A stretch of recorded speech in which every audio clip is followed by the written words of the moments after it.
independent schools would live under the 173 census block grant or the new funding scheme at any rate. So we're in the process of doing that work as well. That we've made a preliminary determination earlier in the spring that we cannot give independent schools block grants in the same way that we can public schools.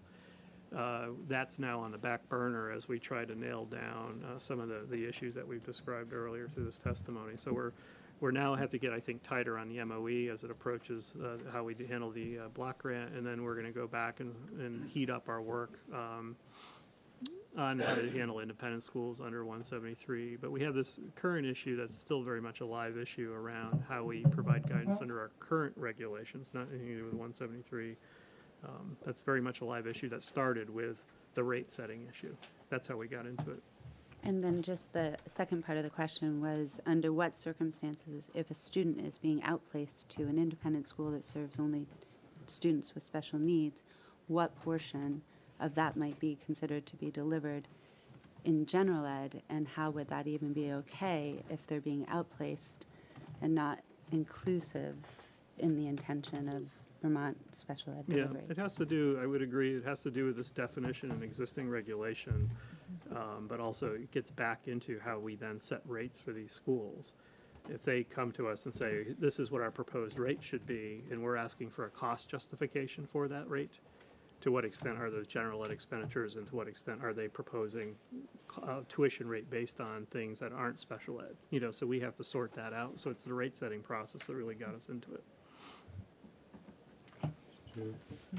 I just wanted to thank you, Dan, for mentioning. I do think it is the purview of the 173 advisory group vis-a-vis cleaning up the rules governing independent schools, because you're right, there is no clear category of independent schools within the rules that address the issues that we're confronting.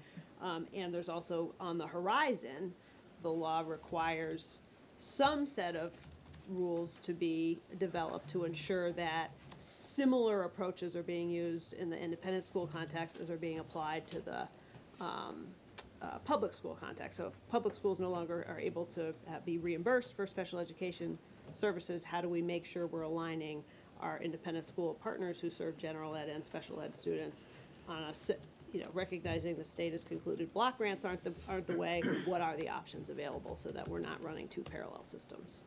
That's big work that is on the horizon, and this group will be playing a role in. My hope would be that the whole thing gets push pause and start to talk about how you untangle these pieces and put together a coherent approach that is going to work in the field for all involved parties. That, you know, just to editorialize, that's not where the advisory group's testimony is today, and just to draw guardrails around this complex issue, because I think you're representing, I would argue, a point of view from the School Boards Association, or your point as an advocate for that group. Just to write some guardrails around it, we've already sort of delineated the rules on independent schools as a separate issue. That's definitely related, but it's not something what you're speaking today about, commenting on our rules as it approaches the financing system piece. But our draft does have language. Correct. I've already admitted there's a connection, but I just think you went beyond a little bit where the group's at is deliberation. Well, we're going to have to address that question Absolutely. as a board. Yep. And it'd be nice if the pieces fit. Yeah, definitely. It's just to say the law is written, anticipated the things being done sort of in a sequence, and we're certainly, you know, part of the challenge, as we've heard, is just how to keep these things scheduled up and work at them in a way that paves a road towards where we're going. But I'm increasingly back to your presentation. Okay, so I'm going to move us on it, but I also do just want to make clear that it is the perspective of the advisory group that is why it was in our original proposed recommendation. So yes, we all come to that opinion representing individual organizations, but that is part of the consensus recommendation of the advisory group. So in the end, this is just sort of to sum up. We've talked a lot about this, but our ultimate recommendation that I think covers what we've talked about is this is complex work, and we want to get it right, and we are on a journey of having enough. This journey has given the advisory group enough questions about how things are currently being interpreted, how that interpretation might change, to say that we would recommend to the state board that there be additional expertise and opinion brought into the process. So, this concern kind of summarizes what we've talked about, which is we're conflating separate constructs, where I'm actually hearing a lot of agreement about the idea that we're conflating them. But in order to separate them all and create rules that provide the flexibility and allow us to demonstrate maintenance of effort and allow us to use our IDEA funds correctly, requires expertise. And so the advisory group's overall recommendation is that we seek outside consultation on the development of rules that will do all of those things. Let the state board do that. Yes, thank you. The state board do that. Isn't the current situation that the three separate constructs are actually working together? There is a single interpretation that is causing the three to operate under the same set of rules, for lack of a better word, and they should be Resources for disentangled. kids, you know? Yeah, but I think the study, to point, the UVM study has highlighted that it has led to some perverse incentives inside the system, perhaps over-identification of students and certainly spending a lot of money on the system. And it's created an onerous regulatory environment for schools and for the SEA to live under. So it's not working well, which has led to the law. Right. Isn't- Peter in the middle. Isn't time a big issue here also? And we don't have, the only people that can extend the time would be the legislature. Have you talked, has that been broached to them, anybody? Well, so, sorry, I can answer that from the perspective of the group, which is that will be part of one of our other charges is to inform the General Assembly. So this certainly will be a conversation. But it may be helpful to get some additional information about, part of this recommendation comes from the report from the Federal Education Group that was brought to the advisory group. And to some extent, there has been a significant amount of analysis. So from a timeline standpoint, some of the back work has been done. The advisory group and the state board has had an opportunity to hear that perspective. And our recommendation is to continue to gather perspective like that.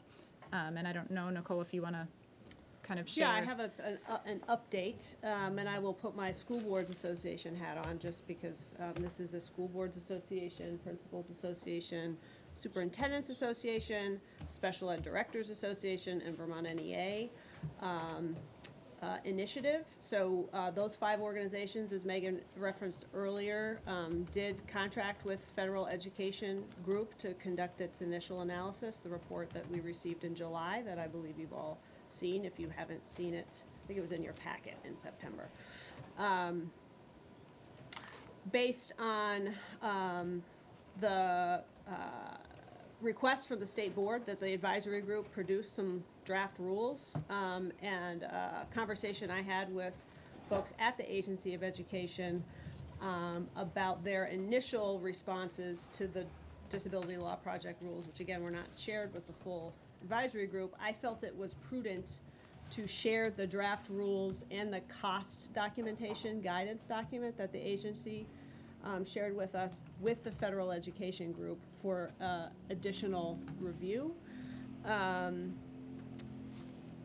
Went to our partners and they've agreed for a second time to pool resources to fund an analysis by the Federal Education Group. I can say with confidence that this is likely the last time our associations will pay for this type of an outside analysis. But the request to them was to review the draft rules and to make recommendations around how issues that they saw with the draft, the Disability Law Project rules and the agency's rules, but more importantly, what could it look like? How could you disentangle the rules that really are separate and distinct? And what could a general framework of the rules look like? The second part of our request to them was that they be willing to present that framework to a joint meeting of the advisory group, representatives of the advisory group, representatives of the state board, and representatives of the Agency of Education. So all 3 parties of interest that have some role in this process are hearing the same thing, can ask the same questions, and then make a determination about how to move forward. And whether or not that is a group that can provide expertise or there's another group that can provide expertise. Our goal is to ensure that we have have that expertise be part of the conversation and to help potentially frame it up in a way that we can actually move forward constructively. And when will So that be received? I have it. You have it already? Yes, I have it. And be happy to share it with the state board, with our partners. I just got it yesterday. So needed to have the funding organizations be able to review it before it got further distributed. But I would invite the state board to consider identifying, 2 or 3 people that you'd want to send to a meeting that I would take responsibility with my partners for setting up, scheduling, again, and invite the agency to send a group as well, and the advisory group, so that you can hear from them directly, and they can run through their findings in an attempt to expedite the process and ensure that it's, we're all hearing the same thing. How does that information square with your recommendation?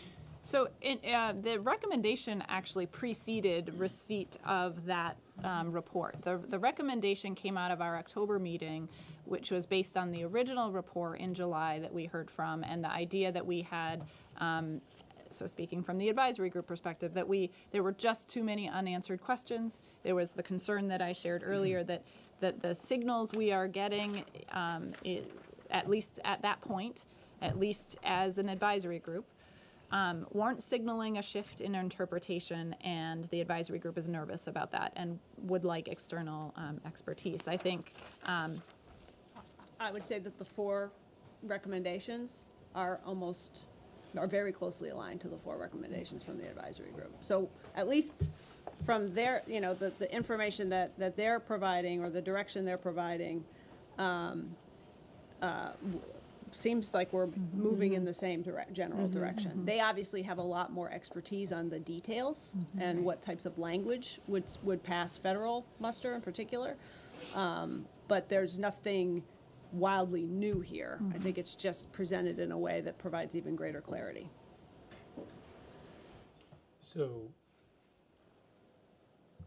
were we to proceed down this path and have this meeting of all 3 entities with the FEG folks,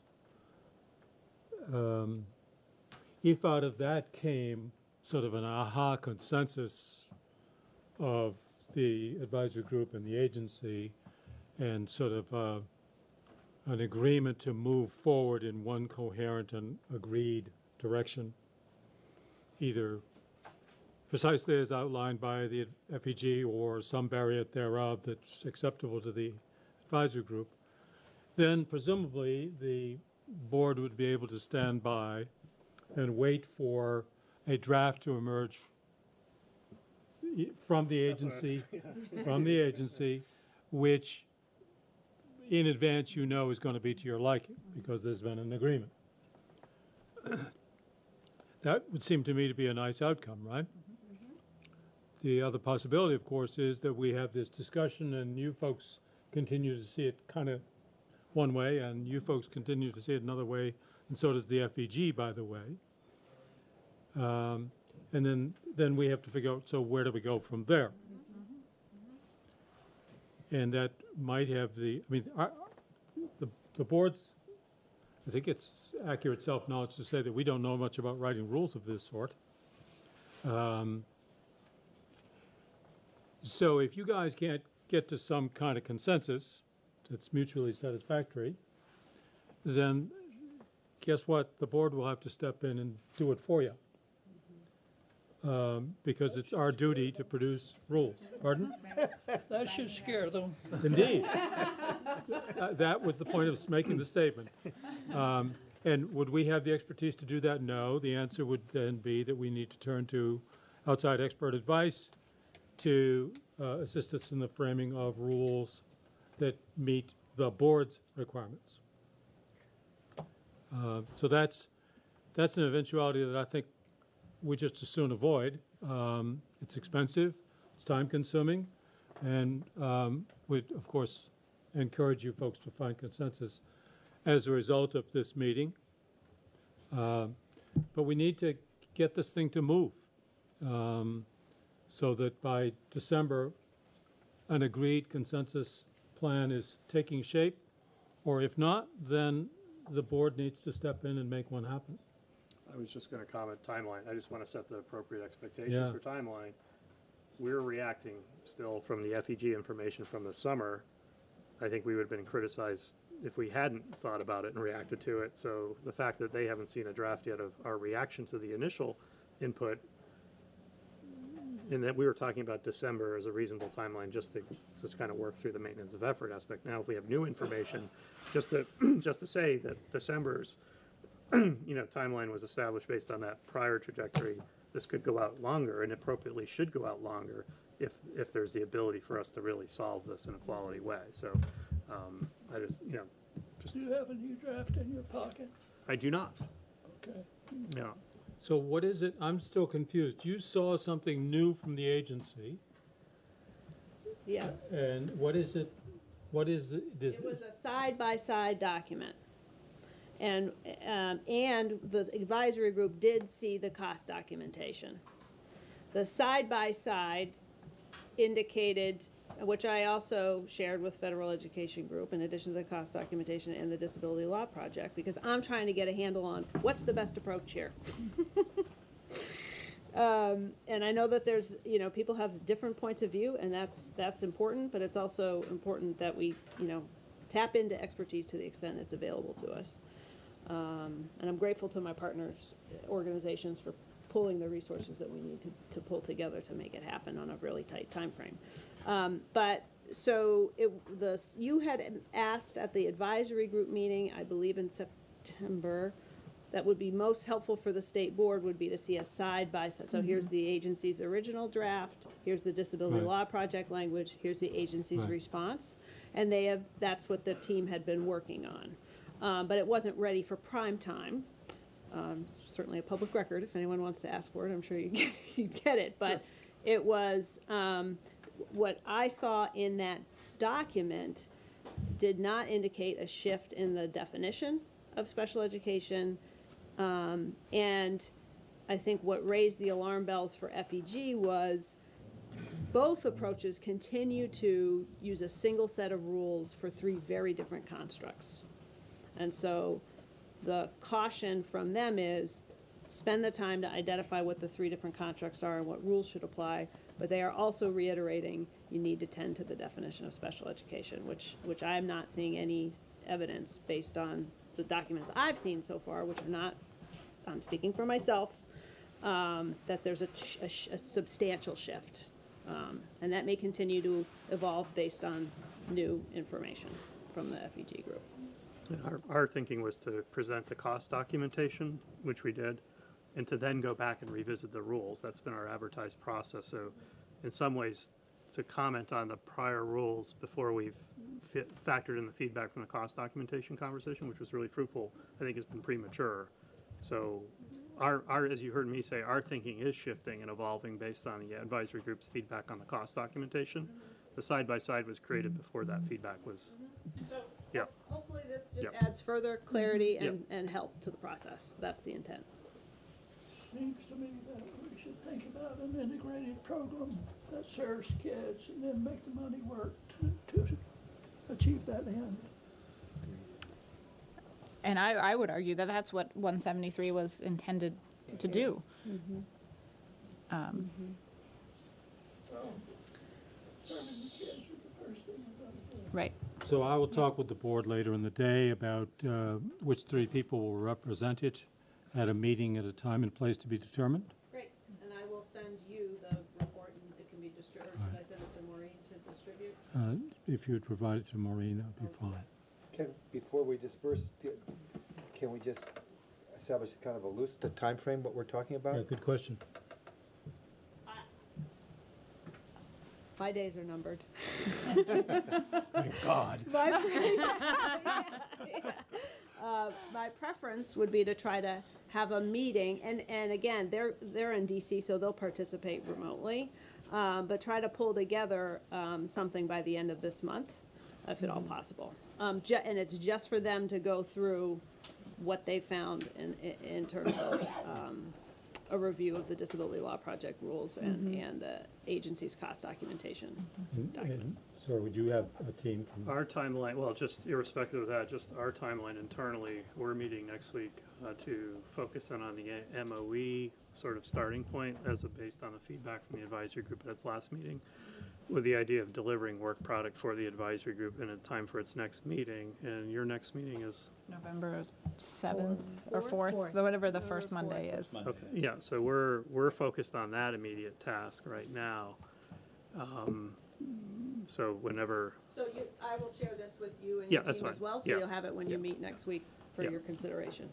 Somehow I would imagine that the definition of special education and what's allowable and what's not is a foundational issue to the MOE discussion, is it not? mean- Foundational issue to everything. Yeah, and so is there progress in sorting through that? yeah, I think so. I mean, the part is to, once again, the theory of our action was to go all the way down into the detail of what this thing would look like from a guidance standpoint, which is a very elaborate sort of document, to then, and I tried to be clear about this, so go all the way down to that detail so we can go back and revisit some of these foundational definitions. If that is a cause and effect, then yes, it would warrant us to go back to the beginning. So it's taken us a lot to go down all that way.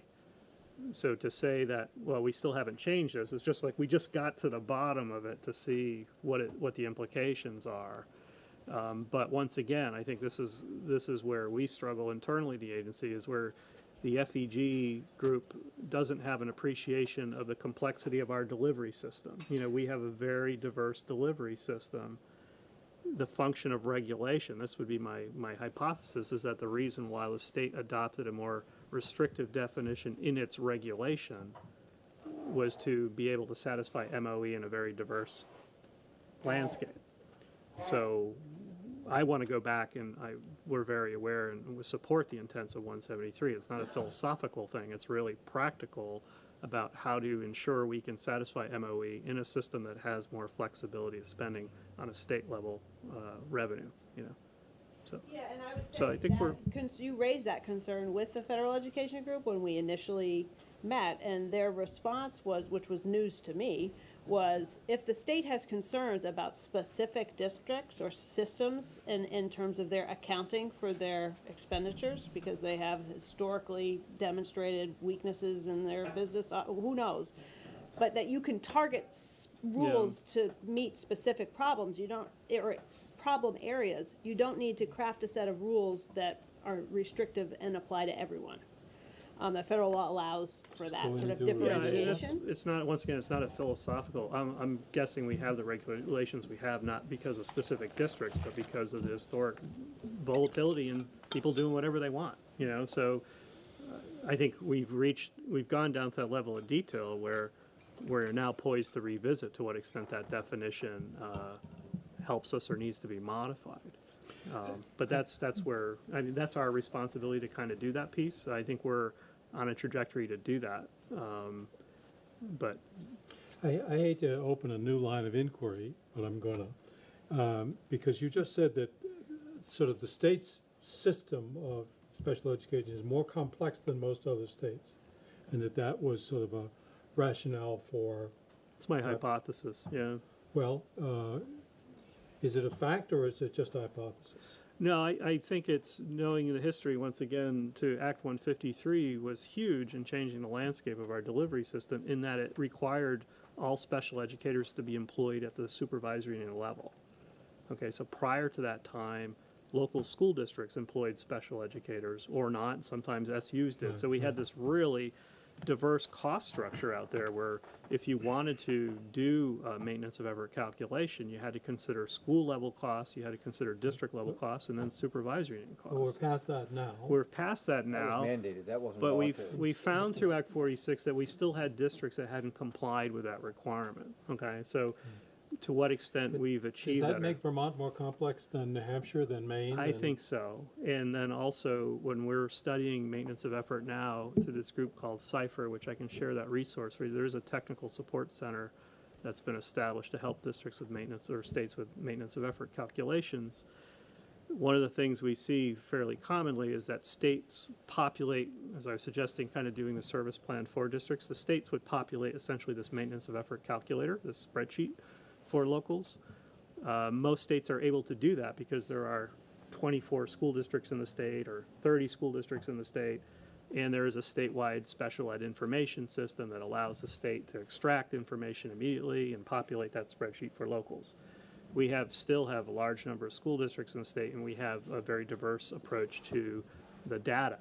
So I think that's a place we need to go in terms of satisfying the rule question, and we're on track to kind of lay out. I don't know if we'll be able to go out in detail, but I think we're on the right track to solve that issue. I don't think you have an option except that. Yeah, I mean, and for me, as someone who worked at the district level, I was concerned, honestly, whether 173 was even doable. From a logic model standpoint, I think I've satisfied my own curiosity that it is doable, and it's something we should try to address. But I was not convinced that it is even possible mathematically to do it.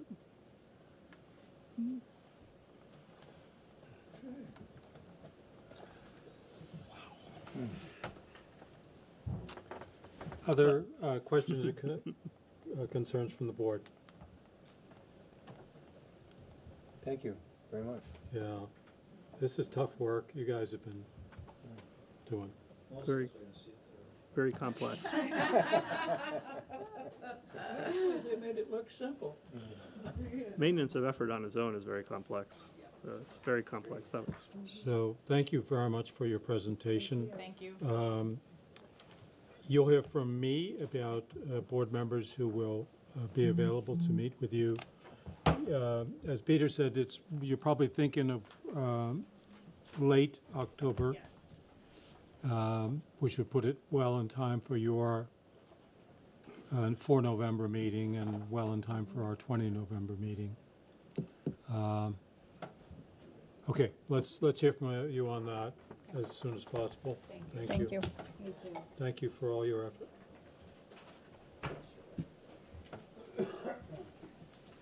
Well, board, that was,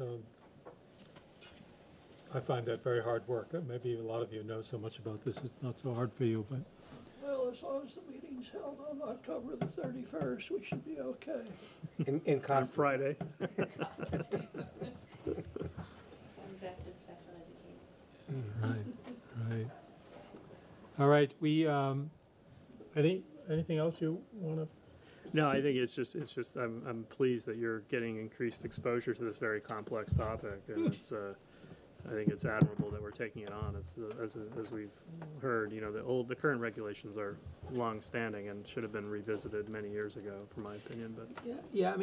I hear you when you say there is this complexity, which in part is sort of the unevenness that Jenna was just speaking about earlier. That sort of some districts do it really by the book, and others just wing it, and so on and so on and so on.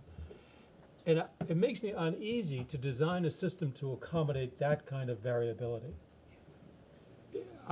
In general, as a philosophical matter of organizational structure, you want to simplify, you want to, I think, force organizations into one simple model. And that takes a lot of remedial intervention and so forth. I understand that. But it seems to me that in the long run, that's a better strategy than designing something that accommodates all of this variability, which means you'll never take it away. I mean, you just kind of live with it, and which creates complexity for everybody else. So as a philosophical matter, my preference would be that we stipulate that we will be homogeneous and that we will be coherent and not complex. Establish systems that are designed for that and require compliance. I guess that's my takeaway as well. I'm left with lots more questions, I think, but I kind of feel like like you should never use like a supervision evaluation process as a gotcha, and this kind of feels like it's a financial gotcha to all these other problems that we haven't been able to shift. the current system was very much designed that way. I mean, that was my hypothesis, having lived under the current system. It was designed to be that way. One of the ways you could handle all this diversity was to watch each penny. And Yeah, make you, got us. and make you prove it for the last 3 years, so the state could retroactively come back at you through a monitoring process, and it was very onerous. Yeah. But that's how we held it together in a very diverse process, so, that's gonna be the rub on the regulations, but I think we have a much better understanding through these deliberations, as contentious as they've been. They've really helped sharpen our focus, I think, on what the issues are. Well, the feds haven't done us any favors by making things complicated. No, and the other thing that's discouraging there is we've learned, talking with Cypher and other groups, we're in a cohort of states that are on the edge of sort of rethinking how to do special education. And we're not getting a lot of guidance from them on how to do that. It's sort of like, yeah, we really encourage you to explore how to revisit this 40-year-old program. Let us know what you find out. Yeah. So it's not a comfortable place to be. In terms of the fragmentation, when has it ever been different in Vermont? Right. Well, it's interesting to know in the late 80s, we did have a block grant. And we moved to a reimbursement model, from what I understand, talking to folks that were around, precisely to allow locals to spend more money. They were breaking the bank essentially under the block grant, and they wanted more flexibility at the local level through a Don't get me reimbursement. started. Yeah. Yeah. I guess I would just also suggest that we design the rules for the future we can envision under the unifications that have happened. Right. You all did the hard work to force the unifications, and that even if 153 didn't get people to operate as coherently as we would have hoped SUs to have done, it created the construct that required it all to be hired under the larger body. Well, we now have unified districts, and that should lead and lend itself to more coherence around that work happening. So we should, I think, be designing these rules to be responding to the new normal, or what will eventually be the new normal for these districts as they truly unify. So rather than us worrying about the outliers, frankly, I'd rather create exceptions for the outliers and rules that work for the future we want. It would be my ideal. Yeah, it feels like we're still grappling with one of the big themes about Act 46, which was that inherent tension between there must be a single best way, and then again, there's 248 different best ways. And that sort of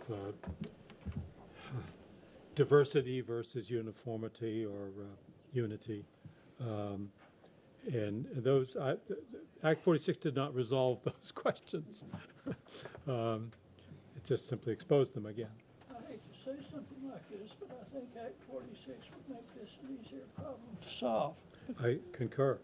I think that's been said, and it certainly helps move Yeah, us you in the right noticed direction. that, I know it. Mea culpa, maxima culpa. We're just being scientific about it. Yeah. Okay. All right, then, thank you all for this discussion. I can see this is just really the beginning, isn't it? Yes. Make one announcement, which I should have done during public comment, but I just wanted to introduce the board to my successor at the VSBA. This is Sue Siglowski. She's the Director of Legal and Policy Services at the VSBA. She's been there for a year and a half. We've been working together, and the board last week, I believe, sealed the deal with Sue, and so she'll be taking over on November 8th. I just wanted to make sure that you Congratulations. all Thank you. got to meet her. Thank you. Thank you very much. You're not from Rupert, are you?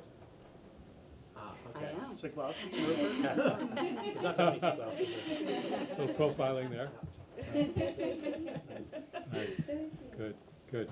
So we have 15 minutes before lunch. We can move on to any one of the three remaining topics on our agenda. It's all board work. We, of course, also are going to have a presentation after lunch about the future of education here at Burton, and also a tour of the campus. The board's work remaining is to talk about board norms, which gets to picks up on the discussion that you all had with Jenna about things like involvement in political campaigns and partisan activities, membership in other organizations, and board comportment. That's one topic that, and we will have time, we have extra time this afternoon. The second topic, item K, is reinventing the board's future role. I sent you something to read about that last night. I'll give you hard copies of that. And then schedule and location of meetings in 2019. I would suggest, yes. I was just going to move or suggest, or however you'd like me to do it, that we look at the schedule, since other Yeah. pieces are going to, I think, require more conversation. You okay with that? Let's give that 15 minutes and see where it takes us. I think most of our visitors won't find any of this interesting. Not all, some will. Thank you all, though, for all that you've done and for being here. So I'm just getting my paperwork, and then we'll...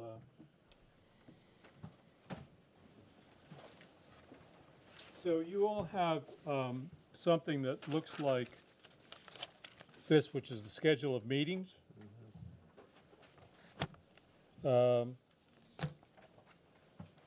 One question might be, and Maureen, you may have an answer to this, given that you folks are have relocated to Montpelier, do you foresee that we will continue to use McFarland House, or do you think that we may have a meeting facility more proximate to your offices? I don't think we'll have one. Okay.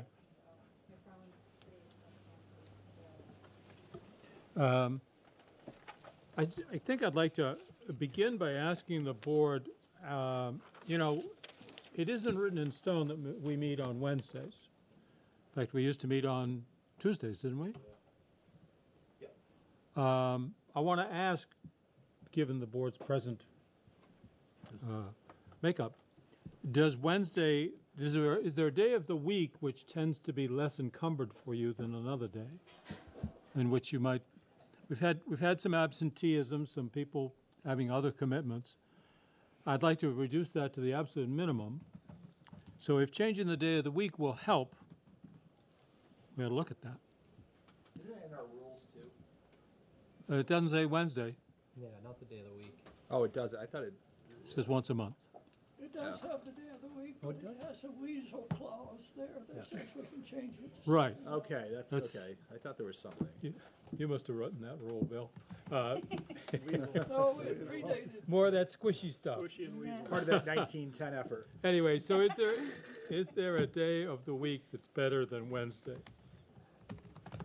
My problem is that it's been going on for so long that I'm set, you know, in my calendar With the to rest do of it, us. you know.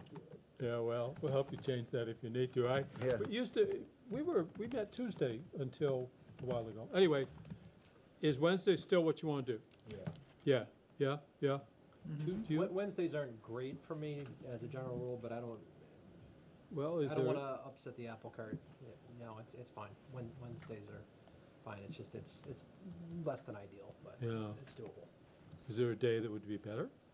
Tuesdays would be a little better, but again, I don't want to upset the apple cart. I mean, we're not going to chastise you if we Yeah. go to Tuesday and you miss a meeting. Yeah. No, that's. I'd rather Then stick with you'll a never Wednesday. Yeah, exactly. I'd rather stick with a Wednesday. Yeah. Wednesday it is, okay.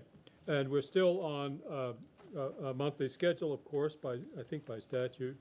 And we probably need to flesh out, Maureen, if you would flesh out the dates for the rest of 2020 for us. What is this, the second or the third Wednesday of each month? The third Wednesday?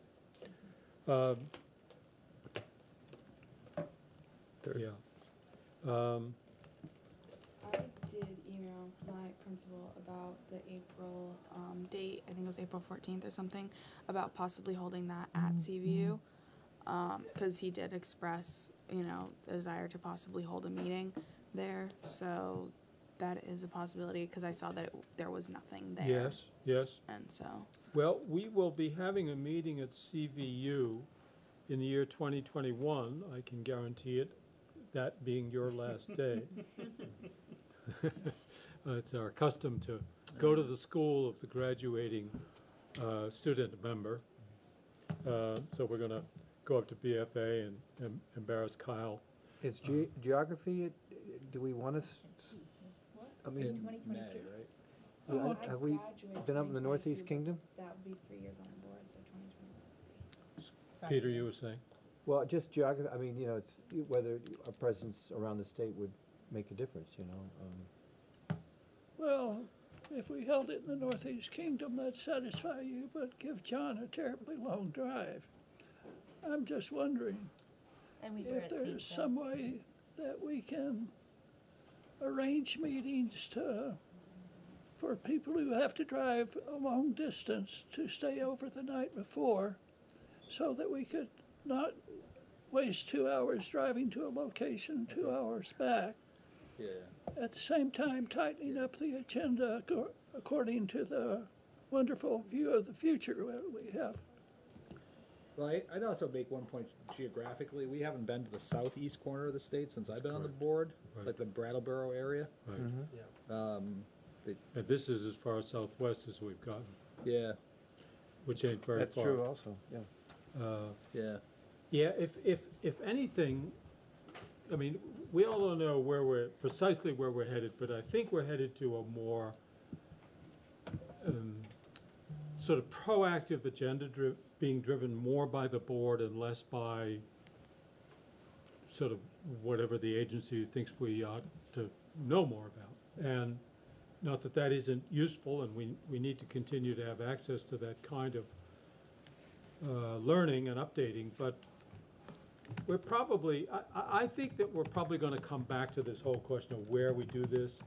And I would even submit when we do it, that is to say, holding meetings during the day means a whole lot of people cannot attend our meeting. Yep. And Yeah. what's the, if we're going to, and this is yet for you to decide, but if we become a proactive board that goes out and says to the world, we're going to hold 3 meetings on proficiency-based learning, and we want anybody in Vermont to come to tell us what they think, we better be prepared to meet in evenings and other times and settings that are more convenient for people, if we're serious about hearing from Vermonters. What if we, I'm also, I've worked with boards that have met till midnight as well. Yeah, I'm not interested in getting home at 2:30 in the morning. no, What if we went with an afternoon meeting of the stuff at the board, and then have a session evening that's hearing. Yeah.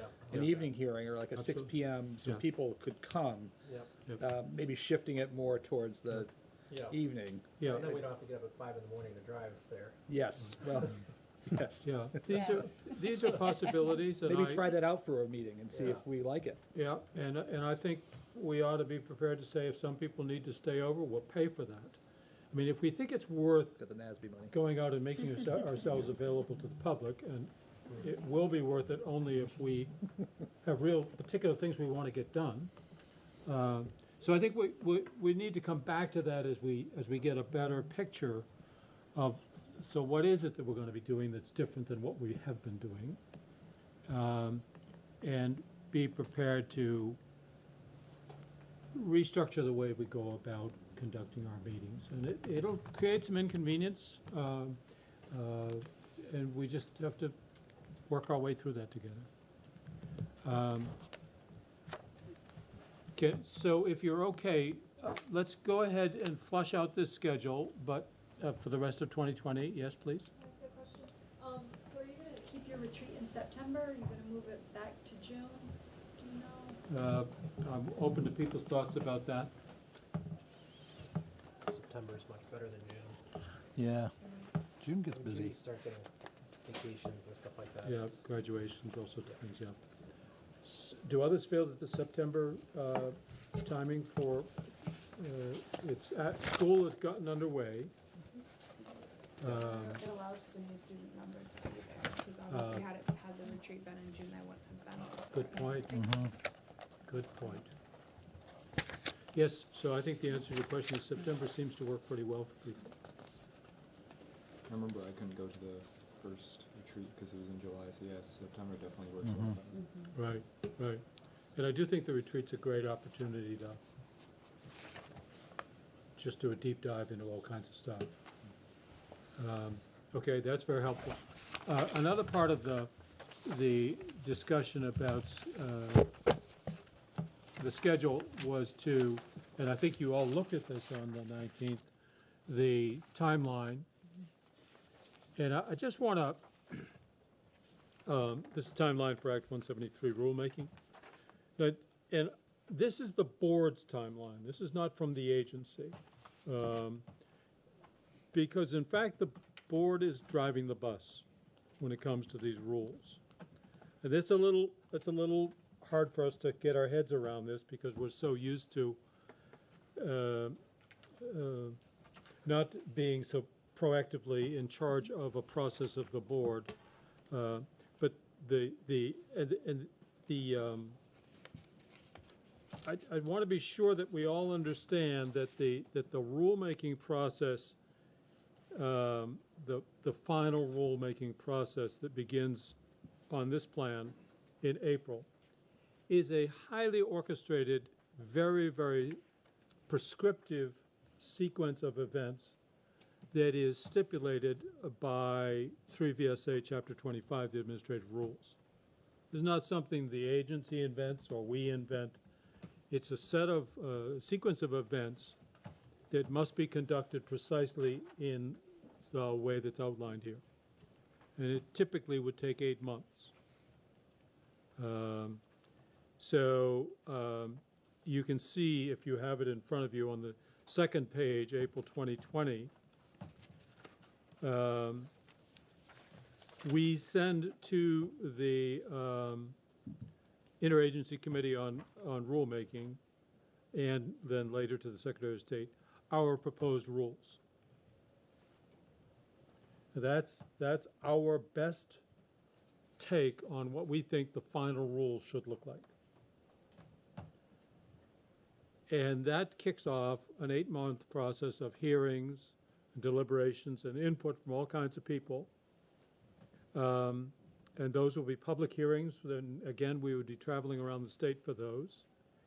And then we close the public comment period, reflect on that testimony, make any final changes to the rules, and then submit them as final rules to the Legislative Committee on Administrative Rules, which reviews them and presumably approves them.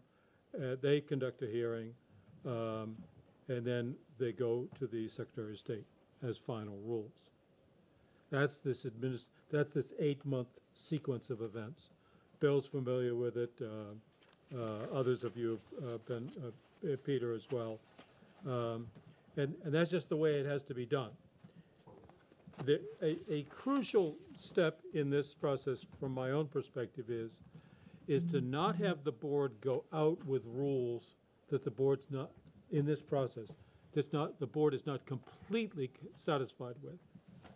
Because if you go out with some rules that have a lot of loose ends or stupid ideas in them, you will be made to look like fools by the public and other interest groups, because they're going to say, I can't believe you want to do this. And you can say till the cows come home, oh, well, they're just draft rules. Nobody hears that. What they hear is the agency, the board is proposing this, proposing that, and it's misguided. So we want to get it right. We want to have a lot of confidence in the rules that we propose. Yes, they can be amended, but if they're amended a lot, that means we were not properly prepared. So the real hard work for us is getting to be ready with those rules. And that's the work that happens before April 2020. And that's the work that happens between this date, right here, and April. And in that time, we come up with draft rules that we believe, we come up with rules that we believe we're prepared to stand behind, and that we're prepared to take public, and find that, except for a few incidental oversights, we got it right. So the real crunch time for us is in the next 5 months, between here and late March and early April. So now that, I think, gives you some context for the conversation we were having with Dan about, so when are we going to see your next draft? And where do we fit in opportunity for the advisory group to respond to that next draft? How do we sort out differences between that draft? Do we need to bring in outside experts to help us do that, or can they just figure this out? In any case, that's this. I hope you will sort of keep this timeline in mind as sort of a guideline for the work we've got to get done. Questions? Hit the wall on some place, then we slide back the process. No. We No, we don't want to do anything that embarrasses us either. right. You do is anticipate hitting the wall, and we make alternative arrangements beforehand. Well, we I know don't we hit see- the wall. If I don't see real progress between the agency and the advisory group in the next 45 days, if we don't see real signs of consensus emerging, I think we get ready to hire some outsiders to come in and write it for us. I do not want to just sit around and wait until they can get a plan together or they can get a plan together. That, I don't know if I'm alone in that, but No, I'm seeing I some think nodding yeah, heads. the pressure is gonna I mean, focus the basically, if they minds. can't get it done soon, we'll do it. And that being said, I think the April date is self-imposed. Am I understanding that correctly as I look at these? And that July or August is our drop deadline, which That's obviously correct. we wouldn't do that. And we want the hearing window to include months that families are around, not just the summer. Precisely. So I am sensitive to all of that timing, but I would be cautious for us to hold firm to a self-imposed April date where we are seeing that there is other work happening. I'm thinking of even the weighting study. I mean, there are reports outstanding that will not, from what I understand from the October meeting, the weighting study won't show up till the December meeting. Am I right? And it'll be considered in the context. But yeah, Yes. it's important to acknowledge those milestones. And so I know there are some milestones along the way that will inform both the advisory group, I think the agency's work. Operating from separate drafts is, I know that the agency's been referencing there being a revised draft in September, but sitting in the audience of the advisory group, they've not seen the revisions as they've come along, except for a couple people saw them, so they're trying to operate from some of that information, and the pieces we've seen are coming in pieces. So I would just caution us to recognize April may not be when we can put forth our best effort. You know, that deadline might be self-imposed and not going to result in the best outcome, because if we were to need to get separate legal counsel, I have to imagine, one, I don't think they are, in some law office sitting somewhere around the state of Vermont right now. If they were, I think they'd be informing the process. And so I think we would have some work in finding who we would be seeking that counsel from, and there would be some time to get a reasonable independent opinion on the matter. Again, we'll have had 2 rounds of some outside legal information that hopefully is informing what may arrive as a consensus document between the agency and that group, and all of our problems will be solved. And April sounds perfect under those circumstances, but. Well, I guess if I can speak frankly, I'm sort of frustrated that you've had the FAG report since midsummer, and it feels like you're still not yet formulating your response to it, or that we don't have your response to it. And I guess I feel like, is it a resource problem or an urgency problem? It just feels like things are very, very slow to. I mean, I hear what you're saying, but I would say I've done, I think, a very clear job of advertising the work product. So part of the idea of putting the policy work plan up was, yes, we have the FEG report, but we also think it's beneficial to go all the way down into the detail and the guidance. So this large cost documentation piece that we were engaged in, the FEG, it's just like the weighting study arriving in the middle of this trajectory, right? So we're working on this cost documentation piece. The FEG report arrives, and we're like, well, give us a chance to digest that before you comment. And the response, and I've shared it with you, is, well, no, we feel we still need to comment even though you're not ready to fully digest the FEG thing because the state board wants us to produce something in October. And we're like, well, it would have been beneficial for us to, for everyone to wait until we've had a chance to produce a new viable draft for you to react to. But there's been a self-imposed timeline on this that we've had to, and that's led to this collision. But I've alerted this board to this collision issue for several months now. This would happen. But we've been working on work product. It's not like we're just sitting around waiting for the FEG thing to do. We have this cost documentation document, which is really, as it turned out, as I predicted, this cost documentation, the reaction to that by the advisory group has helped us, the agency, rethink the formulation of the rules. It's not, the FEG report's been impactful, but it's their reaction to the cost documentation details that's been most impactful. So that's what we've been working on.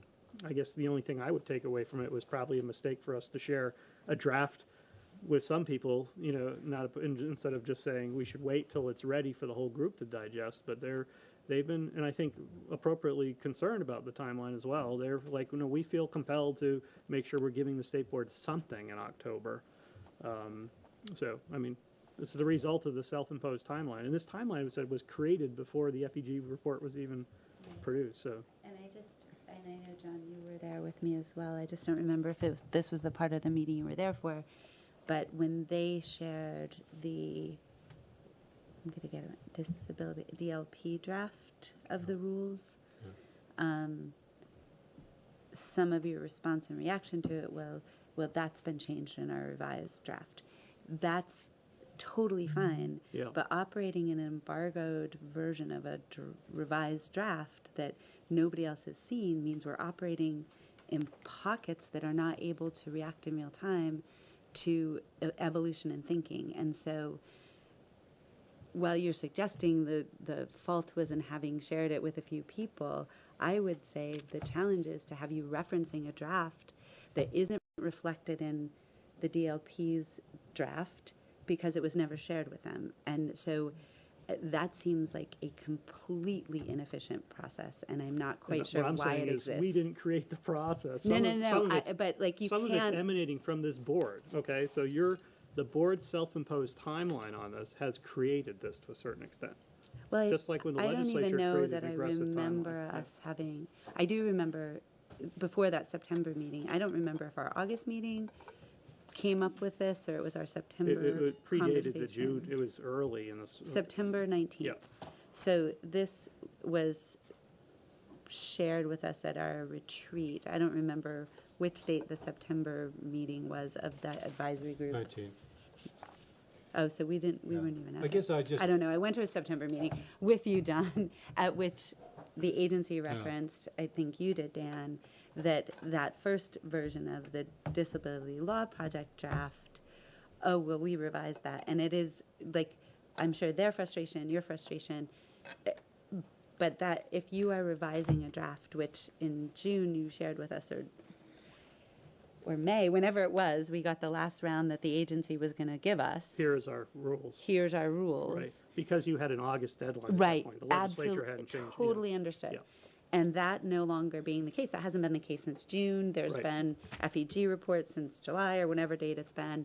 There's apparently a draft in revision in the agency of your version of the rules or some version of it that you've been referencing since their September advisory council meeting. So it's just, we're operating in pockets that doesn't seem efficient, Right. and I'm not quite sure why the most recent documentation isn't something that we 'Cause should it's be not expecting it's that not group is complete. working from. It's not complete. It's the same, what you were just saying about your own, it's like, until this issue of the wall, it's like, I was sort of starting to admire the fact that you were giving yourselves the option to not, if it's not ready, we're not going to embarrass ourselves, but you were going to impose a similar stringent or a very stringent requirement on us to somehow produce something even if it wasn't ready to produce. We don't have a complete working draft of these rules yet, so we're in the process of reconsidering input from the FEG report. This is what I'm saying back in September, but we also had this incredibly important work product around cost documentation. don't think we have anything we can do except follow through with what we've got as best we can. Yeah, and I think one element you should, I think, be attentive to from a number of stakeholders, including the agency, is it's important to do this right. That preempts any deadline you've created out of the ether. I mean, you had a really tight deadline that was handled to you previously by the legislature, that you've been given a delay. But we still sort of have the residual effect of this sort of timeline idea. And what we're consistently saying, I think, is that we're close to getting to something of value here. Have you thought that the waiting study might solve the maintenance of every issue? No, but it's going to be very impactful on these deliberations, and I'm glad it was surfaced as well. You know, so yes, I can give it to you quick, or I can give it to you good. I don't necessarily can't do it both ways, and it's a very complicated topic. So. Remind me when the waiting study comes out? The findings will be published in November, and the finalized report will be out at the end of November, somewhere in that time frame. And if the legislature grabs it and goes full speed ahead, which I doubt, that could gum up the works considerably. Yeah, I think, we're planning a rollout of those results. I think they will be impactful, but I think that'll impact the calculation of the block grant, not necessarily the rulemaking process. Some of these other details will still need to go forward, but it will impact the number. That's the issue there. But I don't see it really. This conversation, which has a trajectory to it, as frustrating as it is or whatever, but it's got some momentum to it. The waiting study isn't going to suddenly disrupt that momentum. It's going to impact yet another aspect of 173. Which is how much money is going to be on the table, and it's not so much how much money, it's going to be how the money is distributed. And there's going to be winners and losers in that regard. And the appropriation, we have no idea about for next year. Right. Okay, thank you all. Let's break for lunch. And at 12:45, let's be back here to hear a presentation on education excellence at Burton. So Mark and some of his colleagues are going to join us for lunch, which I think is over here. Yes, it is. Good. Thank you. All right, Mark? So this is titled Welcome Part 2. All right, great. Thank you. We'll pick up from this morning. I've given you an overview.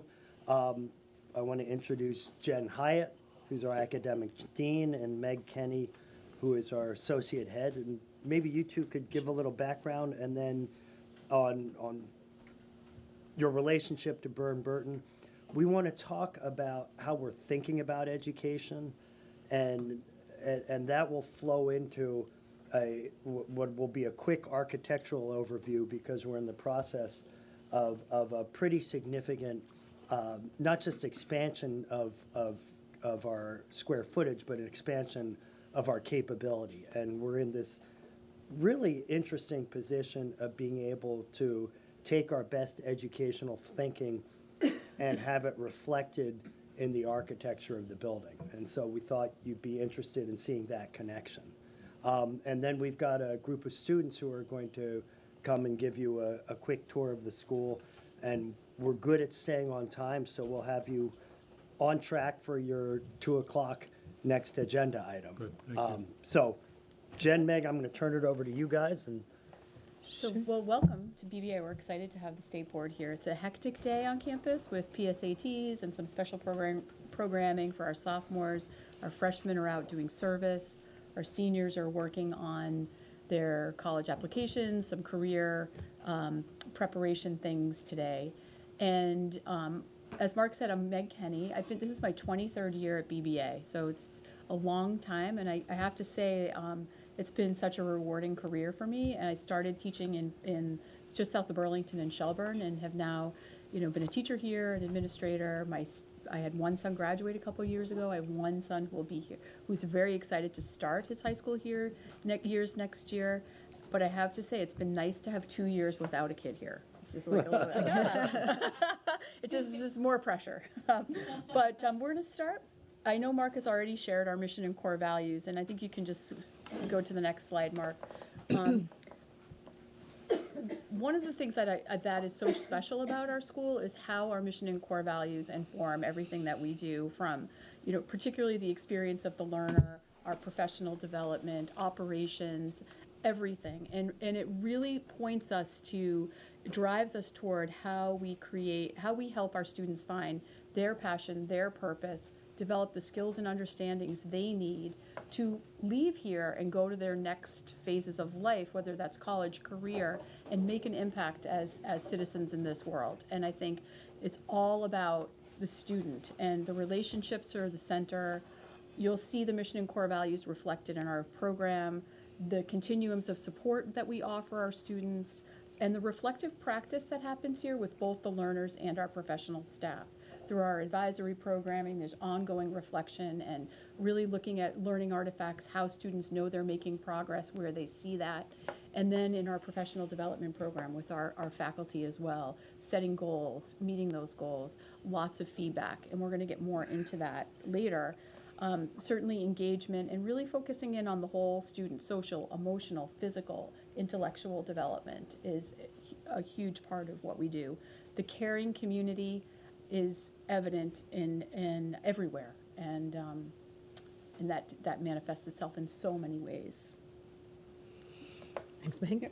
I'm Jen Hyatt, and I've been here this is my 15th year at BBA. I came to BBA from Bennington College, where I was hoping to direct the teaching program that was at Bennington College.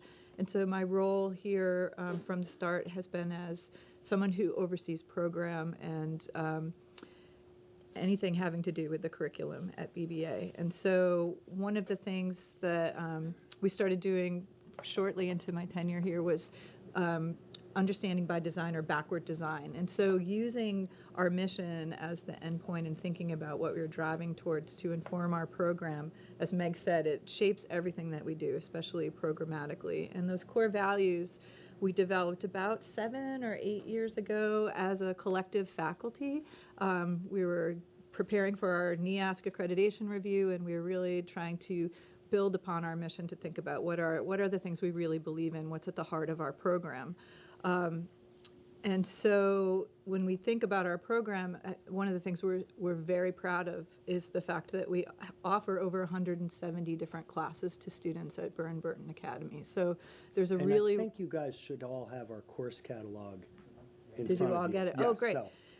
So you'll see, when you have time to look through that course catalog, the diversity of courses, the breadth of courses that we offer for students is really primarily how BBA approaches personalization.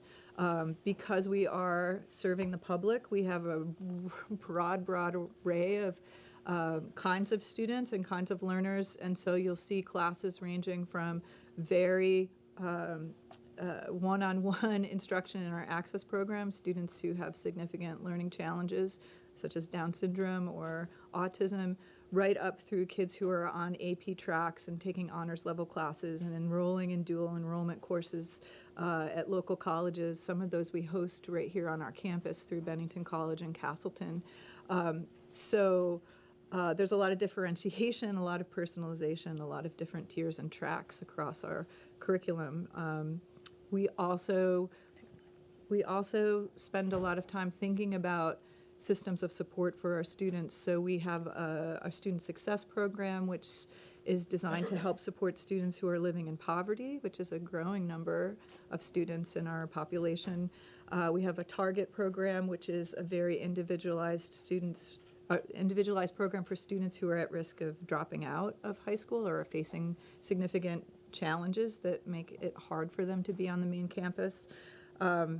And then we have really interesting integrated programs like our Dean Farm program, which is an agricultural program located just nearby on the Hill Dean Farm.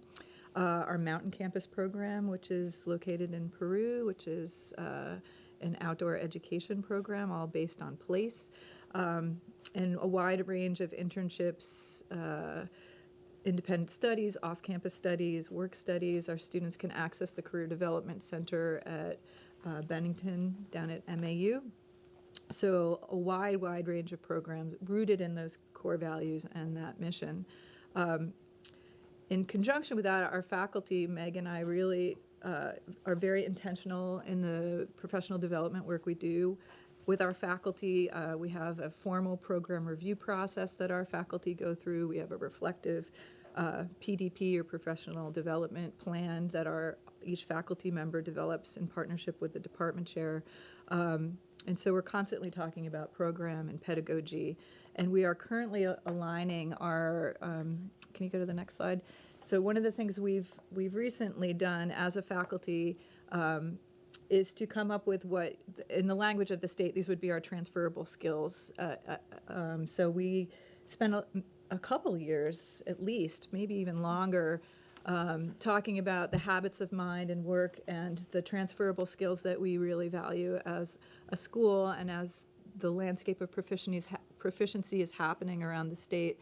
What are the transferable skills that we want our students to demonstrate? How are these going to be existing in all of the courses that we offer at BBA? And so our faculty is currently drilling down from that UBD work into developing KUDs. What can students know, understand, and do?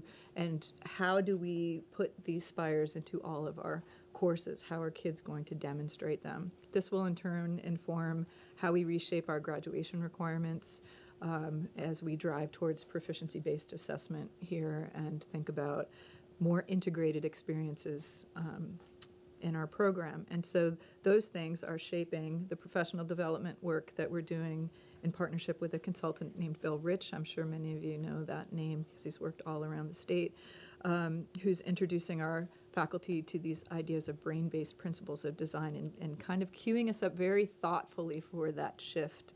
And I'm going to turn it back over to Meg to talk a little bit more about that and how that informs, in turn, the way we're thinking about our new building. Yeah. And you use the term introducing with Bill, but he's now in his third year working with us. Mm-hmm. So it was introduced a couple of years ago, but we're getting deeper and deeper into the thinking process. And like anything else, those of you who have been in schools know that when you try to implement change, you think everyone got it, and then you cycle back, and then you think everyone's got it now, and you cycle back, and it's really this kind of iterative process of revisiting and keeping people moving forward step by step. So it's not linear. It's much more of a spiral that Bill has been helping us with. So you want to go there? Sure. Mm-hmm. So, that's funny to see. I can't really see it. So Bill Rich is, in the work that we've been doing over the last 2.5 and now into our third year, is really using the model of proficiency-based learning with our adult learners. So we're modeling that process so and I think it's been really powerful for our faculty to see that, to have their professional learning be happening in that way, and then they're able to take that and start to use that same model with the work as they work with our learners.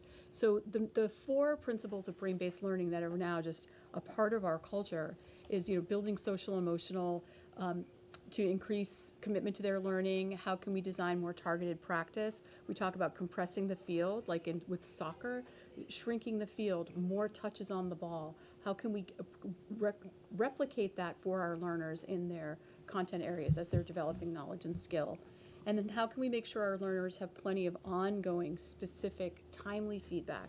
We know that it's feedback is what then accelerates student learning. And getting that feedback in a timely way is so important in that learning process. So not waiting till the end to say, you got this, you got an A.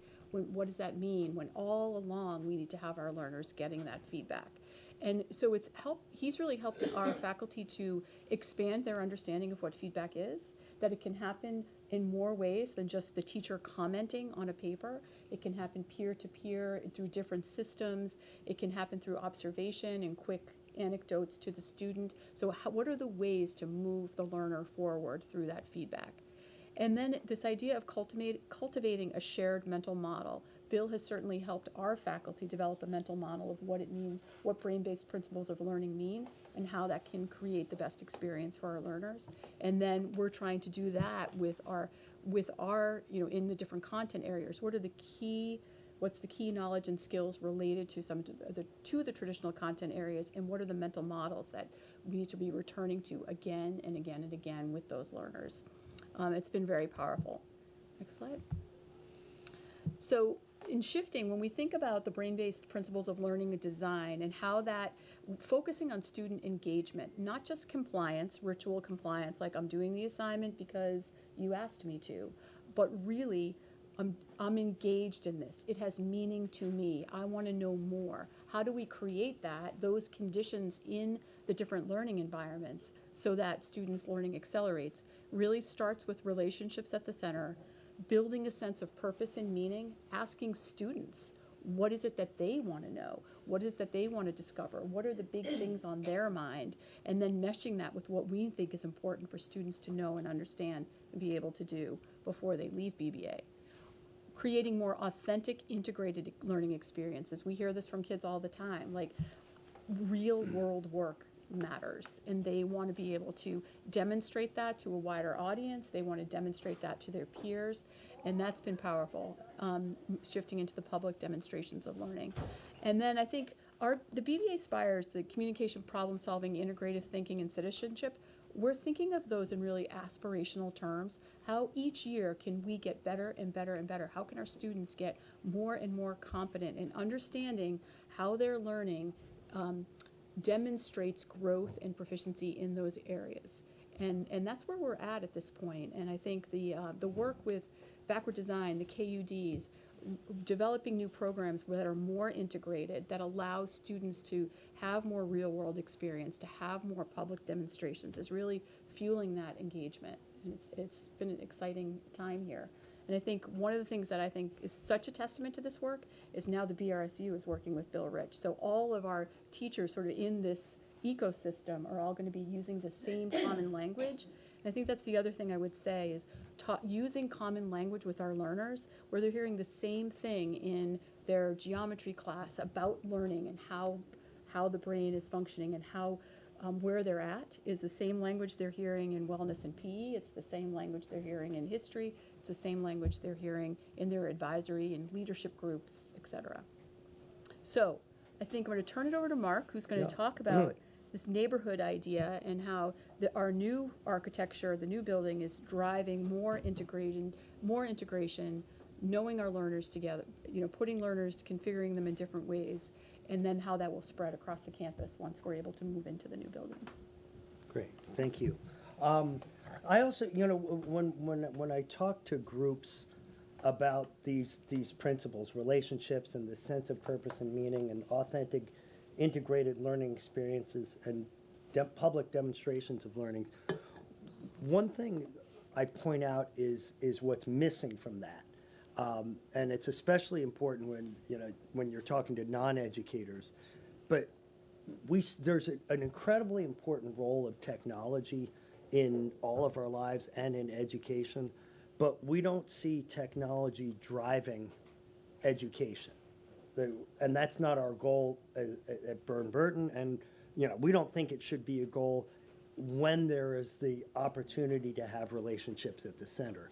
I think if we were located in the middle of Alaska somewhere in a small town and we didn't have the opportunity to have the kinds of classes that you see in our course catalog, you could very rightly say, like, the opportunities online far exceed the opportunities that might exist in that isolated kind of situation. But in our case, and I think in schools across Vermont, putting relationships front and center is what creates motivation.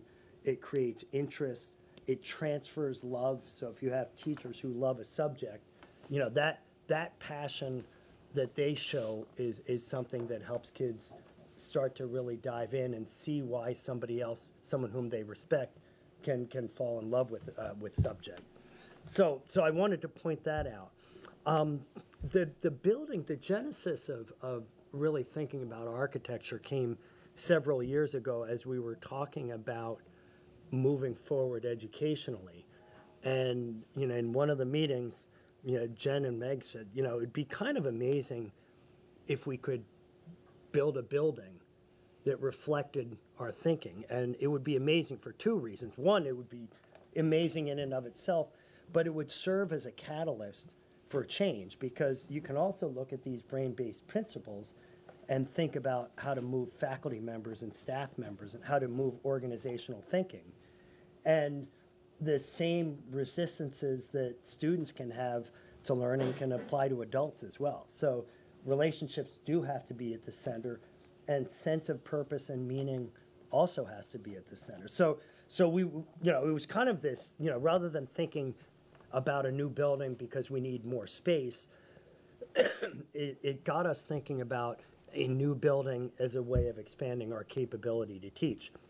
And that gets us to what we're calling Founders Hall.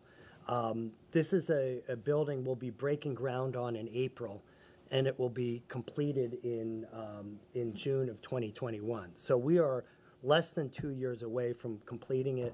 In the design cycle, we have completed schematic design and design development. There's the first two phases that architects refer to.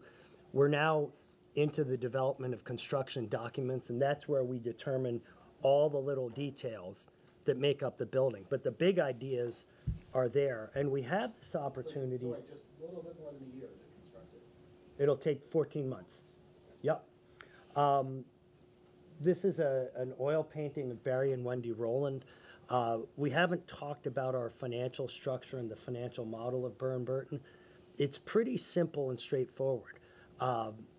We raise a lot of money so that we can create the kind of programs you're hearing about, whether it's a Dean Farm program or our Mountain Campus program or our Student Success program. Our Student Success program is serving about, coming close to 200 students in our school who are living in poverty. And the term we use publicly is, aspiring or first-generation college-bound students. They're overwhelmingly coming from disadvantaged backgrounds with not a lot of education in their family. We raised money so we could do more than we could do just with the tuition dollars. So we have a director, we have an associate director, we have paid internships so kids can go and explore professions and make money. They get paid internships in the summer. We have travel for them to open up their minds to the opportunities in the world. And it's all because we're able to raise funds privately at a pretty substantial clip.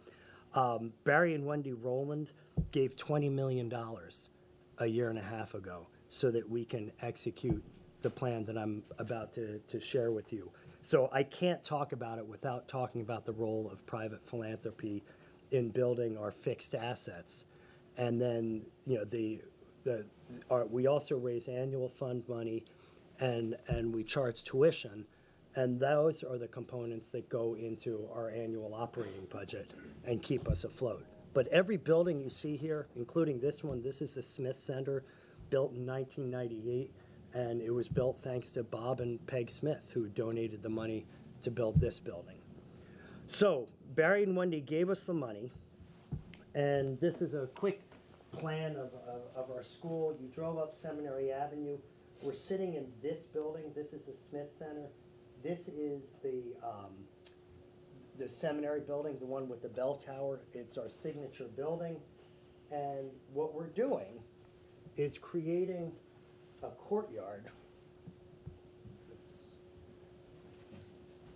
So again, we're here, seminary building. We're going to turn that parking lot into a courtyard, and we're going to build the new building right back in that corner. We're moving our maintenance facility up here.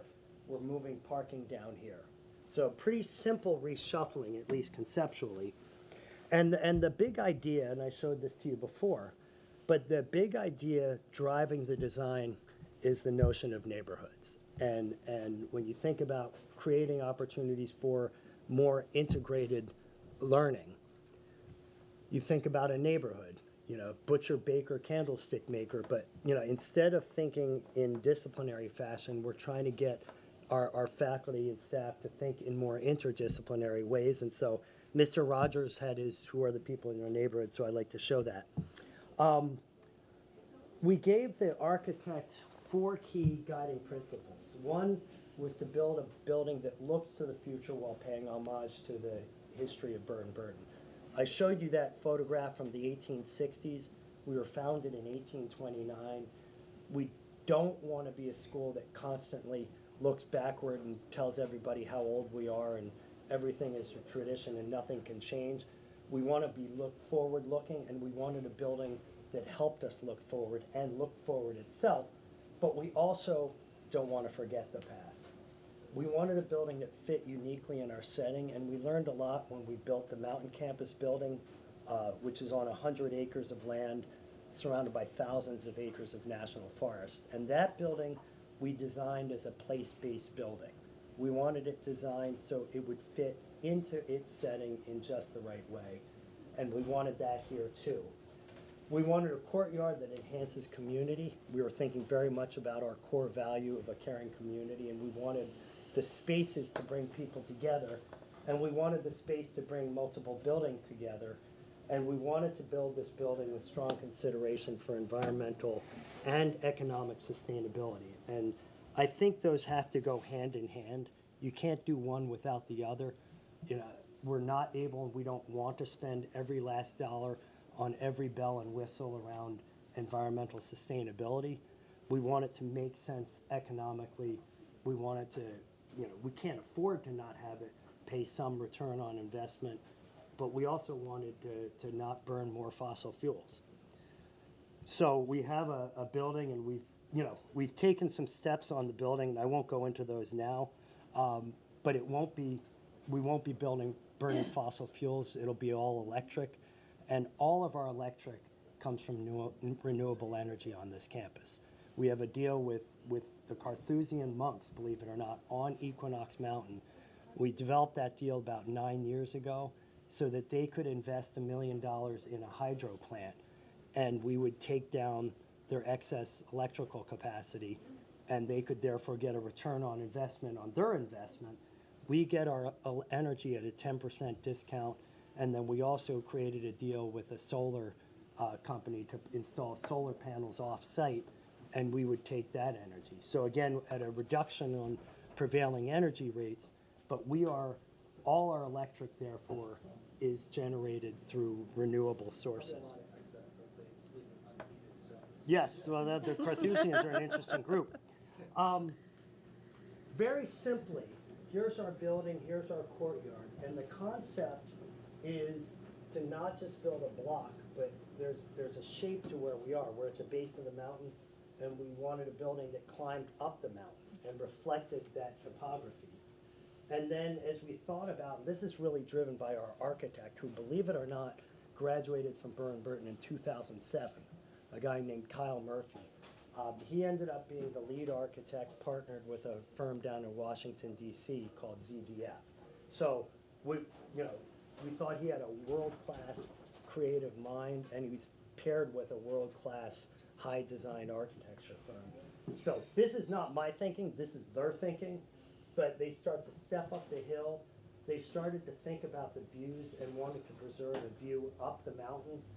They wanted to put a third floor on, but by turning the third floor, the view from inside the building would also look up the mountain. And they also saw this signature view of our bell tower, that it would look over the bell tower and again capture the tradition while looking to the future. So that's a little bit of the site planning. And then what's going to happen is we can take different pieces from different parts of our school and have them go into this building. In this case, we're going to put in English, social studies, our STEAM lab / makerspace lab, and our library and technology. So all of those become integrated in the new building, and it will actually give us the opportunity to reconfigure the rest of campus in an interesting way. Here's where we get to the neighborhood. One of the breakthroughs was that as our designer Kyle contemplated it, he said, you walk around this school, and you won't see it today because we don't have regular classes, but kids are spilling out in the hallways everywhere, because they do group work now, but they have no place to do the group work. So you go in the hallway and you spread out, and they gather together. A lot takes place on the hallway, and this is a very traditional layout. Quite simply, he came up with the idea, if we create a clump you're using the same square footage, but instead of a hallway that's basically dead space and walk-through space, we can have a purpose-built common area and 3 classrooms filling into it, and that will foster integration and connection. In addition, we're putting garage doors in between those walls so that we can open them up and create a larger space. And that's going to start to facilitate, we've called it future-proof. I don't know if anything's future-proof, but we want to be able to conceive of courses that utilize this architecture in a way that we're not able to conceive right now because it's not really a possibility. So this simple shift helps us get to a building that has almost no hallways, and I'll show you that plan in a second. The other thing we talked about was a library space that could serve multiple purposes. And this is a library, and I love this library. But by putting the library onto the hill and creating these stair steps, you start to have a library that also can serve as an amphitheater. And it creates a sense of drama in that space. It's gathering. Libraries are no longer the place where the librarian sits and goes, shh, shh, shh. Right, they're really common gathering spaces and collaborative workspaces.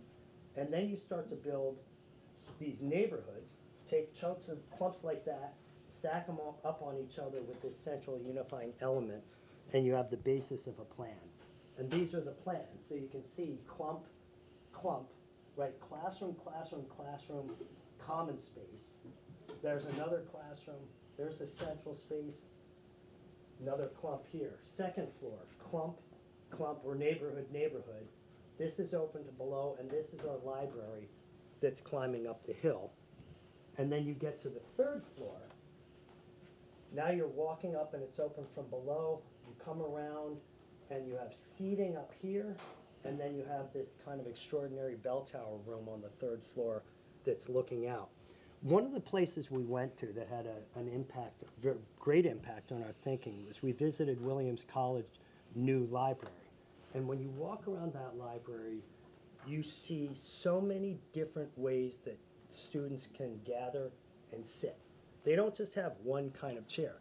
They have 8 kinds of chairs. They've got stools, they've got big soft chairs, they've got chairs like this, they have swivel chairs, because people like what they like, and they like different things. A lot of people like to flop on the floor. So when you come in here during the day, you'll see students leaning up against the walls and all, and clumped on the floor because that's where they choose to gather. So we wanted to think about all these different kinds of ways that students can sit and be together. And that leads you to this. So this is that central gathering space. And you can see we'll have platforms. There'll be this platform seating. And then there are these places that you can't really tell in this photo, but there are platforms with tables that go up the hill as well, so students can gather in groups and be around a table. They can gather like this, and then there's seating up here that's like counter seating looking out over this whole scene. You can see the mountain in the background, and that's Equinox Mountain, which is another piece of the signature of our campus. And then you go all the way up top, and you get to this bell tower. And that's looking out, and this is where I really feel like we're both honoring the past and looking to the future, because we're looking at our bell tower in a different way. And we envision this room as a place for gatherings like this one. So 2 years from now, if you want to come back, we'll put you up there and you'll have an absolutely extraordinary view. We're envisioning it as kind of our place of highest learning. And so in the future, we could see student demonstrations of learning, student presentations up here, capstone projects, things like that, that are worthy of the space in which it sits. Here's a look at the exterior. We're putting slate on the exterior wall. We have slate on our roofs, but the idea of using a natural Vermont stone in a different way, we find appealing. It has these arms or wings that open up. We want it to be welcoming. This is that bell tower room up top. It clearly is a signature statement. This is not Vermont vernacular, and we recognize that. And in fact, we weren't looking for a building. We were specifically, we didn't want a building that tried to look like it had been here for 200 years or 100 years. We wanted the authenticity of a building built in 2020, opening in 2021, that looks like it's rethinking the way architecture sits on our campus. And so we think we've accomplished that. But it is a different look than some people are used to. And then instead of a parking lot, we'll have this courtyard that's uniting, pulling everything together.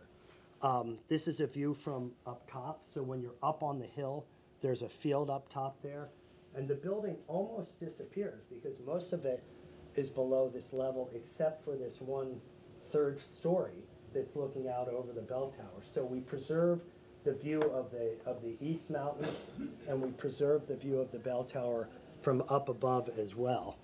Additionally, if I go to the courtyard scene, we've gotten literally 500 tons of marble donated. And we're going to be using big marble blocks in the courtyard as casual seating. Marble is a native Vermont stone. It was core to the economy here. This is a photo of the quarry where it came from, the Dorset Quarry, which is one of the great swimming holes in the world. But this is the Dorset Quarry before it filled up with water. This was from the 1800s. So quite literally, the blocks of marble that will be sitting in our courtyard were hand-hewn back in the 1800s in this quarry. And when they abandoned the quarry, they've been sitting there ever since then until we've picked them up and bring them into our courtyard. They become a lesson in Vermont history and Vermont geology and in the Vermont economy. So we're quite excited about that. The same marble was used for the New York Public Library and other major marble edifices around the country. And this is what it looks like today. You know, it's just sitting out in the field. It's kind of, I mean, it's really kind of extraordinary. So that's where I'm going to end. I'm going to end with this slide because I love this slide. This is another look at our bell tower, and it's just a different view. I always like it through the woods because, to me, it says we don't really know. It connotes a journey, and we're on a journey. We've been on this journey for years now, and it'll continue. Sometimes you work backwards, and I think Jen has led our faculty very well in thinking about designing courses backwards, and sometimes you lead organizations forward. And I can't tell you exactly what this school is going to be in 2029 when we hit our 200th anniversary, but I know for sure that by having the brain-based thinking, the educational thinking we're putting in place now, and coupling it with changes in our infrastructure and the basic architectural shape of this school, it's going to be different, and I'm pretty sure it's going to be better. And we're going to keep finding ways to make it better. So happy to answer any questions about any aspect of the school. But I think and hope you have some sense of the richness today of what it is to be a Burton student, and you have some sense of our commitment again and again and again to keep trying to get better. And if I go all the way back to this morning, I'll say if there's one reason why people keep coming in, why we have, I forget the number off the top of my head, 45 transfer students in our 9th grade. That's the difference between having a 9th grade of 125 or 130 kids and a 9th grade of 165 kids. It's because of this. It's because of the experience today and the commitment again and again and again that we're going to be better tomorrow and the day after tomorrow. So, Thank you, Mark. Thank you. Any board members, do you have questions? Yeah. What's the structure of the school day? Like, how many classes do you have a day, and kind of how does that all work? So we work on a block schedule. So like Stevie, you have A days, B days. Yes. So we do something a little differently. We have classes that run AB every other day all year long, or you can take AB as a semester class. And then we do the same. We have a C block, which is just semesterized. Then we do DE, which could be every other day all year long, or a semester, and then we have F block. So most students take 4 or 5 classes a day. And then we also have this cool thing called Flex Block that happens 3 days a week where students have an extended block for lunch and they can access teachers, work together, some kind of activity that they want to take part in during the day. So that happens 3 times a week. Students can access all those variables Oh, it's a huge puzzle. It's yeah, they can. So The questions? What happens to this building that we're in, under this new Good plan? question. So going back to that slide where I'm saying things move out of this building, out of different buildings and go in there. This building is 20 years old, and its challenge is, there are a couple challenges. One is our science floor. Our science labs aren't big enough, and we don't have enough of them, right? Because we're growing. And 20 years ago, this school was in the 400s, and now we're in the mid 700s. So we've outgrown our science labs. We've outgrown our math classrooms. We're moving this library, so this whole floor becomes empty. And so the opportunity here is for us to expand science and math and probably think about ways to have them closer together. Meaning right now there's a science floor and a math floor, and human behavior says, if you're on the math floor, you stay on the math floor, and if you're on the science floor, you stay on the science floor. If we want them to become more integrated in the way that we do, we have to think about mixing that up. And we have to think about this floor and how we can reconfigure this floor to create more classrooms. I also, I can't help but point out this view, because that too is a world-class view. I think that we have to preserve that portion as a common space in some way, because it's just too good for it to be like, now it's a classroom and please don't look over there, look over here, pay attention, right? So, but there's a whole redesign of this building that is like, I literally was talking to Kyle Murphy, our architect, yesterday, saying we need to get going on thinking about what this building will take. I think it's, it's several $1 million. It's not $20 million, but it will allow this space to reflect the thinking that we've developed in the new building. So, The one thing I should point out, the chair of the select board went here, I don't know when he went here. a while ago. Yeah, a few years ago, in the basketball was actually in the Performing Arts Center. You had to put your hand out to stop from running into the wall when you did a layup. He had 60 some odd students in his class. So the number of students that the school serves is really going up. Yeah. And it's tripled right. over that period of time, from about 60 students to almost Yeah. 180 in some of your classes. And you mentioned the select board. I talked to you right at the beginning about our commitment to our communities, and I think there's a very good example right now of how we're connecting with and collaborating with our community, because I've been working with John on our rec park and our need for a track, and the rec park's desire to constantly improve. And so what we're doing is taking $1 million and putting it into public land. We're gonna build a world-class track at the rec park for public use that we get to use too. So it's not entirely altruistic, but it's an example of where, if we built a track on this campus, it's our track and we use it in the springtime for 2 hours a day and that's it. If we build it at the rec park, it strengthens our community.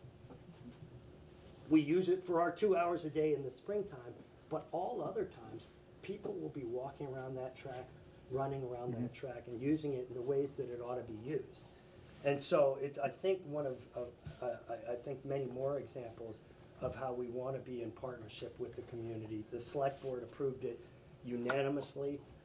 We're waiting on the final permit. We hope to have that in the next week or two. Yep. We have our contractor lined up, contracts are signed, and we're ready to go. So this spring, we will have a track for our track team for the first time in the history of this school. And this spring, our community will have a brand new track to utilize as a resource. And it will be that much more attractive for people thinking about moving to this area, to say, wow, look at this rec park, look at the resources. And that's the difference between, people keep using the word incorrectly, private school. And Right. private school wouldn't do that. Private school would not invest in a public park. I mean, independent schools, definitely. We need to stay, or try to stay on schedule.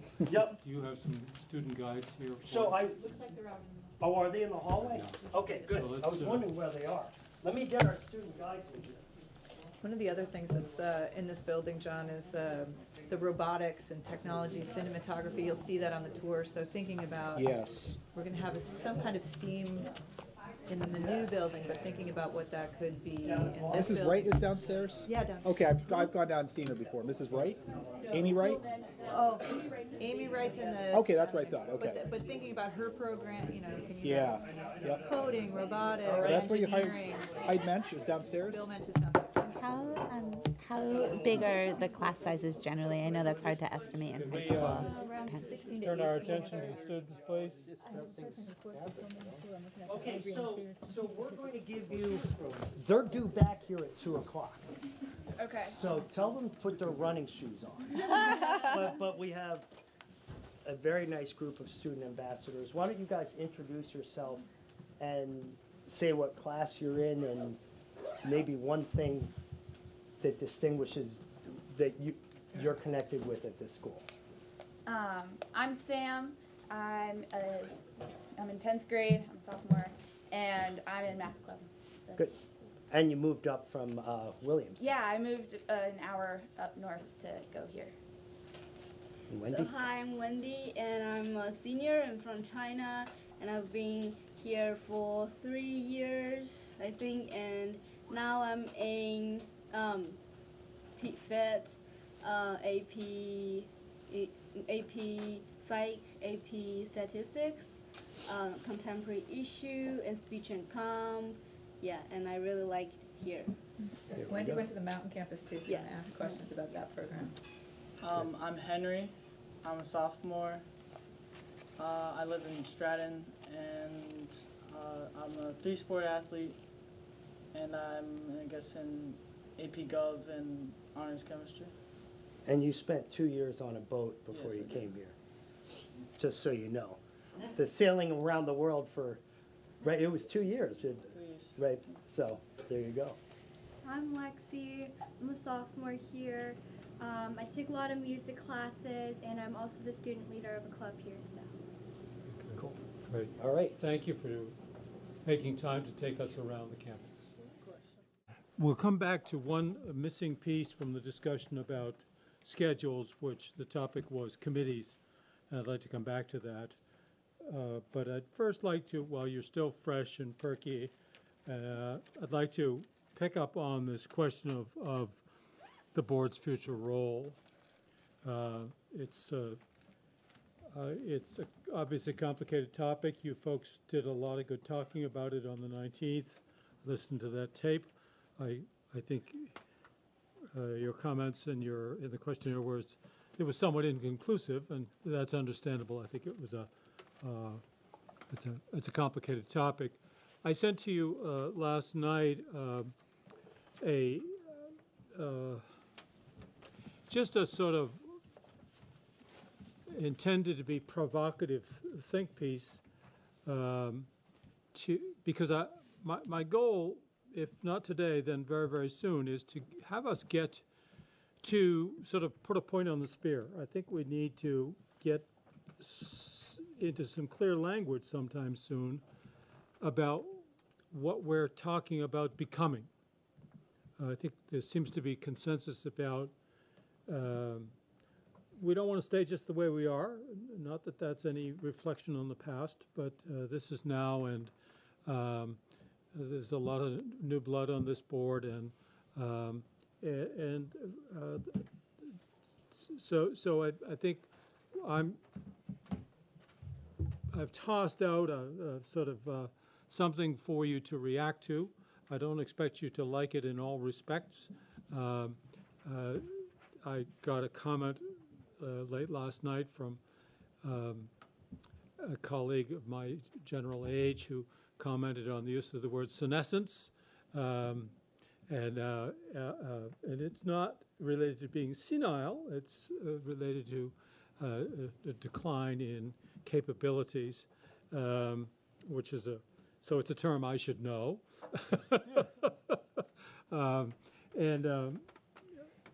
But as you can see, if you made the time to read what I wrote,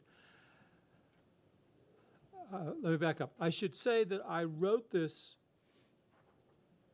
as a first attempt at how we might communicate with the General Assembly. There will be no change in what this board does without the cooperation of the General Assembly. We were created by the General Assembly. We can be uncreated by the General Assembly instantaneously.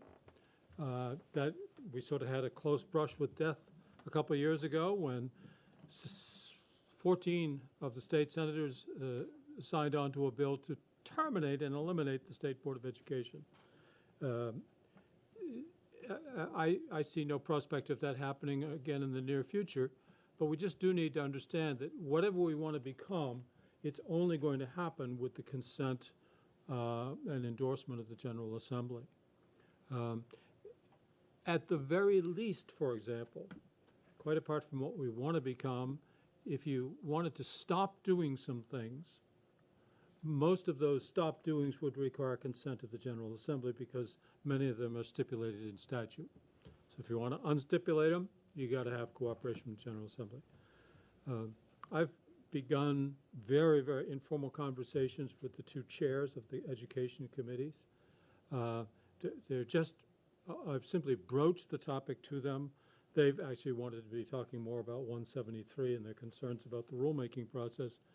But I've sort of squeezed in with them that we want also to be talking, as well as 173, we want to be talking about the board's role and future, and we want to learn from the General Assembly what it would like us to do and be, as well as what we ourselves might think.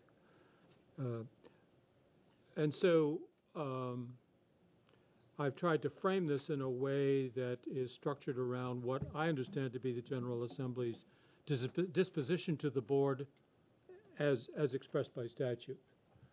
Even though there was that brush with death a couple of years ago, it seems to me that there's a lot of evidence that the General Assembly looks favorably upon this entity and regards us as a go-to organization when it comes to dealing with complicated or sticky policy questions related to education. Act 46 being a very obvious example. The small schools metrics is another example where they turned a very tricky and politically sensitive question over to us to grapple with as best we could. And now with 173, realizing that they were, by passing 173, they were essentially legislating a sea change in how education, special ed is funded, and even special education practice.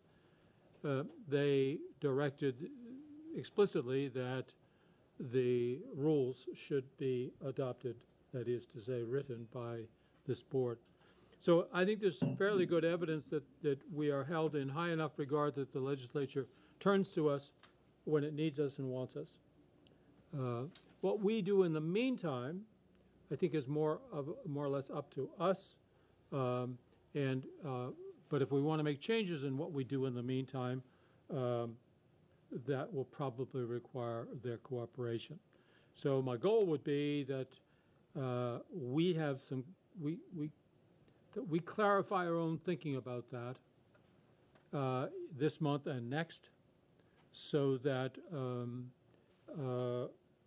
after the next meeting, I would like to be able to approach the two chairs and say, this is the direction we'd like to go, and this is a first pass at some of the legislative changes that we think we might need.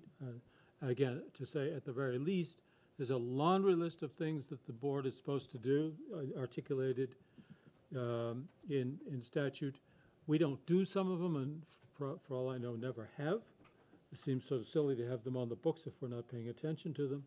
And there are others that we do and probably don't need to keep doing. I listened again to your dialogue the other day, the last retreat day 2, and there was some discussion about strategic plans and strategic vision and so forth. And I'd like to just comment on that. The previous boards, long before I was on there, talked about strategic plans and had a 2 or 3 page document that they called a strategic plan. It's still on the website. It's not a plan at all. I mean, I've written a lot of strategic plans for large corporations. They don't look anything like that. That was simply a wish list of things we think are important, but it wasn't a plan to do anything. And then subsequently, under the new chair, the most recently left chair, we switched the language to be more about a strategic vision. And we never ever got to anything like a plan.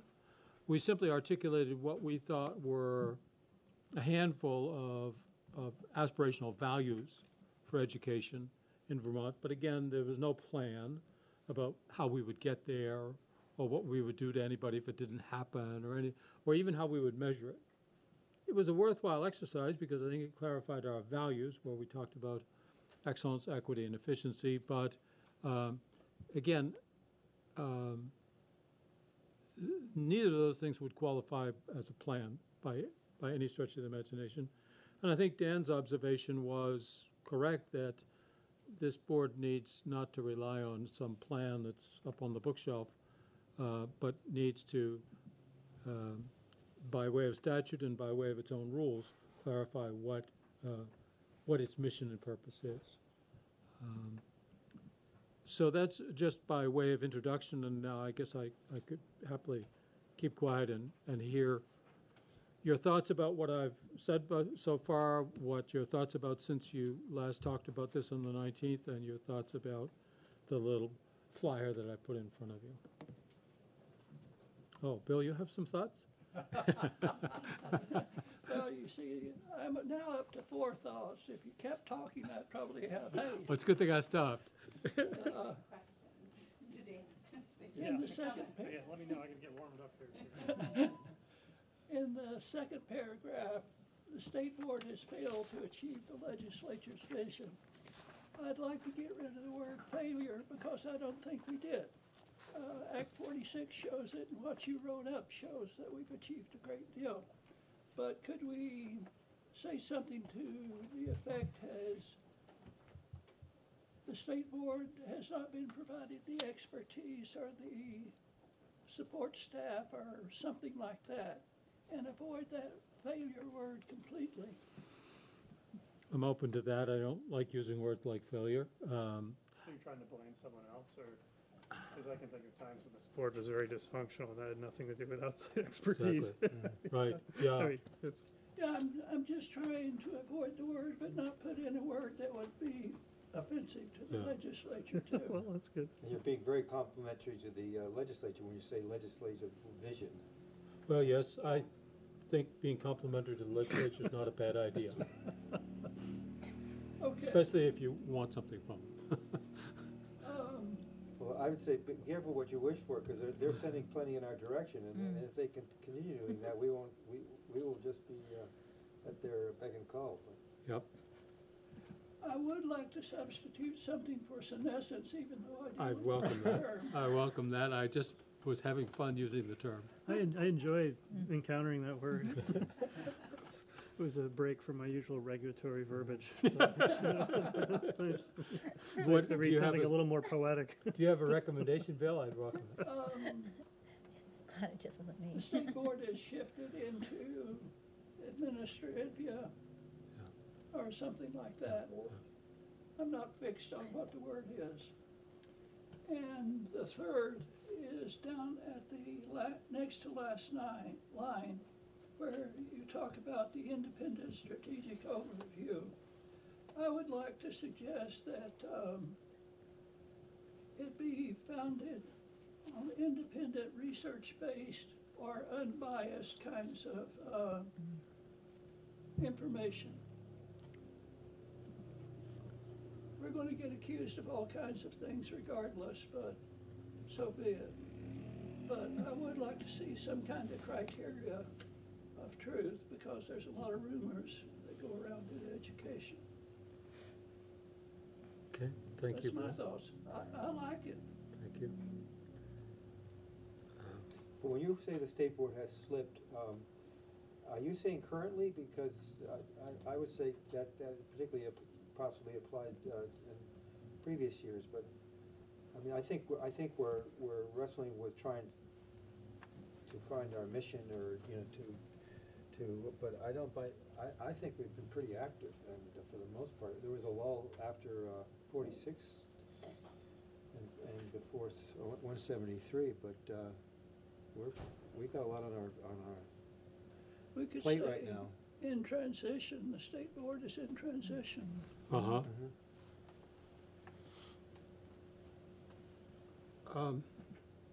Yeah, I guess I would try to, not to defend, but to respond by saying that,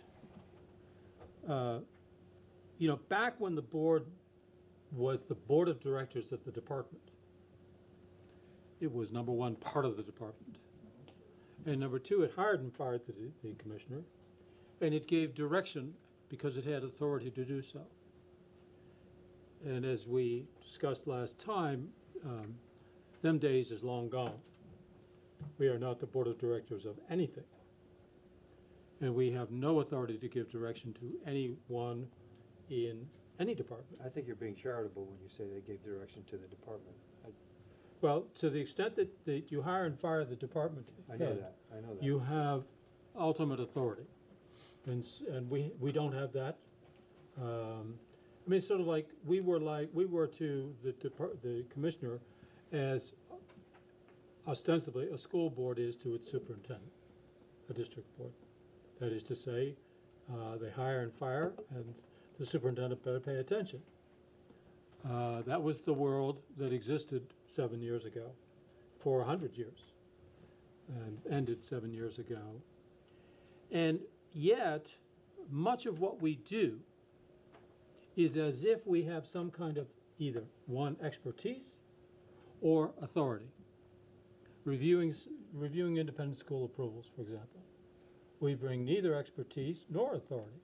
We can receive a proposal or an evaluation by the Agency of Education, and we can think it's junk, and there's nothing we can do about it. We can think it's great, and it doesn't matter.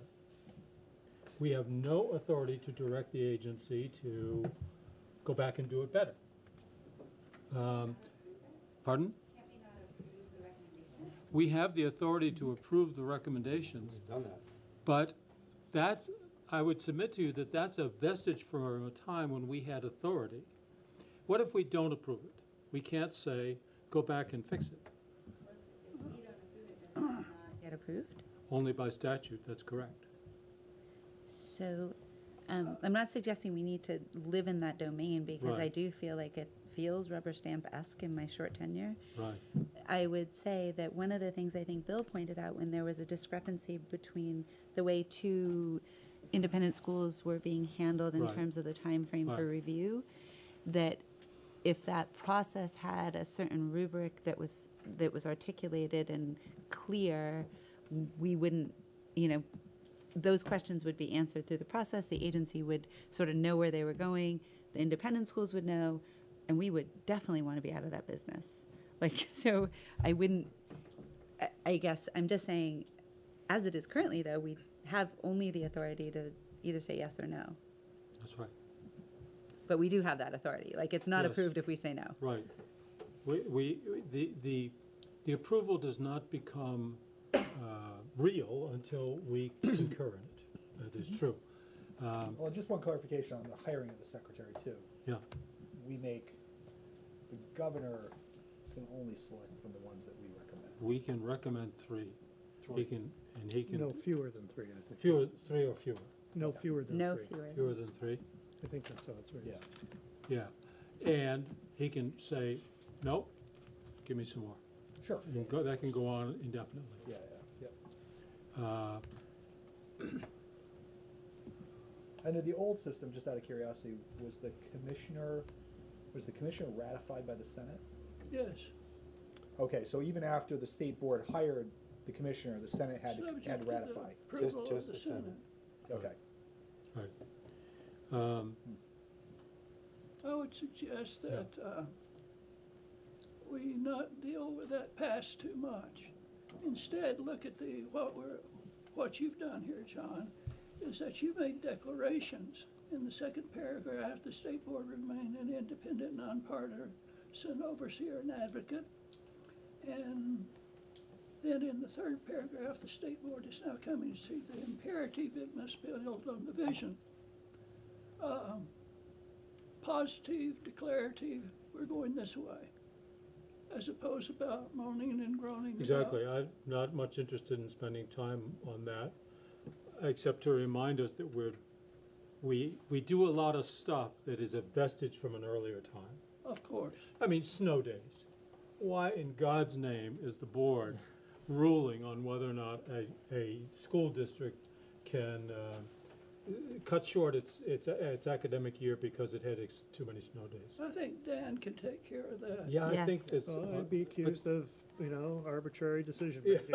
Right, you can't trust him. You can't trust him with that kind of stuff. Even the agency wants to push that off. But this gets to the overseer role, and I think one role that we could have within that context is as a route of appeal.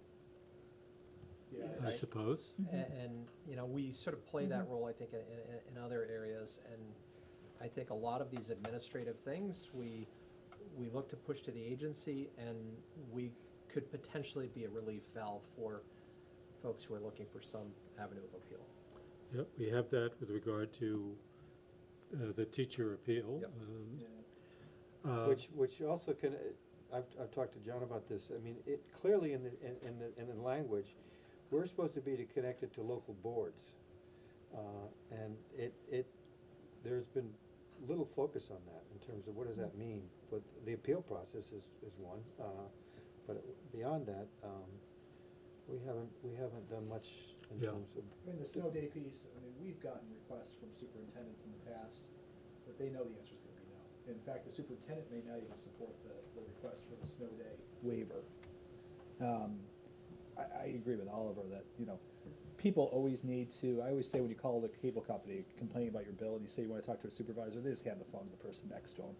Say, oh, they want to talk to you. They're not elevating you to the top floor of the building. It's interesting. But people want to appeal everything. But there's the problem, it's in the statutory language now. There are times where or the secretary specifically, the final decision maker, there is no appeal. Like, I am the final source of appeal. And then there's other issues that it comes to the board. So it's like, it's a mixed bag right now, depending on the political nature of the issue. Right. So for instance, residency, I have the final decision on determining the residency of a pupil. There's no appeal. It says the There's secretary's an appeal, decision. They go to court, right? They go to court, that's Yeah. right.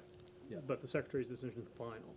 But then you take something like snow days, well, it comes to the board, because it's an exception to your school quality regulations on a number of days. So, unfortunately, there's a mixed bag in the statutory language now. Yeah, I could imagine even with regard to independent schools, for example, we get out of putting our rubber stamp on anything, and there's an avenue of appeal of a denial.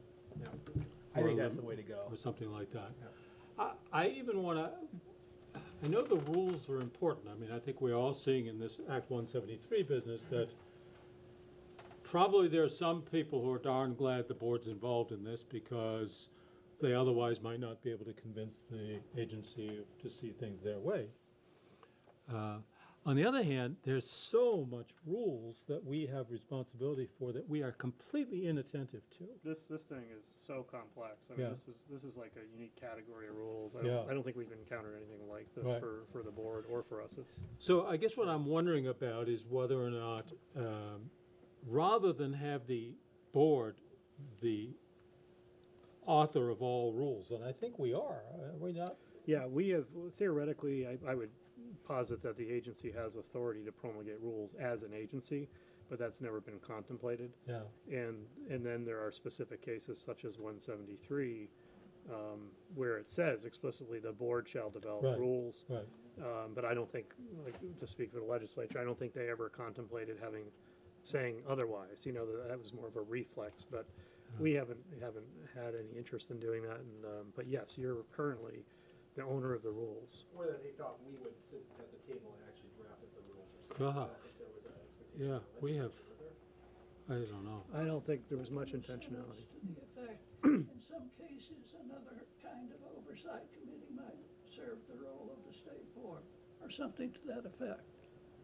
Another oversight committee with regard to what? Well, we just said independent schools. I think somebody should be, who is independent and knowledgeable, should be able to make decisions there. Well, that's what the agency does. Yeah. Why can't we rely on the agency? I was thinking appeal process would be based on, you know, not a de novo hearing of an issue, but Right. were the regulations applied consistently? Right. Like, Yeah, exactly. about what you're gonna do with a teacher regulation. It's not to hear the case from the beginning, it's to say, was adequate due process provided? Yep. Did this happen, did that happen? Right. So it's a substantial burden for appeal Yep. to say, well, it was an arbitrary decision, we want to appeal it. It Yeah, doesn't, and I would argue it wouldn't be a route of appeal just for denials. There, for certain issues, there could be a route of appeal for denial or approval, right? Because there could be some Sure. interested party who says, I think it's a terrible decision that you approved this Yeah. particular school, and I want to appeal this. Right. Yeah, so it'd be approving a permit or its denial, Yeah. or appealing it, yeah. Yeah, not for every issue, Yeah, but yeah. depending on the nature of it. Yeah, so this role of being an appeals panel as opposed to an administrative oversight panel, which looks at everything. Yeah, let me just back up. What's my agenda here in having this conversation? It is to try to offload from the board and its limited meeting time. We have about, 100 hours a year of meeting time, is to try to get rid of stuff where we're not either bringing authentic expertise and or knowledge, or where other people are already handling it pretty well. And so oversight of school days, snow days, and independent schools and all that is one area.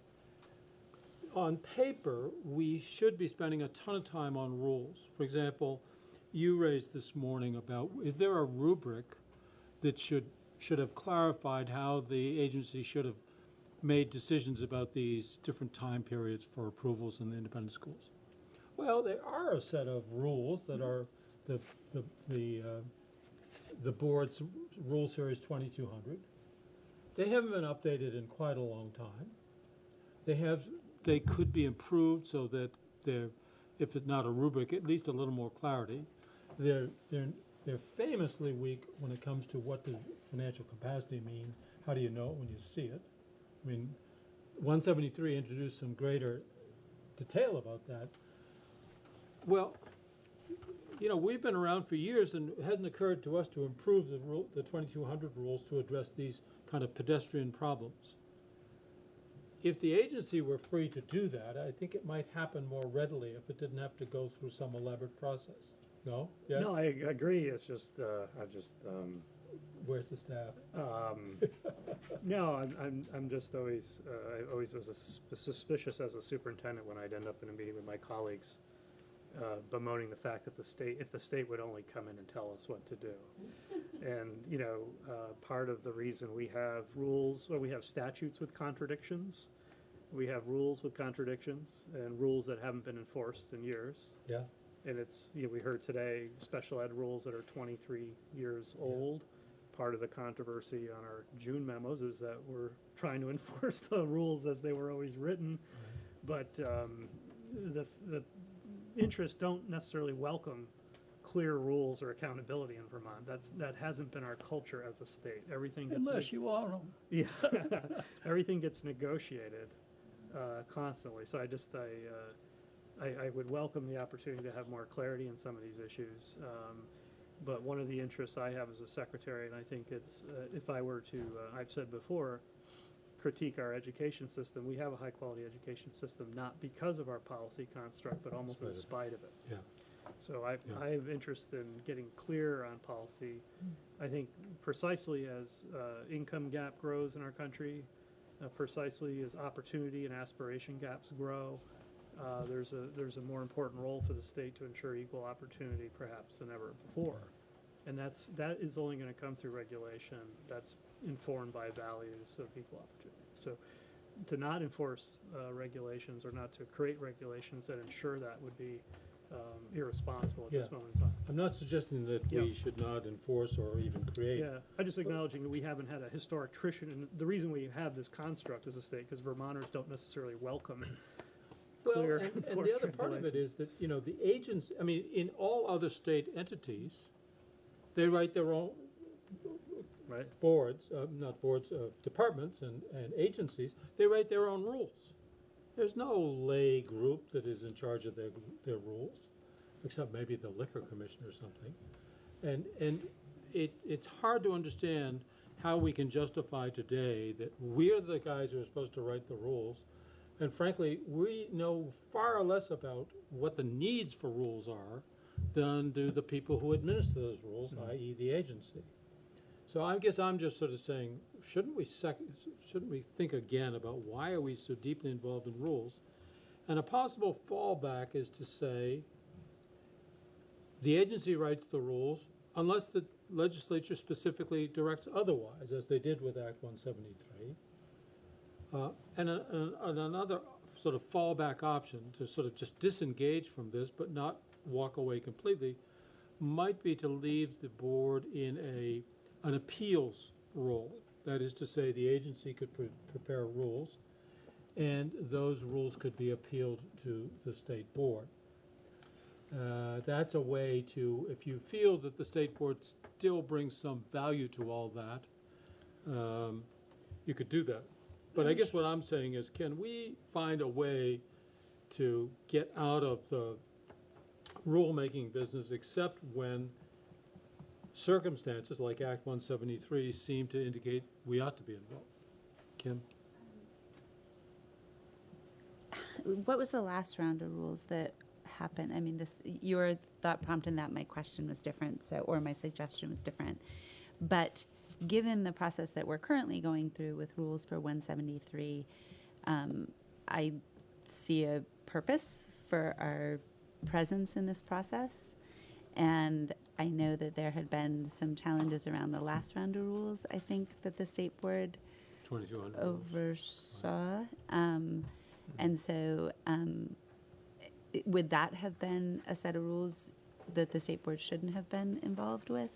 I'm trying to understand I don't think there's better. anything unique Rules about- don't feel like the first thing that we would want to dispense with. Some of this other, given the role we're playing right now, it feels less. Yeah, I think the issue with those rules versus, say, 173, the nature or the gravity of the substances was not too dissimilar. It was more an issue of the process.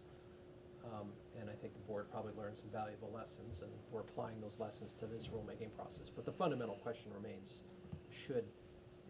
is the board the proper place to be shepherding these rules through the rulemaking process? And I agree with John. I'm not sure that we add a lot of value as a board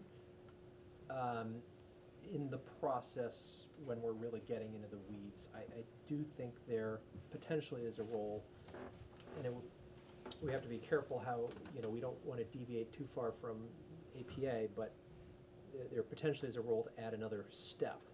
Sort of the final review, it's before it goes to ICAR and LCAR, you've got to, run it past the state board. But I could also argue that that's really unnecessary because the APA process is pretty robust. And you already then have to pass the ICAR gate, and then you have to pass the LCAR gate, so. What is APA? I apologize. The Administrative Procedures Act. And that's really what governs all rulemaking throughout the state for all the various boards and agencies. And it's a fairly uniform process, so that's where I'd be a little bit cautious, I think. It's actually more laborious than most processes Oh, that yeah. I've seen Oh, in yeah. other states. Well, rulemaking is supposed to be, so everybody gets a crack But at even it. more so than New York or Massachusetts. Oh, I see, but, yeah. Yeah, I mean, Yeah. I don't see that same level of process going forward. I think what I think makes the most sense as a board member is that initial recommendation should come from agency staff. They should go to the secretary, who is by statute an expert, an overall expert on education, and the secretary should make initial decisions. Having a board that you can appeal to, you know, the secretary is always going to be inside the fishbowl. That's his job, or her job, is to be in the fishbowl called education. And that's a different perspective, I think, than being outside the fishbowl. And I think that the initial decision should be made inside the fishbowl, and the appeal should go to a board that, like I said, is outside the fishbowl. It's just like, you know, any other process where you've got a impartial judge that makes a decision at the end. I don't think most processes or most issues would get to that level of being appealed, but I think that makes the most sense. That the initial decision, yes or no, or maybe, or whatever the decision is, should be made by one person who has a clear thought on it, a clear single thought, and is based on knowledge of the topic. I think that makes sense. I don't think it makes sense for us to say yes or no to independent school licensing, for example. And you know, anytime you have a committee making a decision, now an appeal is different, but anytime you have a committee making a decision, you always run the risk of ending up riding off on a camel. So the only thing I would say about be careful, the other thing I'd be careful with an appeal type process is when it comes to rules is you could have a set of rule changes that are extensive and a million different stakeholders with different issues, and all of a sudden you could have 50 appeals on your hand. So as I think about I wasn't this, talking about rule making. Okay. That seems like an entirely different level Okay, of complication. That one I almost think should just go to LCAR and ICAR and that process. But other decisions that are currently vested with us, like school days. Yeah, I mean, exactly. I agree. I'd be honest with you, I vote against them all because I have to go home and face my kids at the end of the day, and they're always complaining about how many days they have to go to school. So, Who put out that list? I don't think we've ever passed one either. That went on forever in terms of what. It's a huge list, yeah. In Title VI, was that Donna? Who put that together? We had some folks inside the agency do it in a different context than today, but it was relevant very much here. Yeah. So I guess there's some consensus that we'd like to be shedding some of this stuff. Yeah. The particulars of how to do it, you know, there's, I think Oliver's notion of that perhaps we could play an appeal role in certain situations, although when it comes to rulemaking, the rulemaking process is so layered with oversight by ICAR, the public hearings, that, you know, it's pretty hard to get it wrong, I think. You got it wrong. But well, you know, it didn't become a rule, notice. Right, exactly. That's no, this just is true, That's the and point. because the process worked. But another spin on this could be that the agency, that the board itself does not initiate rulemaking, and that any rule drafts are driven by the agency, and essentially the first draft is prepared by the agency, you know, through a vigorous process, and then it's handed over to the board to go through the formal stages of public hearings, et cetera.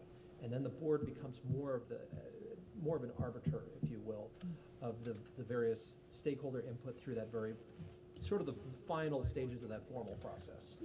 The problem with that is that unless you satisfy yourself that it's a really good rule, you wind up looking really stupid when you take that out in public, if it's not. I think we're getting ahead of ourselves a little bit here. We're deciding particular cases when what we need is a statement of our intent to go in this particular If we thing. had a purist approach to rulemaking, which was that we would all get together around the table and literally put pen to paper, I wouldn't want to read those.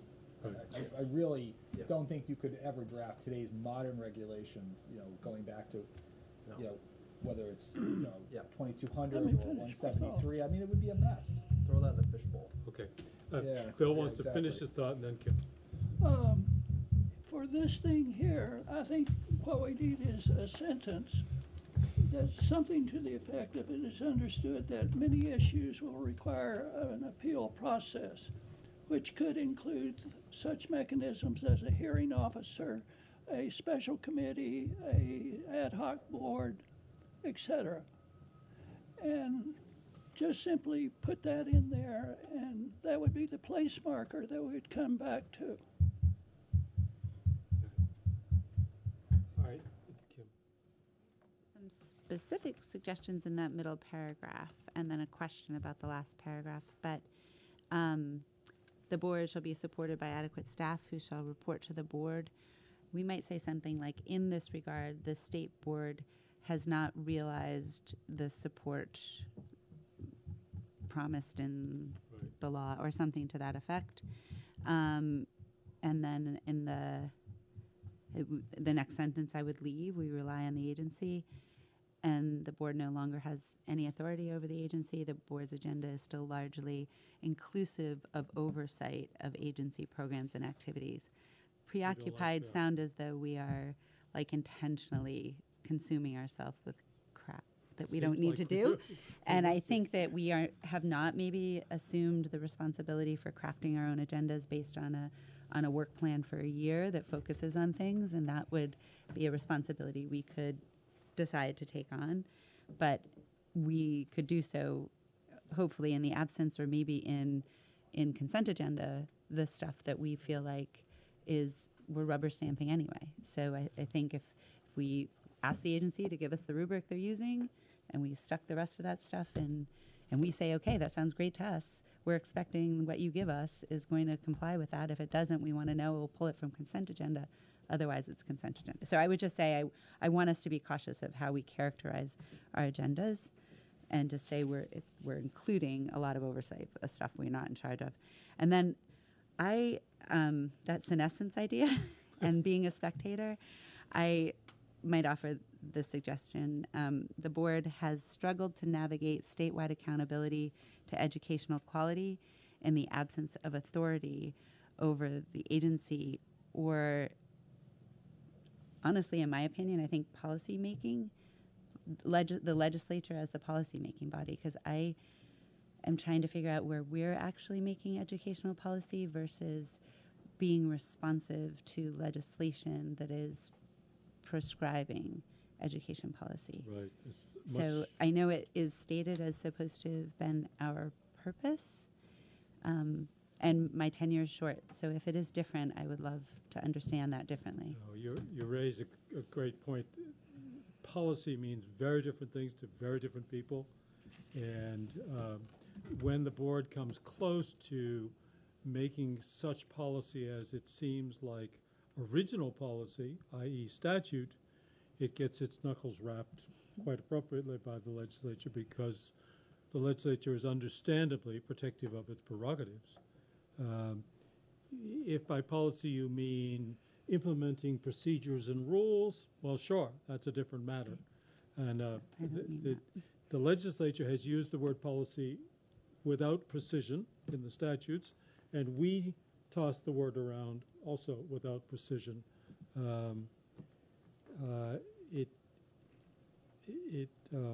It's not a very helpful term because it means so many different things to different people.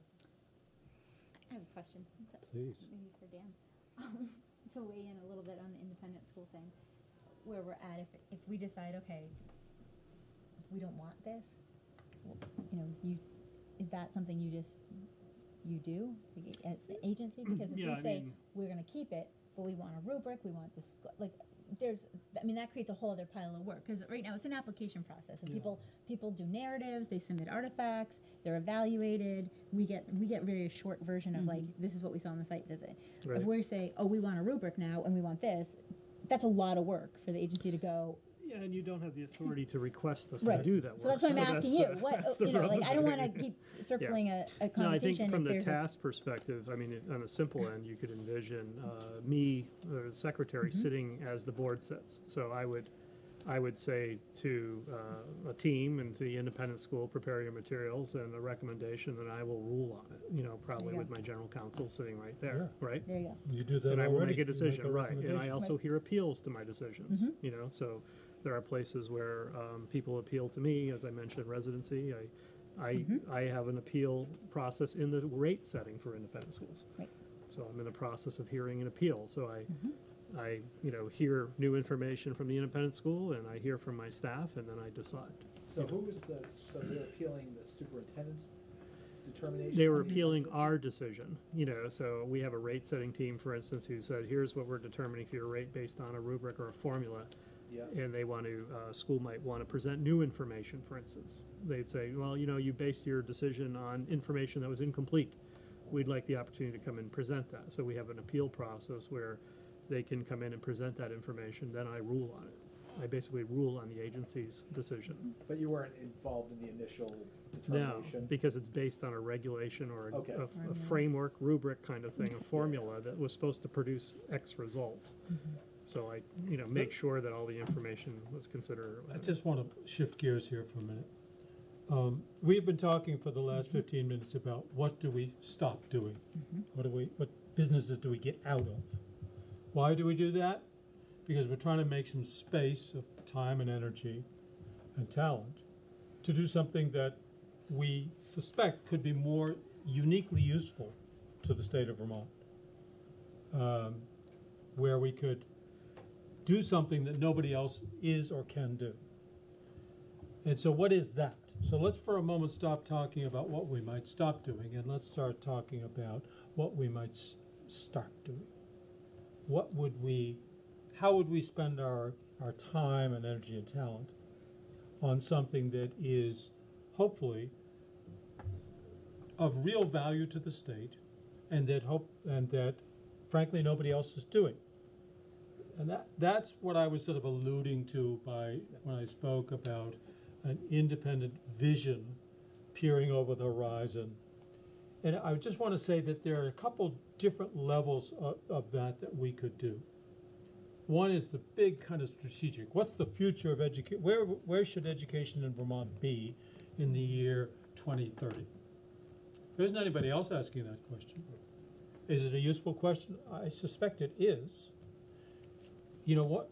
Parenthetically, one of our critiques of the legislative process for the last 5 or 10 years has been that there's been all this initiative overload, all these new things happening, but no one has sort of stood back and put that in the context of where are we headed with all this and how rapidly can we make that happen. And obviously we've overloaded our school institutions with all sorts of reforms. Were there an overarching vision there's the saying is that if you don't know where you're headed, any road will take you there. If you don't have a destination for 2030, then the chances are you're just going to do a whole bunch of stuff that doesn't necessarily get you there. So one of the roles for this board could be that it is the one that's looking out across the distance, gathering information, yes, research-based, but also what do the people want? What do Vermonters want? What do the school boards want? And the teachers and everybody else involved, and convening and essentially doing a white paper at some point that says, this is where we need to get to. And we've got 10 years or 15 years to get there. Another, at a totally different level, the board could, let's say it's been critical about something the agency's been doing. Take oversight of independent schools. The board could sit down with the agency and say, we have these concerns. And the board could produce a piece, 2 or 3 pages, that says, we think that the oversight of independent schools should be changed in the following ways, or get the following results. And that is first presented to the agency and to the governor. And if they say, yep, great, we'll do it, good. If they say, you must be, no, we don't agree, that can go to the General Assembly. In other words, we could become shapers of the formulation of educational policy at the tactical level, how do you evaluate independent schools, and at the strategic level, where are we headed for the year 2030. I'm suggesting that that's the kind of work that we uniquely could do. But we have no authority. That's correct. And we're willing to give up what possibly authority we do have. I haven't studied that list, but that list that, I don't know who, that long list, I think you all have that Yeah. of legal. Yeah. I mean, it is mind-boggling to think of how much we're referred to in Title 16 and what we're supposed to be doing. Those are responsibilities more than they are authorities. Well, but whatever. Yeah. How whatever if we say we're going to do a study, how is that any different from a summer study committee or anything else which just gets kind of buried? Nobody really pays much attention. What's to make us think that we're going to be seen as I disagree, and I would disagree because yes, a lot of summer study committees do get buried, but I think you would agree that the usual trend is that there are ideas that come up in summer study committees and often revisited, and they ultimately, if you look at any major piece of legislation, you will see the genesis of that That's right. idea. They percolate. All the just to back you up, Yep. all the mandated parts of 153 were from a summer study. You just disproved your own point. Yeah. Yes, And precisely. Act 46, the same thing. So I do think there is value in this board in sort of taking on this role of becoming the convener of these substantive conversations, which are not going to immediately translate into into a policy action, but will help inform the conversation and move the dialogue forward. And I think that is, I would argue, that is a really good use of our time, and personally I find much more interesting than, approving snow days. Student members been trying to get in. I'm sorry, Sabina, pardon me. So to your first point about, all these different actions that have been taken to try and get schools, I feel like one thing that could really help would be to get all those schools that are on the far end that are struggling to be in compliance with these, acts and legislations that have come through, is maybe to work on finding a way to give them like a guideline of like, here's what would work, so that way we can ensure that every student in Vermont that graduates, the graduating class of 2020, everyone there went through a very similar education. Everyone got the same quality education. Because a lot of it is you look at a student who graduates from like Burn or CVU or South Burlington versus someone who graduates from some like rural school like Harwood that doesn't have as much to offer and are having a hard time struggling to comply with these things. That's, I feel like, is the biggest issue, because, we don't want to be creating more things for them to have to do. We want to help them get to the point where they're supposed to be right now, because there are schools out there that aren't in compliance with what we're asking, and so then their students aren't getting what they deserve. Absolutely, absolutely. But the disparity of where we are right now with this many students with the resources, I know this is a private school, and Cabot with less than 100 kids. Yes. How in God's name can they have anything close to what's happening here? Right. There's no way in God's creation. But just to stay with the board's role, I mean, that, for example, is something that, as a board, we could shine a light on those differences. And it's not like Dan doesn't know about those differences. If he had twice the resources, he'd have all kinds of people out there grappling with those situations. Kim, let's hear from Kim. To play off of that and to sort of go back to one of the things we pointed out in reading Act 73 earlier was that there is a responsibility often within all of these acts that are well intended for there to be some accountability in reporting whether the intentions are being met. Mm-hmm. And I'm not quite sure how that's happening, if it's happening, and if by shining a light you mean we would make sure that those acts related to education are, to Sabina's point, actually being implemented without a hammer, because we have none, without any authority, because we don't, but the law says it. So somewhere, can't we say that we're going to look at what those acts are and we're going to ask for reports on how those are going? There just doesn't feel like there's an accountability to the intent of these laws. Right. Whether it's Act 46, 73, what will eventually, or 77, sorry, or preschool, or truly we get then little studies in pockets, and we're not getting a comprehensive look at impact. And I would love for somebody to be doing that. If there's not, then we should. Exactly. And that would help the legislature, I think, know if there are tweaks necessary. It would, Sure. I feel like that should be somebody's responsibility. Accountability and follow-through on almost any legislative initiative is very uneven. This board could convene a series of meetings or hearings on that very topic. 173, Act 46. do we know it's working, and what's the evidence for that? So we have an evaluation in place and we're doing it. and Right, we'll be issuing reports. right, and the answer would be, well, there's, Right, I think the scope of that evaluation is pretty big, right? And I don't know what our capacity, like, we can hold listening sessions, sure, and get anecdotal narrative stories. I Right. mean, that's one, but Right. it has to be paired with something that's a little bit. we asked the agency and to it. others. So So, yeah, I just want to pick up on Sabina's point because she raised a really interesting issue, and that is this disparity between schools. And I do think, and this is going to sound a little bit controversial, but I think there is a role for the state board to do the things that nobody else has the political courage to do, and namely, we as a state need to get serious about closing some schools. There are some schools that are quite frankly just too small to adequately serve students and give students the opportunities they need. And the legislature, no elected official is ever going to take on that responsibility. It is the role of something akin to a base closure committee. And and I think and we heard through the Act 46 process from a number of parents, some of them privately, some of them publicly, who said, please close my school. My kid is getting shortchanged.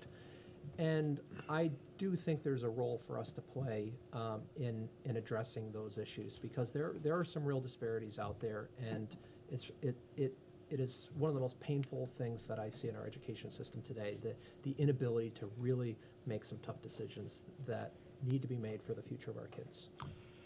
okay, this is good. Now, let me just sort of characterize what I'm hearing. I'm hearing on the one side that we can think of a number of ways that we could disengage from some activities. We don't have a perfect consensus about that, but we can see it's very possible. I think on the other side, actually the more exciting thing is that you can see that there's no shortage of big picture issues that we could imagine this board taking on. And could we force change? No. Could we influence change? Yes. How could we do that? Well, first of all, we have what you'd call a brand. We're called the Board of Education. And even though some people don't perhaps care for us, what the State Board of Education says is probably going to be paid attention to. And so you can essentially leverage that brand to become kind of not a think tank, but a sort of convener, focus group on topics that you all collectively decide. You'll have to actually compete with each other, because there's so many bright ideas about what we could do. We can't do it all, and we'll have to make some tough choices. But what I can see is that you're describing initiatives that are coming from us, not coming from Dan, not coming from anybody but the board itself. And that's the difference between the future that we might create and the present, where largely our agenda is sort of, we don't stop to think, we've got a whole morning, how do we want to use it? We don't ask that question. And there's no reason why we couldn't. But the only way we can get there is so we got to have some whole mornings. It's on the agenda Yeah. that we could change the meetings, but we never do. Right. And, and even today's meeting, as fun as it was to be here, we spent an awful lot of time on the school, and it's sort of a legacy from other times. We've always gone to important schools, and sort of as a courtesy, we say, tell us all about yourself. And, well, that's all very interesting, but maybe there's more important things for us to be spending our time on. I mean, courtesy is important, but I think we even have to look at that. I in noticing the hour and 45 minutes or hour and a half, whatever it was, that was devoted to learning more about Burton. That's terrific. Will we be doing the same at Colchester? Do we have that time in our agenda? Is that the best use of our time? And I think that's important, because there are amazing things happening here. This is a private school that is a traditional academy and serving a lot of our communities, very important. But it's a very different 16 kids in a classroom is very different than what would be found in any of our public schools to be able to sustain any one of the hundreds of classes offered, for instance, in Essex. Right. where I mean, hundreds of I would courses are feel offered. very much more enlightened by a conversation with Mark and his colleagues, and from a dozen other schools, if he told us about his aspiration program, the program for children from disadvantaged families, because the focus of our conversation was about equity and opportunity for children from disadvantaged situations. And if we drilled into that, I'd want to hear all about this. But but without context, this was just sort of a survey course about this school. All very interesting. I'd rather we drill into topics that are Deal with issues. that are important to the future of education in Okay. Vermont. And I think Can I too. just say, in regards to visiting any school in Essex, one of the best meetings I went to in terms of getting a feel of the school was not going around the school, was hearing from the students in the meeting. Yeah, that was good. And that was really I good was meeting. there as an Yeah, observer. That was a really An good amazing meeting. group of kids. Mr. So, Chairman, And I think it's a Yes. little may I different. suggest that we talk about next steps? yes, thank you. And agenda, how do you build the agenda? Yeah, Can so, I just ask one caution? I'm sorry. The initiative word is probably one that's going to send the hair on the back of folks' neck up. Oh, really?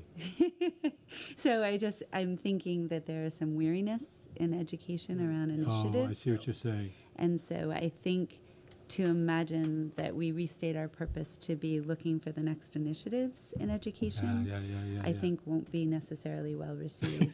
Great I- point. I would go back to the vision. I think accountability to the other initiatives, like a source of ability to be accountable to the intention of other initiatives would be really welcomed, I imagine. And then to Sabina's point, and even stated specifically in Act 77 is, a lot of these acts come with prescriptions about what support will be provided to get there. Right. So we can ask for how are we doing in that regard and, shine a light there. Not to the exclusion of us thinking about what does it look like for a student and what is the profile of our student in 2030 to be prepared for the next steps in their lives as contributing members of our community. I don't think those are mutually exclusive. I just think people are going to cringe if they think we're coming up with a whole bunch of new ideas that the legislature didn't think of, the agency didn't think of. Right. It's- So I guess to next steps, what would help me a lot is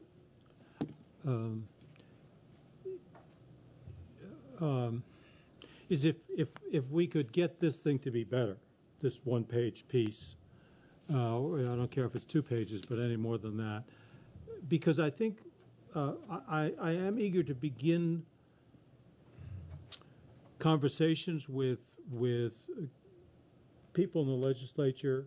Have you got enough to make a new iteration, a new draft? Yeah, why don't I just do that? I'll try to, I'll listen to the tape and I'll try to rewrite this thing, take out some of the most provocative language and All of us expect that you'll get all of our ideas into this. precisely, Exactly. yeah, and it'll be 7 pages long. Yep. Yeah, I'll just do my best. Remember, you gave me about 80 pages of ideas for the Sunset Advisory Commission, and I got it down to 8. So, Speaking of that, it might be an appropriate time maybe for the secretary to give us a quick update on AOE's testimony today on that front. Yeah, I think, Mark participated, I think, via phone in his role as head of the Commission on Independence, or the Council on Independent Schools. No, I'm talking about the Sunset Commission. Yeah. Oh, okay, yeah, regarding the so- SBE. Yeah, so we haven't really provided any new testimony. We, I don't know, did we share our large testimony that we prepared? We were required to respond back on every single board and commission that we touch, including this one, in our response to boards like the State Board or the Council of Independent Schools. Was basically to say, here's the factual information, like the questions like how often do they meet, what's their budget. We provided that information, but on the subjective questions of do you think the board does a good job, we basically restrained ourselves and said, well, that's really for the board to answer. Your blood and, pressure went up, but. They were not satisfied, I think, with our response in some of those areas. And, specifically on the state board issue, we have prepared a sort of another statement along with yours about the state board. And, my position is I have nothing to add to what you've provided or the chair's provided. As a member of this board, I actively participated in your deliberations that ended up formulating or coming up behind the chair's position. So it wouldn't be appropriate for me as a fellow board member to add to that. But I also don't think it's appropriate for the secretary necessarily to weigh in on that. I have, on a theoretical basis, weighed in on that through my design paper, saying that if we imagine one school district and having more clarity on policy, I could see eliminating this board altogether. But I have nothing new to add. And that's essentially, I was talking with Mark. I know Mark was testifying via phone today. There's this entity called the Council of Independent Schools, which largely represents the therapeutic schools. And he was interested in my position on that. And I said, well, I frankly don't support any board or council. I mean, I'm the secretary, right? So I want no council or boards. But that's really for the board or the entity itself to advocate for itself to that committee. But so I don't know where it went today yet. Okay, thank you. So are you okay then as the next step to, I'll redraft this and get it to you. I think I want to look at the tape first, and then so it'd be a week before you'd see this. Peter, you had a comment about agendas. What did you want to say? Well, just how can we better focus where we're going on this discussion and have it perhaps better addressed in terms of how we're setting our agendas? I guess what I could do is try to write a piece for, I mean, it always comes down to you've got to put words to paper, I think, just so people all see the same thing, and then you can react to that. And it's so hard when it's just words in space. That's why I wrote this, was to give you something to push against and to say, this is a direction that you're willing. What I could do if you want is or anybody here is welcome to volunteer, is to write some detail about deaccession. What are we gonna, it's that start, stop, continue stuff. You want me to do more? What do you want me to do less of? So we have to be willing to talk specifically about what we're willing to do less of. And we've had a conversation, inconclusive, but with a lot of ideas, and I think some growth has come. I could try to frame that up for you. We're talking about not doing this, not doing that, not doing that, replacing this with that. And then I could frame up some ideas about what we would do in the vacuum. What would we be doing, not doing, as opposed to not doing? And that would be around the kind of visioning that we spoke about, where we use our power to convene and the visibility of the state board to gather information on topics that the board thinks are really important, high-level topics, research-based information, but also citizen information and practitioners' information and agency information. And I could describe to you some possibilities like that, just to try to put some meat on the bones of this conversation. With that in hand, my hope would be that at our next meeting, we'd be that much closer to a consensus about what we're going to stop doing and what we're going to start doing. We have to go through a couple of 3 iterations. It's probably worth it. Yeah, yeah. I mean, we're a diverse group. We have different ideas, and my goal is to have something that's really a consensus piece. Does it make sense to, if we're when we have meetings, try to get out and visit schools? I noticed we have 3 meetings with McFarland House, which is, that's something to look at. It could well be that by early next year, you've decided that we're going to focus on topic X, whatever the hell it is, and we're going to have our meetings built around that topic for 3 months. And we're going to go to these places to enable us to learn about it. And we'll spend a morning at every meeting, 5-6 hours and then 2 or 3 hours on administrative stuff that we still have to do until we can get the legislature to say, you're free to go, children. Yeah, I think having 3 meetings in Barry, one after the other, isn't that Yeah, it's, inclusive. Well, I'll it say. saves us some time in terms of the tours. We don't have to do tours. We don't have to do tours. I do enjoy them, but at the same time, we spend 40% of our time. I mean, we haven't been to Brattleboro in right, 3 years I've right, been on the board. right. There's a lot we can do. It takes some real planning, though. Maureen Yeah, and I Suzanne guess spend a that, fair yeah. amount of time on building these schedules, and Yeah. we can't just overnight change everything, because some commitments have been made, but we can disengage from some. When there's clarity from this board as to where we're gonna, how we're gonna be using these meetings. I think we'll get there. We're just not quite ready yet to change all of that. One of the reasons for McFarland House in those times is because, well, first of all, travel's difficult, and second, because the legislature's in session and the staff have a hard time being very far from Montpelier at that time. The other piece I'll mention, as far as accessibility, I do think that, having hours beyond a typical workday Yeah. would get more, I think in some communities would get more people to participate or Yep. show up. It'll create inconvenience for each of us in Yeah. our own way. Yep. And you just have to brace yourself for that. Okay, this has been very helpful. I think we're moving forward. I wanna just, I don't know what's your appetite for, let's say 3:30 is when we're gonna stop, come hell or high water. Can we have, let's just talk about committees.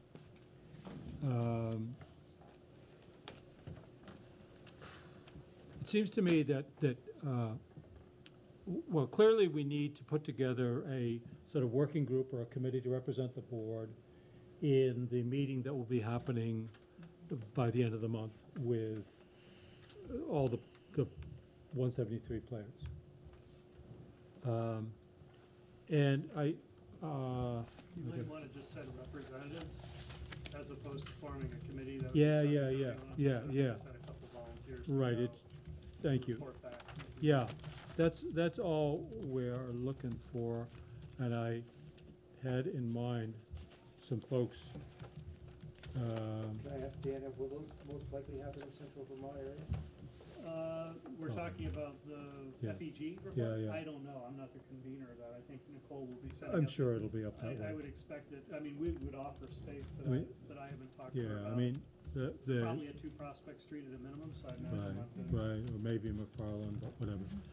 I wondered, I'll put people on the spot about that, but I wondered if Jenna and Kim and Oliver would be available to represent the board in this discussion. You have been involved in the past, but I know you're really, really busy too, so. Yeah. Is this something you can stay with? Yeah, no, I Okay, can, yeah. good, and If I can offer dates and times the last week Talk that you with- could forward. Okay, if you were, yeah, if yeah, you're gonna yeah. be the point person. Yeah, yeah, I yeah, can- yeah. And All if right. it Yeah. works, it works, so. Okay. Yeah, and Thank you. hopefully, I think. And I will we do my all best. think So about Yeah. similarly, I imagine there'll be a what my Google, schedule's- a doodle poll or something Yeah, that yeah, will yeah, give yeah. us And some we can meet Okay. by phone and potential. not- Yeah, okay, so the I three of you, also please, assume it'd be a month be or our point someplace. people on that. Just as you're just meeting separately on this issue. That's right, they wanted to brief have 3 of our people sit in on this briefing. And I. 3 people from the AOE, 3 people from their smaller Yeah, group, yeah, and yeah, 3 yeah, people, yeah. or at least some representation. right. They didn't prescribe how many. And I think that I heard. I may sit in on it because I want to get to know the FEG group as a possible resource for this board should we need outside expertise. But it's you 3 people on the substance. You guys are way ahead of me on the substance of all this. Let's just talk, we don't have to get this settled today, but we do need to talk about what did we call it? What was it called in the past? Government affairs? Legislative relations? Legislative affairs, I think. Legislative, something like that. So just a legislative committee. Legislative committee, right. No one's having affairs with the legislature. I will talk to people individually about that. Certainly Peter, who's done that before and has very, very well-established connections with the legislature. Can I just say, once this goes out, the legislature has a tendency, these committees have, to give you maybe, sometimes just a half a day notice, a day at most. I mean, and they expect somebody to come in, you know, I do live. I heard that. I do live close enough to respond to that, but it can be very frustrating when you are just, you know, and sometimes you just sit there and they do. I heard that conversation in the tape that I listened to from the 19th. And I think you raise a very good point. We don't have the nimbleness to know what our thoughts are about every piece of legislation that they suddenly call us about. But I wonder if, I got thinking about the Burton's mission statement and its core values. I wonder if it wouldn't be useful for this board to think about framing a statement of what ought to be our core values about education in Vermont, so that when asked, we could say to the committee that wants to know, what do you think of this bill? You would have sort of a lens through which, by consensus, this board has said these 4 things are what matter most to us. And to the extent that the bill contributes to these 4 things, good. To the extent that it detracts from them, not so good. Because we can't possibly know, we just don't meet frequently enough to sort of comment on every bill that's going to come up. But if we could have our legislative committee speaking for the board in general terms, and the committees might want us to specifically comment, and I think we'd have to say, we are not prepared. There is no committee consensus, no board consensus on that. The best we can do for you is to tell you what our values are. That may not please them, but it's dangerous for any one of us as individuals to be commenting on a piece of legislation that none of you have heard about or talked about. Right. I think the expectations of the legislature for a committee, I mean, having done legislative affairs for years, is impossible. A 1-day notice, a half-day notice, come in and tell us what your other 10 peers think of this legislation as a quorum. It's just, I mean, it's just, you can't do it. Right. Actually, it often isn't, it's about doing something, getting bills, you know, it's not about the final version. It's just getting your input, you know what I mean, or the board, you know, whatever. I mean, and that could be, we could have a, you know, you know, we can talk or whatever, but it's really, you're not there at the moment of you know, making the final decisions. Well, it's a nonpartisan board also interjecting itself into a partisan process, which makes it even more parallel. Well, how do you feel about framing a set of values or guiding principles and speaking from that? I think it's the only thing you can do. The mislabeled strategic plan, which was 3 E's, which was the 3 important values that the board held. It would be maneuvering within those 3 to advance those or not advance those. Yep. What do you think, Oliver? Kim? No, I was looking for Kim. Yeah, I was just thinking, I recall Dan indicating they were working on a vision statement or mission, or was the agency crafting We have a your purpose vision? statement. We've shared it with you, I think, as part of your. Was it, I apologize that I'm not recalling. Right. didn't apparently hit me, but is it speaking to your purpose statement for the agency or purpose statement for education in Vermont? The agency. Okay. And it's largely designed for internal coherence as well as external coherence, but we land on a position, and you know, back to the compliance issue, that one of our fundamental jobs is to implement the law.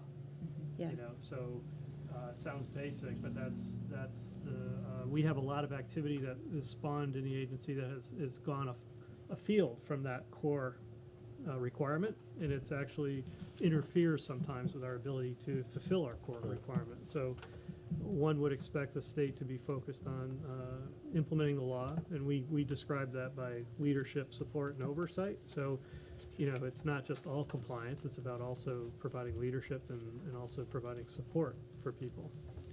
But it's built around a constraint of what the law is. We certainly have a role in helping formulate policy, but our day-to-day work is really about implementing the law as it currently is written.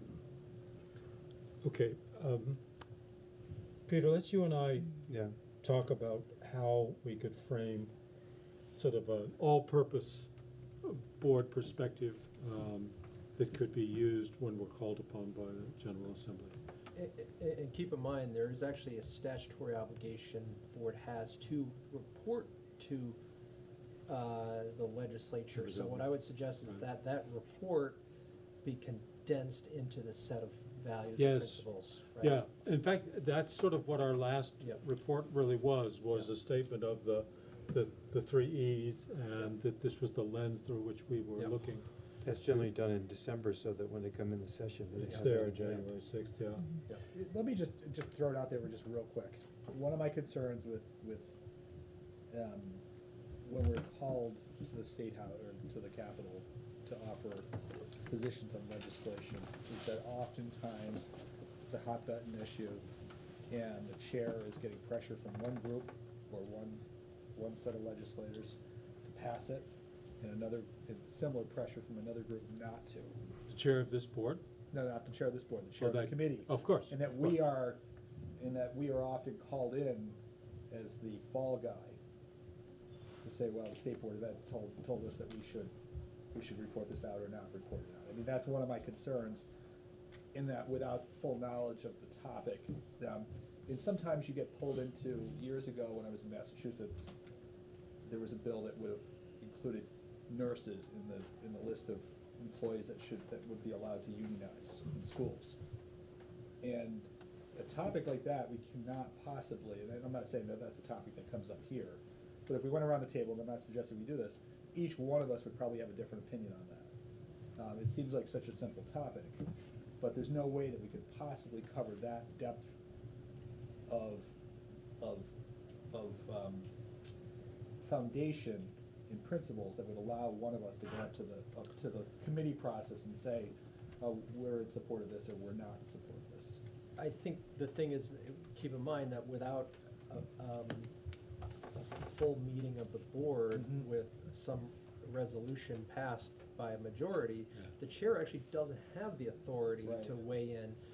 What the chair, the value the chair brings in those, or the representative of the board, whomever that may be, what they're doing is simply stating or restating these key values that the board has agreed to, and it's up to the legislative committees to interpret that and apply that however they choose to the question in mind.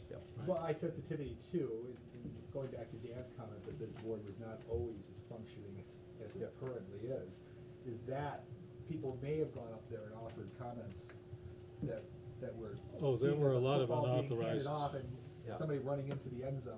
Oh, yeah. Policy statement, and so I don't think we have that problem anymore. No, I don't think we do either. Well, I do want to say, when at the House, Kristen and I were asked to come in and testify about that equity bill. You know, that bill that was Act 1. And Act 1, yeah. And I had a very strong feeling that they shouldn't be. Prescribing curriculum. Yeah, and which is exactly what they did, and Krista was of course they,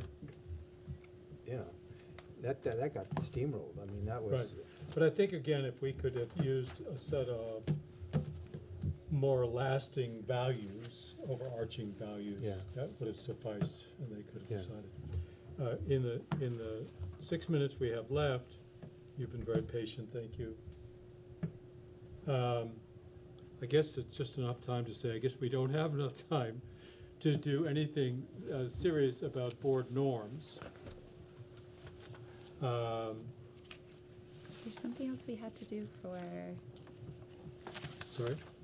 There was something else not having to do with our work, but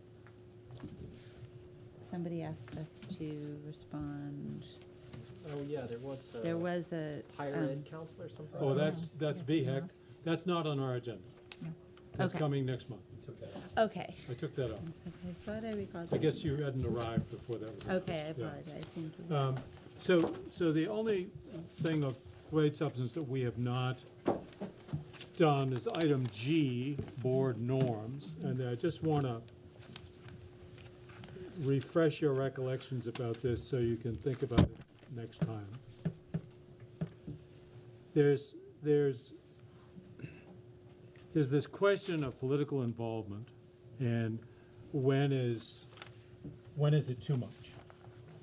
When is it present sort of irreconcilable conflicts or opportunities for misunderstanding? And in the document I drafted for you, I was guided in part and relied somewhat heavily upon the Code of Ethics. And if you haven't read the Code of Ethics that you were furnished, you really should, because it really provides the intellectual foundation for all of our behavior. And the Code of Ethics makes a big point out about the appearance of conflict of interest. Well, conflict of interest and the appearance thereof. And if you've been in public service, and you all have, you know that the appearance of conflict of interest is virtually as serious as a conflict of interest itself. Why? Because the appearance of a conflict of interest erodes public confidence in public institutions, all of which is essential to a democracy. So it's really serious stuff. And that's why Code of Ethics are written around of the appearance as well as the substance. So the language that I framed for you a long time ago tries to use that notion of appearance of conflict as a test. And the language of what is the appearance means the impression that a reasonable person might have that an appointee's judgment might be significantly influenced by outside interests. So that's that's sort of the framework on which this piece is hung. I'm not asking you to approve anything today. I'm just trying to get you up to speed with how this came to be the way it is. Yes. And so I completely agree. I think the Executive Code of Ethics is the way that is what should guide us. And I would suggest that we really don't need to get into specifics because we can never anticipate all the, as the example with the former Secretary of Education, nobody could have possibly anticipated that scenario and crafted a set of guidelines to address that scenario. So what I would suggest is that, going to your point about the appearance, we're a large enough board where any one of us can recuse ourselves from something where there is that appearance. And I would suggest the simplest solution is simply to disclose, and a number of us have done this over the years, you disclose and you provide an opportunity for your colleagues to say, yeah, that doesn't feel right. And as soon as somebody says that doesn't feel right, it's simple, you step aside. You don't, unless half the board steps aside, one or two people feel that there's something that might be an issue, and other board members, say, yeah, that doesn't quite feel right. It's easy, just step aside. Well, the other issue was different though, because it was a conflict of interest in perpetuity. But again, I think you disclose and say, hey, I'm thinking about doing this, and I see. What's the board's reaction, and if everybody on the board says, yeah, that sounds good, no issue, then you have the, I think there's see what you're saying, yeah. But after the decision was made to become involved outside this board, I think that created but again, that's a board decision, and I would just suggest the guidance is really simple. If any of your colleagues feel that there is the appearance, there clearly is the appearance, and the right thing to do is to step aside. Mm-hmm. We had to do that in 46, the hearings. Yeah. Yep. Right. All right. The other part of this was affiliation with a special interest organization, that, again, the test was, does this association, this political or otherwise, does it put you in a position or that educational policy is part of what's at issue?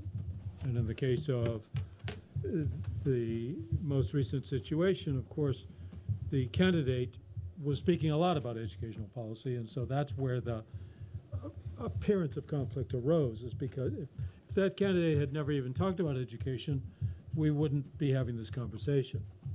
So I guess what I'm getting at is that the test is, does your involvement create a confusion about, is this your view or is this your view as a board member, or is this the view of the organization with which you have affiliated?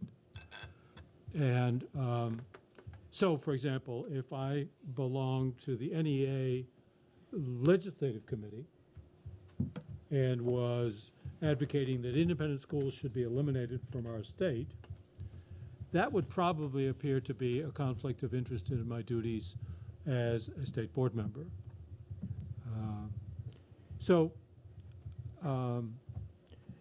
I guess what I was trying to do here is that the rubbing point isn't simply that you're involved in a campaign or a special interest organization. The rubbing point is when you become affiliated with educational policies that could in any way be confused with the policies of this board. That's where the appearance of a conflict specifically arises. And I think the key is just disclose, you know, even if it seems completely innocent, just disclose it and provide the opportunity for folks Well, the other challenge there was the level of involvement too. Indeed. That Well, right. Signing financial reports Right. and being It wasn't putting up lawn officer, signs. It wasn't standing out in a corner with a sign. Right, yeah. Right. It was well beyond that. It was a real Okay. position. We're not going to do it today because I'm on borrowed time, I can see. But I do want to say that at some point I'd like us to have a discussion about comportment at meetings. It's been a long time since you've heard the word comportment.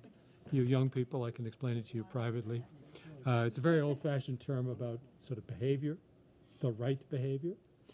And the only point is that we are a public entity, and sometimes we are, myself included, are not as patient and courteous with witnesses and others as they deserve to have us be. And sometimes we don't appear to be attentive. And I've gotten some calls from people around the state. And the theme of the calls often is, well, they seem to be busy with their email. Well, you have your laptop open, and that is easily misunderstood to suggest that your attention is elsewhere than on what the witness. So maybe this is enough to just say that we need to be really thoughtful about that. I mean, many of you are you're looking at materials on your laptops. You're waiting for, I don't have that ability, and there's nothing wrong with what you're doing. But we do really want to understand that that can be seen by non-literate people like myself as he must be doing his email or looking at cartoons or something. And because a lot of us don't have the ability to do that, and so it's misunderstood by some of the public. I don't really think there's much more to say other than to say, please be sensitive to that. It never hurts if you can say, I see right here from what you've said that people know that that's what you're doing. And I mean, Dan, you're looking at documents all the time, and they're pertinent to what we're doing, but it's easy for this to be misunderstood. And, you know, I'm not trying to say that we have to baby people, but I think we have a duty to conduct ourselves in a way that inspires confidence that this board is truly attentive to what people are telling us. That's all. And that's all I need to ever to say again about this. Okay. As usual, you've been great. Thank you very much. I think we can we adjourn on that? I move to adjourn. It's been moved. Is there a second? Is it unanimous? All in favor? Aye. Well done. Thank you very much.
I'd like to bring to order the Guilford Select Board meeting of Monday, the 28th of October. It's 6:30 p.m. Welcome, everyone. And I'd like to recognize the public. Who do we have with us? Ellie Mayanen. Hi, Ellie. Assistant Town Clerk. Tom Simmons from the U.S. Census. Hi, Mr. Simmons. Welcome. And I presume that you both have signed in. We don't need to go over the rules of procedure. The rules of procedure on the desk, the rules of procedure govern the way that the select board converses with the public. It has interchanges with the public, basically. And if you're interested in those, they're on the table. Oh, we have a new guest. Could you sign in, please? Thank you. Are there any additions to the agenda? I don't have any. All right. Are there any changes to the agenda order? None of those either. Okay, then on to the approval of the minutes. I looked over the minutes and I found a number of places that I wanted to change, mostly grammatically, but also in terms of clarity of recording what actually went on. So we have a corrected set of minutes here. Yep. Yeah, these are the corrected ones. So I can pass those on if you want to see them. Different than the ones you just sent us? Yeah. Why don't you outline what the changes are the between the two? The changes are, I was concerned with Sheila Morse was on as an attendee, and that is, as we know, not clear. We made a couple of grammatical changes in referring to the loader. We took out a couple of letters that made no sense. Gotcha. We tried to clarify what Erin Rogers from Toto Unlimited said, particularly Gotcha. about the design plan and culverts. And we just had Steve Lemke's name spelled out, and then So nothing of substance. nothing of substance. Thank That's you. correct. Right? That's correct. So I would I ask will- for a motion to I will approve those move to- minutes. What As- changed as about revised Sheila's status? Pardon? What changed about Sheila's status? Oh, that she was on the She was attendee listed list. as a select board member Oh, and okay. incorrectly. She weren't here. Okay. And Zahn was added in. Okay, so did I have a motion to approve? Yes. And second? Sure. Is there any discussion? All those in favor? Aye. Any opposed? The motion carries unanimously, and thank you very much. Then, Please sign the minutes. Dan is not here tonight, so in his place, Peter will give us the highway update. I spoke with Dan earlier today, and his update was relatively brief. He's primarily been doing one thing, and that is replacing culverts across town. They've been working on this for a number of weeks now, particularly focusing on Packer Corners of recent. The road crew's also been doing some mowing, some grading, and some final equipment repairs, getting ready for winter. And that's all. Thank you. I know they're working hard on Packer Corners Road. They replaced the big culvert today. They have 2 more that they're gonna replace this week on Packer Corner Road, and they will be done. Great. Thank you. All right, and now we have, is that Mr. Thomas Simmons from the U.S. Census Bureau who's going to talk to us about the census in Windham County, the 2020 census in Windham. Please pull up a chair, Thomas. So those are not the revised, they just got signed, correct? Yes, they were the They are revised. the Okay, so you revised. did change them. Yeah. Perfect. We changed them before you folks arrived. Thank you. You're welcome. So, let me hand you my, take one, pass them around. Okay. Tom, would you sit so that you're facing more the camera? That's great. I Thank you. can do that. Good. Okay, well, thank you for having me. Our pleasure. My name is Tom Simmons. I'm a partnership specialist with the U.S. Census Bureau. I specifically cover Windham, Windsor counties, Vermont, and Sullivan County, New Hampshire. Yeah, it's a lot. I have to be in Plymouth Notch tomorrow morning, so I'm going from one end to the other. Yeah. My job really is to educate local communities on the rollout of the 2020 census, because it happens every 10 years and we forget what happens, but also because there are changes this year. And also just discuss ways that the town can make sure that we get an accurate and full count in the town itself. Because the bottom line is, people trust local voices more than they trust the federal government. So we need local voices to be promoting the census and talking about it, and explaining to members of the community why it's so important. We've already completed the address checking portion of the census, and that means people have been on the ground looking at new construction, demolition, houses that may have subdivided into apartments or something like that, just to verify the address numbers with the actual buildings. And that actually just finished last week. Some towns got phone calls from citizens. Why is this person standing outside my house looking at my address? Are you reassessing again?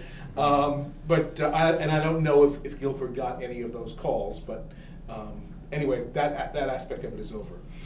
Over the next few months, I'm meeting with social service agencies and police departments to identify homeless populations. And when I say homeless, I mean that in the broadest sense. It's also people who live in RVs off the grid, or hunting cabins and things like that, which we actually have a lot of. Residential motels is another one. We're also contacting all of the group homes, and I don't know if there are any in Guilford, what we call group quarters, like an assisted living facility, so that we can work directly with the administrators of those facilities as to how best to count people without disturbing the operation of the facility. The actual census that everyone refers to, the 10-year census, actually is going to begin in mid-March this year. April 1st is usually Census Day. It's starting March 12th this year. And every address that we have on file will get a series of 4 mailings. And these mailings are not addressed to Joe Smith. They're addressed to occupant at 3150 Weatherhead Hollow Road, something like that. So one concern is we don't want people to think it's junk mail because it's not addressed to them. The big change is that the first mailing, first, second, and third mailing that people get will not be the census form itself. They will be invited to respond to the U.S. Census online. It's the first time in history you can do the census online. It's only 9 questions. There is no longer a long form census.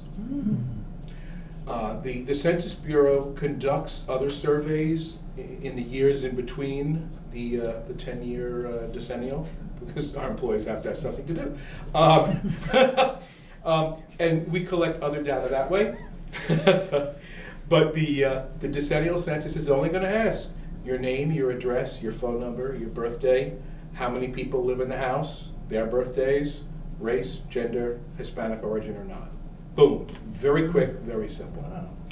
Can I ask a question about that? Yeah.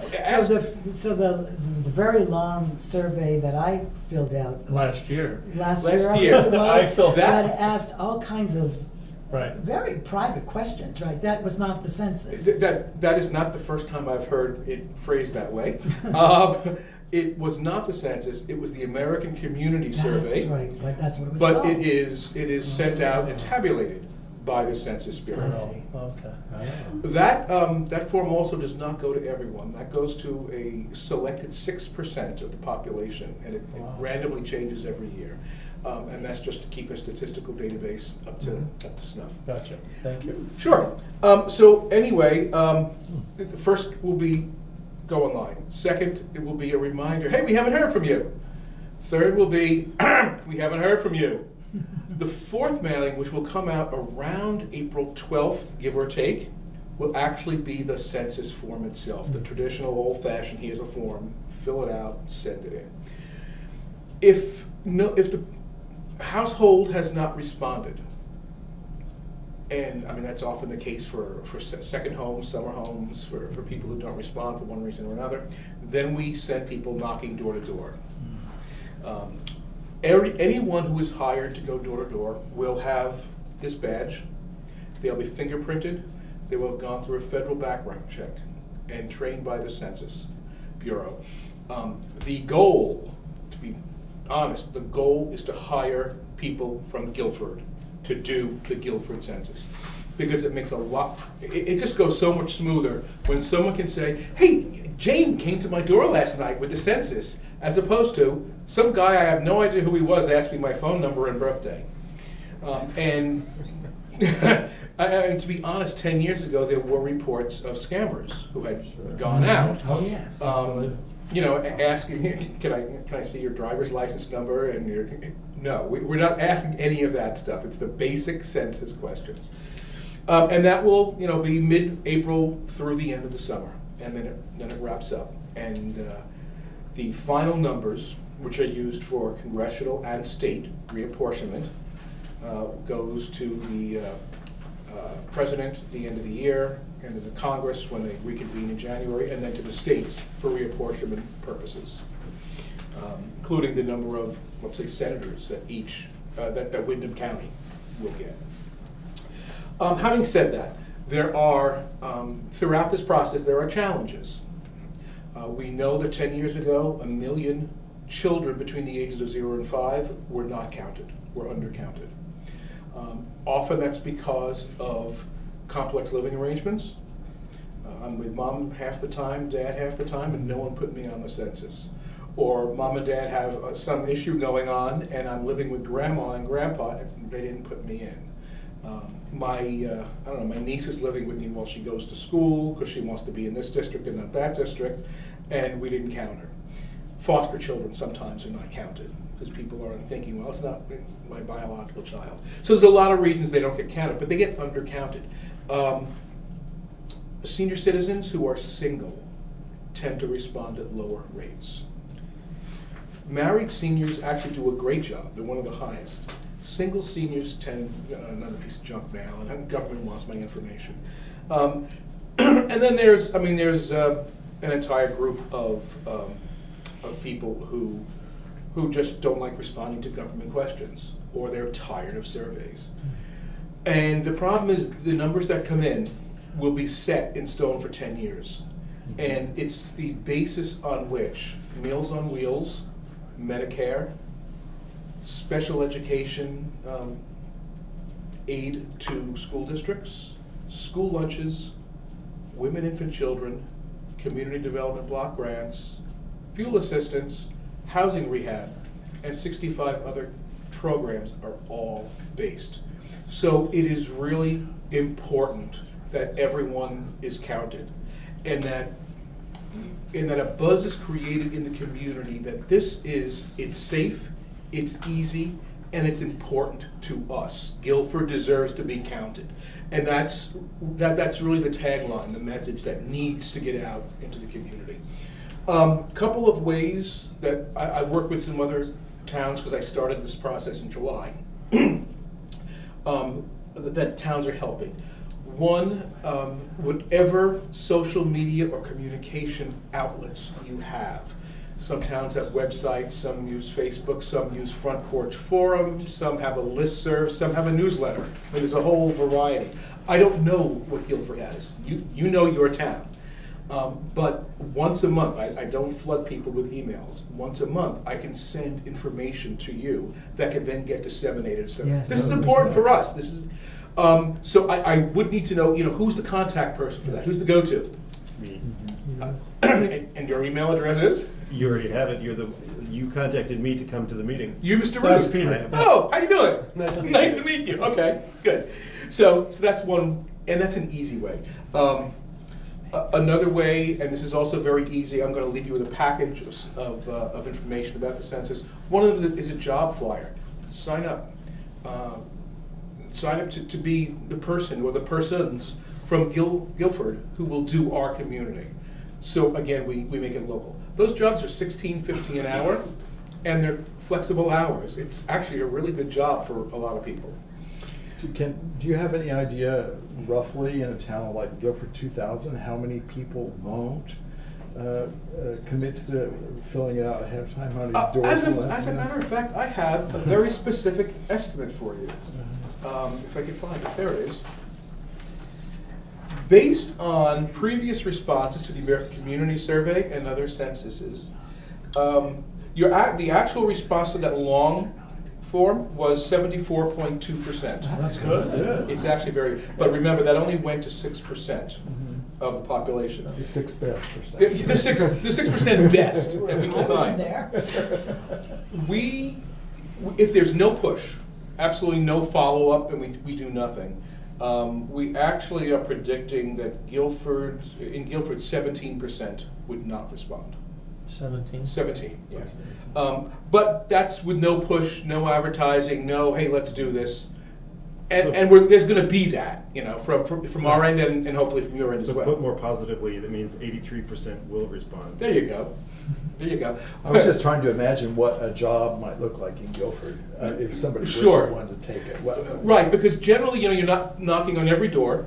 You're getting a list from the Census Bureau. Here are the addresses that have not responded. So it may be 1 on this street and 4 on this street and then a hunting cabin up the hill. I actually know of a story where someone had to use snowshoes to go to a cabin up a mountain in my hometown of Chester to actually do the work. So you can post that poster. It's really easy. A couple other ideas. If the town wanted to, you could actually have a job recruitment event, actually a job fair. On such and such a day, come to town hall or come to the library or come to some other place, and there'll be people from the census there to help you sign up to actually apply for these jobs. We could do that. One thing we're doing, and this just happened this morning, is I got a library to commit, and this was their idea. It was a great idea. There's a senior citizen housing complex right across the street from this particular library. One of the concerns we have is that a lot seniors, maybe more than other people, will be reluctant to do this online, send their birthday online, or even have internet access or be comfortable with it. So the library is going to have a census day on April 1st. They're making cookies. They're inviting the seniors who live in the housing complex across the street to come over. We're having a party, cookies and juice. We'll help you with the census and get it done. So that's unique to that community. You know your community more than anyone, certainly more than I. I have friends here. I'm through here all the time, but you know your community.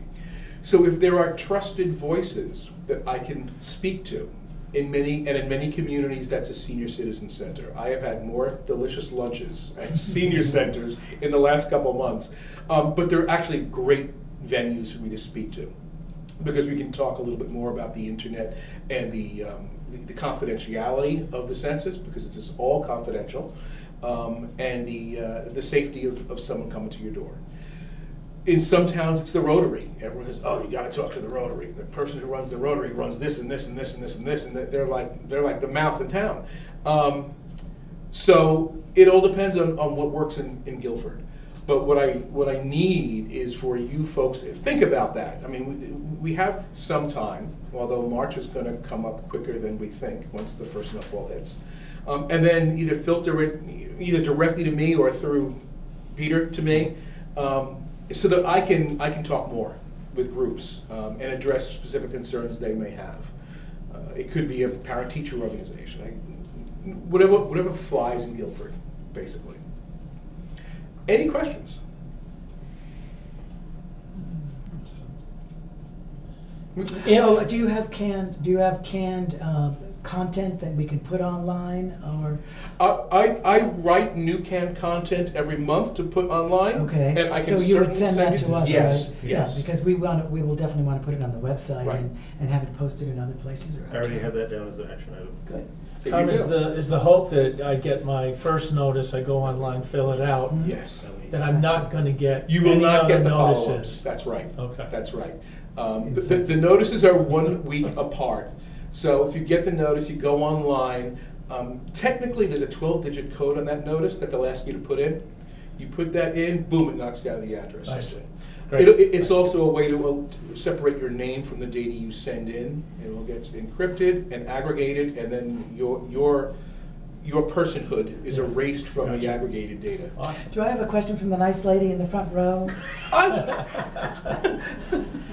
So I'm listening to you talk about having people go out. Is there any problem with like 2 people going out and working together in the community to Because sometimes there might be folks that you might not want to go to by yourself. Right, and the Census Bureau is aware of that. I mean, we're also, doing this exact same thing in some high crime urban areas. In order for two people to each get paid at $16.50 an hour, I think you would need to make the case to the Bureau that this could be an issue, this area, and we shouldn't send you alone. The Bureau will send people in pairs if they believe that there is or could be an issue. I can't tell you ahead of time whether Guilford would count as one of those places.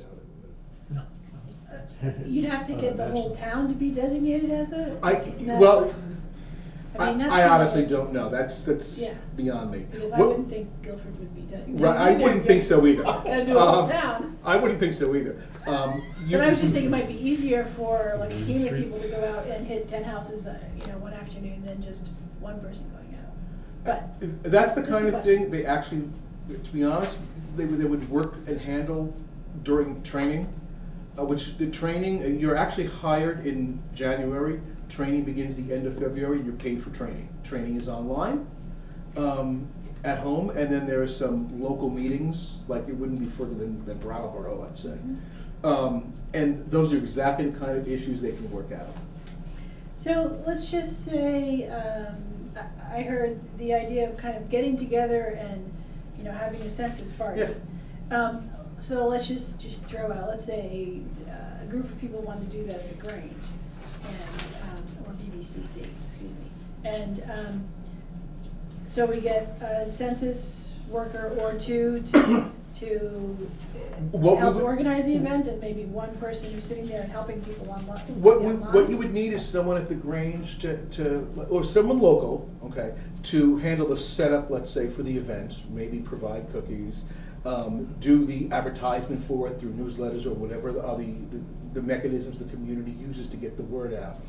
So the Census Bureau would then send census bodies, 1 or 2 or 3, depending on what they think is needed, with tablets, and hopefully the Grange is connected to the internet. Oh, yes. Okay.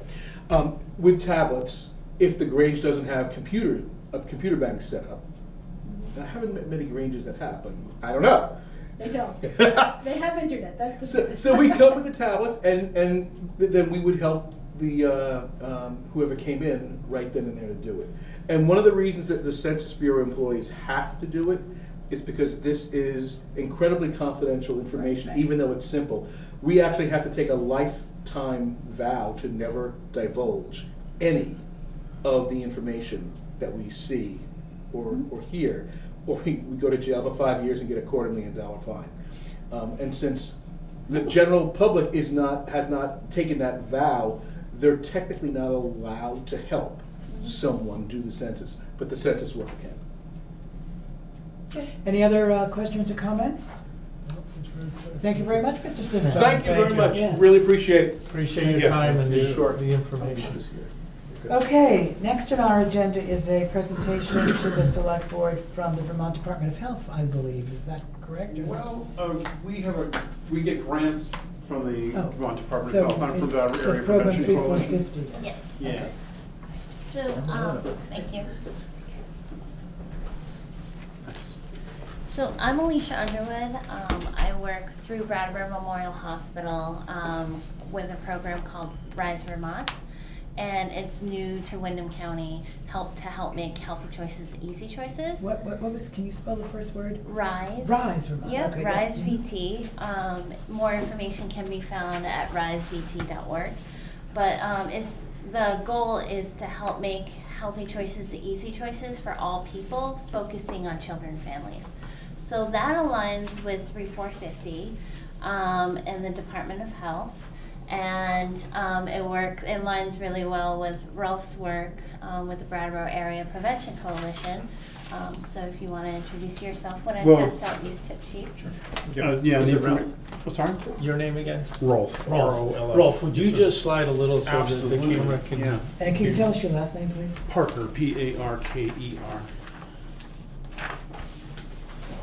And so the sheet that's coming around is a 3450 sheet, and the idea behind 3450 is that there's 3 behaviors that contribute to 4 chronic diseases that cause 50% of all the premature deaths in the in Vermont. And in Windham County, it is 54% of all deaths in Windham County. So I've been working in Guilford since January with the Guilford Recreation Commission. I've worked with Community Collaboratives of Guilford and Ellie, and as well as the Guilford Central School. And Guilford Central School has done a 3-4-50 school sign-on, and they have reached gold level. So we were talking about doing the first town sign-on for Windham County, and Guilford came up in discussion. So Guilford would be the first town in Windham County to do this sign-on. What is the sign-on? So it is very painful. We're ready. We're used to pain.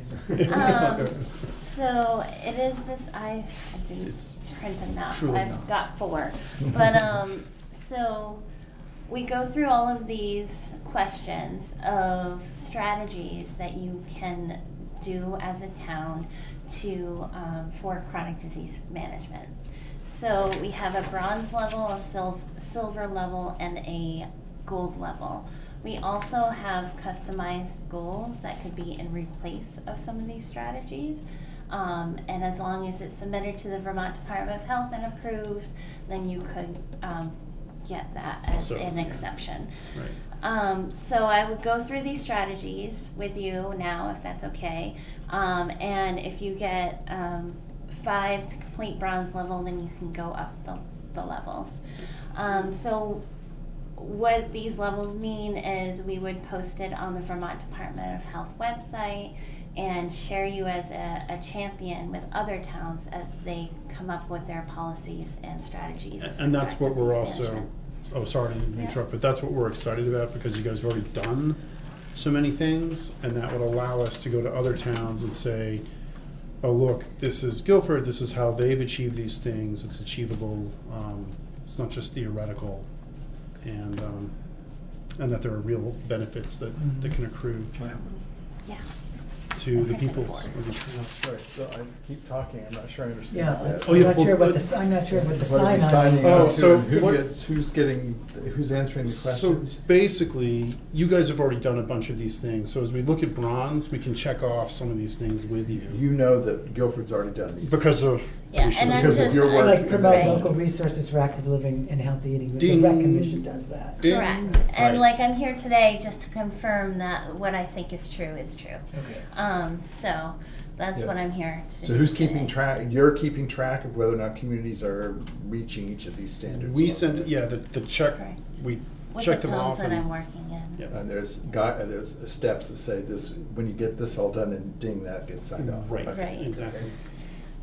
So, as I go through these, let me know if I'm wrong into believing if one of these is true or not. So the first is organizing free and accessible health and fitness communities, community events, and I have known that to be true. Yes, I would agree. that's true.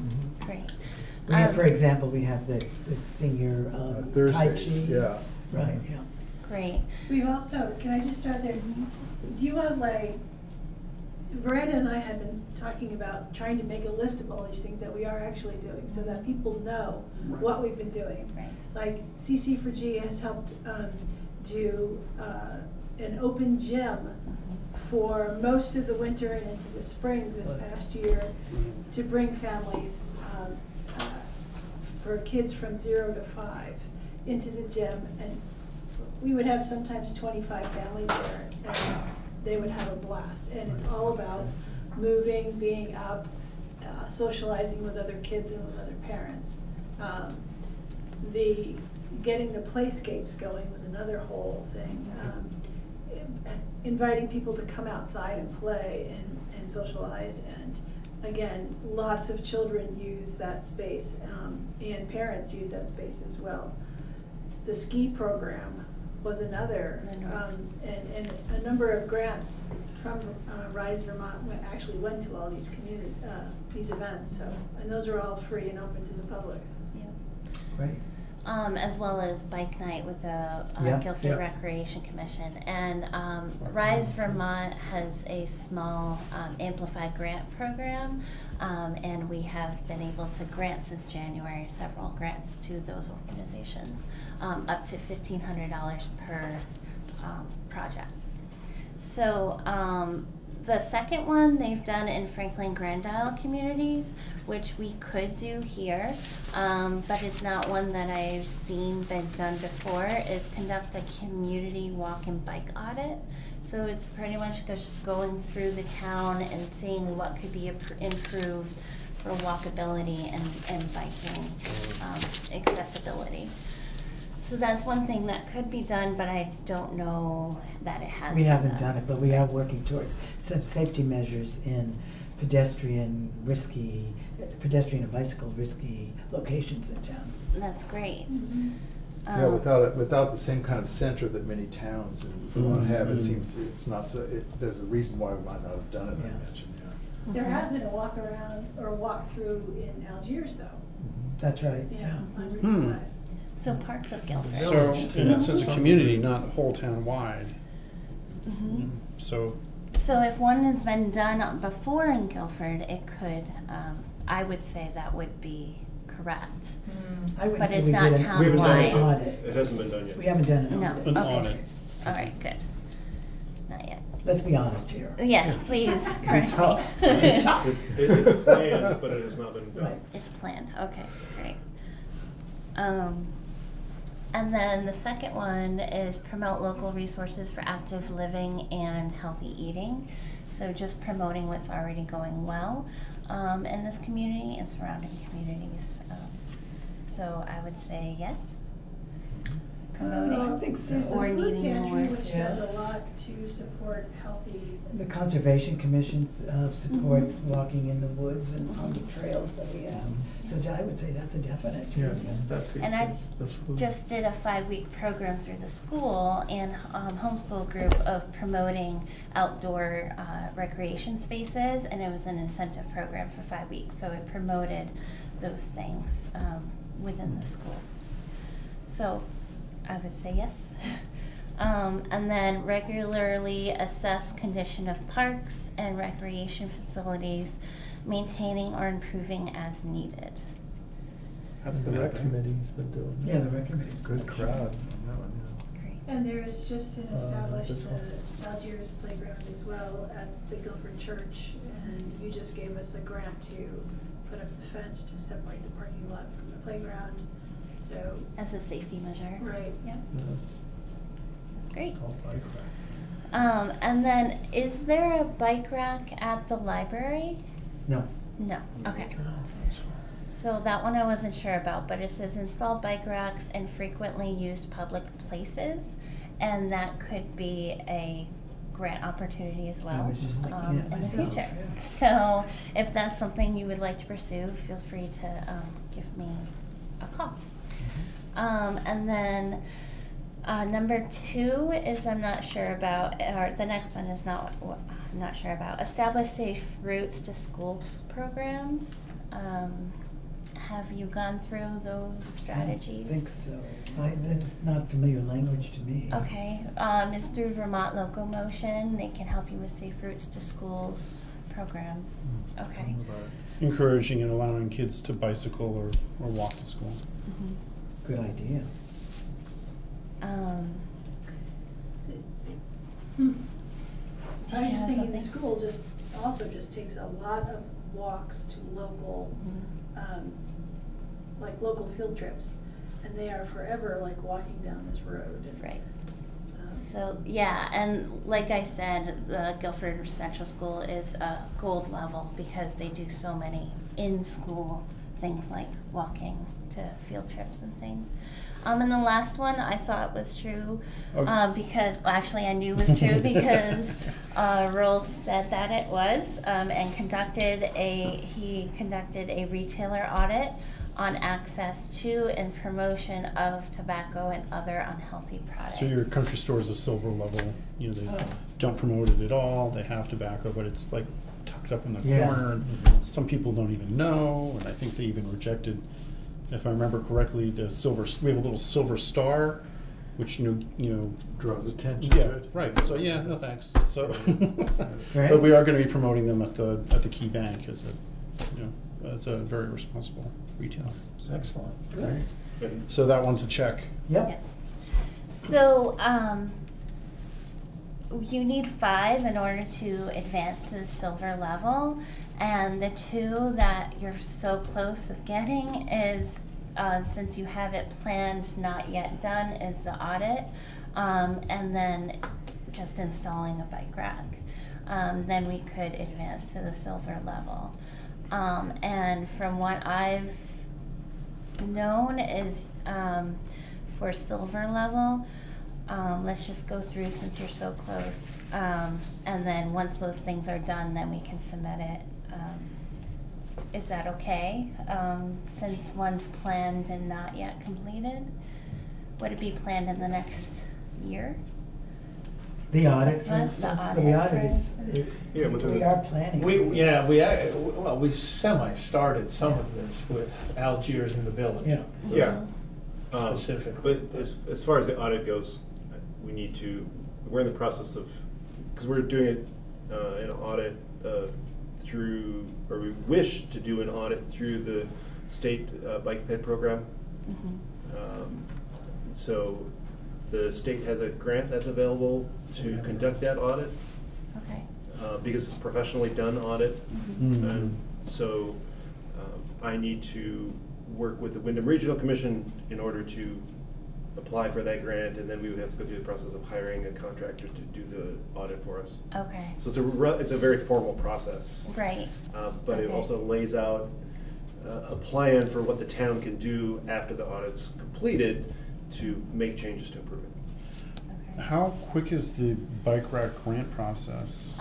So the, it takes 6 to 8 weeks to receive the funds to purchase a bike rack, once the grant has been approved. It's a very simple grant process, and you would be eligible, it's a rolling process.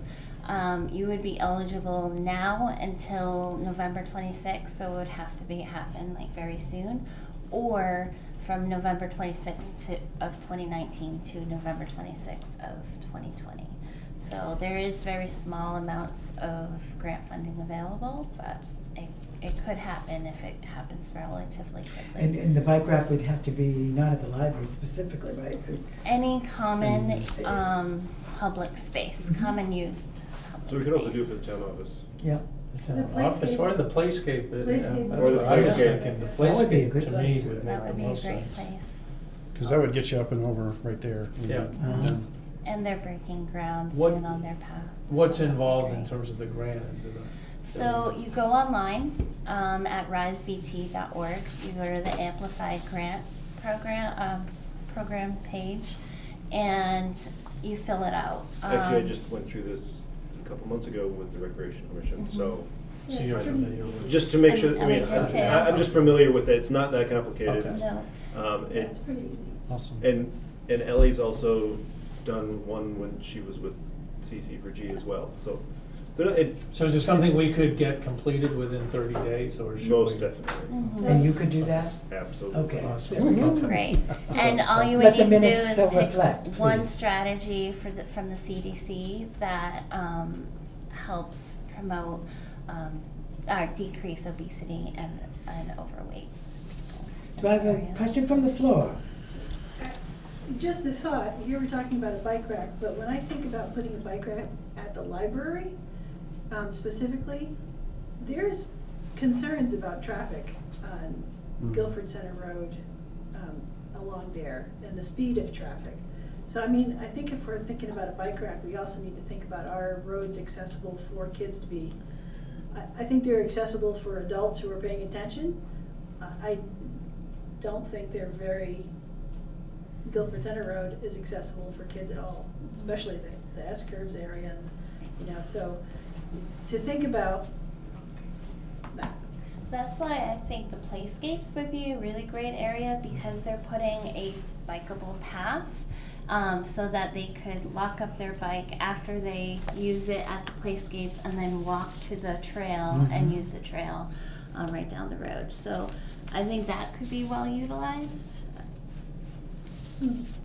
But to get to instead the of playscape, you really gotta be on the same road. Yeah, but I mean, we're not gonna prevent kids from No, bicycling. I agree. on that road. I think Ellie's point is well taken, but I do think that getting something at the playscape makes a lot of sense. Okay, let's move on. Okay. So the next, as long as we can get to silver level, is do you include health supporting language in your town plans? I believe we do. There aren't there about They're language rewriting about it right healthy now. towns and healthy living in our town. Correct. Yes. Yeah. Great. Okay. And then have you established local review process to ensure complete streets concepts are used in all transportation projects? I spoke to Jeff Nugent today from the Wyndham Regional Commission, and he said that as of 2017, the projects that were done at that year had completed the complete streets review, but he didn't know of any recent projects that had done that. We haven't had any recent projects that have needed to undergo it. Okay. So, But as of 2017, you had, so, so I would say yes. Yes, you can check that box. Great. So the next is create easy and safe walking, biking, and affordable public transportation options to assess municipal services, parks, recreation, and open spaces. And one great example of this is the open gym and the playscapes. So I would say There's yes. also the trail for the skiing that just Mhm. occurred. So I think we can check that one. Yes. That particular one has so many elements that you just It read. does. I mean, like, you're talking about trails, you're talking about several other things, so. So there's a little lot that could be hesitant. done for that.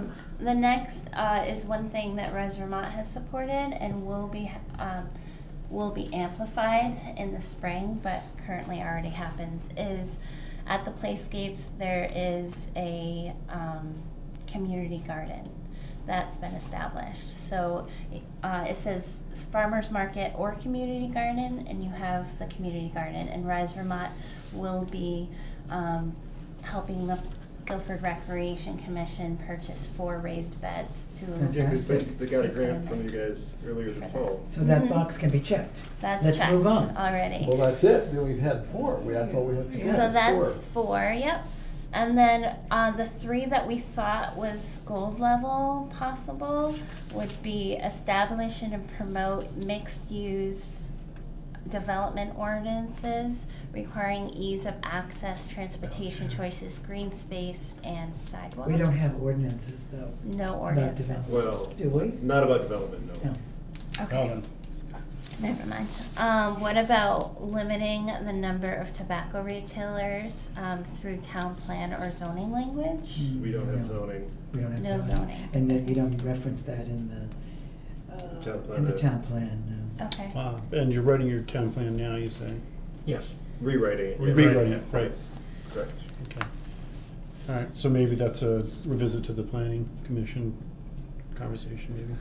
Because currently there's one place that sells tobacco in Guilford. That's correct. Yeah. And this could include, well, I guess this is the limiting the number, so that's different, sorry.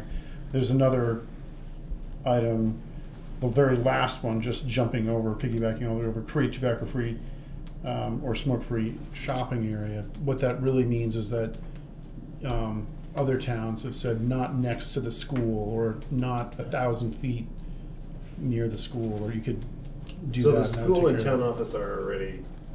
Yeah, these So- properties are already smoke-free. Yeah. Smoke-free, yeah, but this would be Country about. stores too, isn't it? Yes, This the country stores, but that's not a town property. Oh, well, it's smoke, or, it says or smoke-free. Or smoke-free, Or yeah. smoke. So you can check that one Yep, for that us. one, yeah, because you It got the is. or. What about improve visual appeal of Oh, public wait a spaces? second, I'm sorry, Okay. but it actually says tobacco-free or smoke-free shopping areas, never mind, I got it, we're all good. Got it, okay. Improve visual appeal of public spaces with planting, lighting, benches, artistic bike racks, wayfinding signs. Those are just examples. So, The Weeks Trail has some of that stuff, doesn't it? Yes. Yeah. So some of those enhancements. And they're actually working on that at the playscapes as they well. are, correct. So check that box. Algiers Village is also working. Yeah, on it. improve from what Plan. standard? It would be. It doesn't Putting matter. lights. Yeah, that's just, With- that's We've not. done something. Through this plan. So now, I'm sorry, I realized it wasn't the last box, I was thinking it was the second to last box, which is restricting the sale of tobacco near schools. We childcare don't do centers, that playgrounds. restricting. Gotcha. So what about this one? And I wasn't sure about what town-sponsored events have taken place. No, it's just an apple pie thing. I Yeah. don't know if that counts. Is that healthy food or not? So it doesn't have to. Buying healthy food. So it doesn't have to be only healthy food provided at these events, but allow some healthy food options. Really? So I mean, Or the only thing require we really anything. have is town meeting day and all of the options that the country store provide are all healthy. Yeah, exactly, there's no question. So that, I mean, that's really the only one that, We don't because we don't have- have vending we machines, don't- snack bars. Or machines there's- and town Yeah, sponsored. so that would be the only town-sponsored event. I ate really. salad at town meeting, I remember that. Yeah.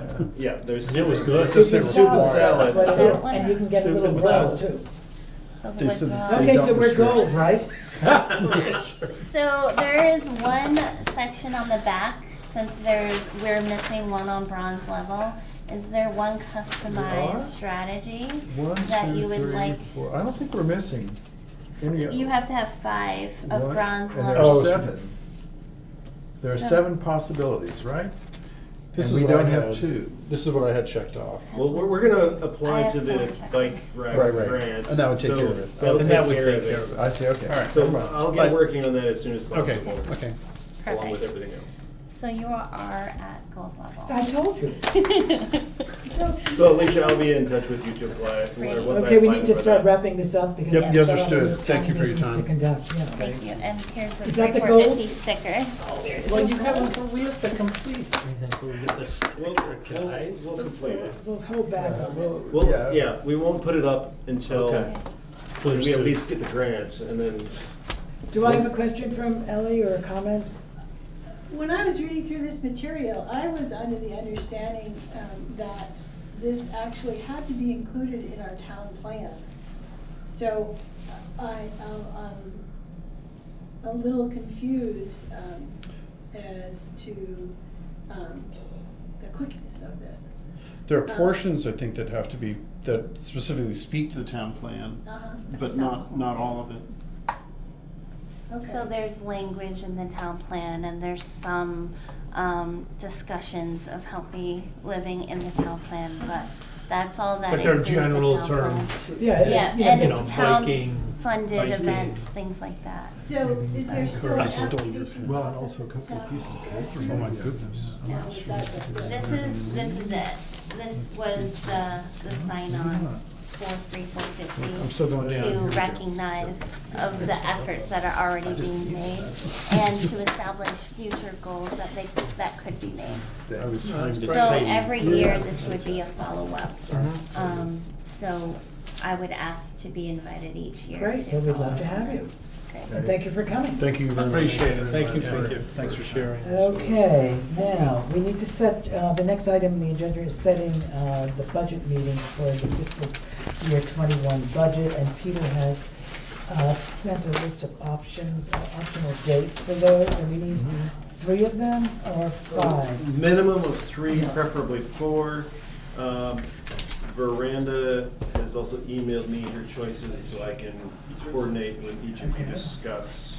And Sheila requested that, because we had talked to Sheila about advising and counseling us on the budget, since she's a pro at it, that if we wanted her advice, we should set the meetings at a time that, West Coast time, that she could participate, at least several of the meetings.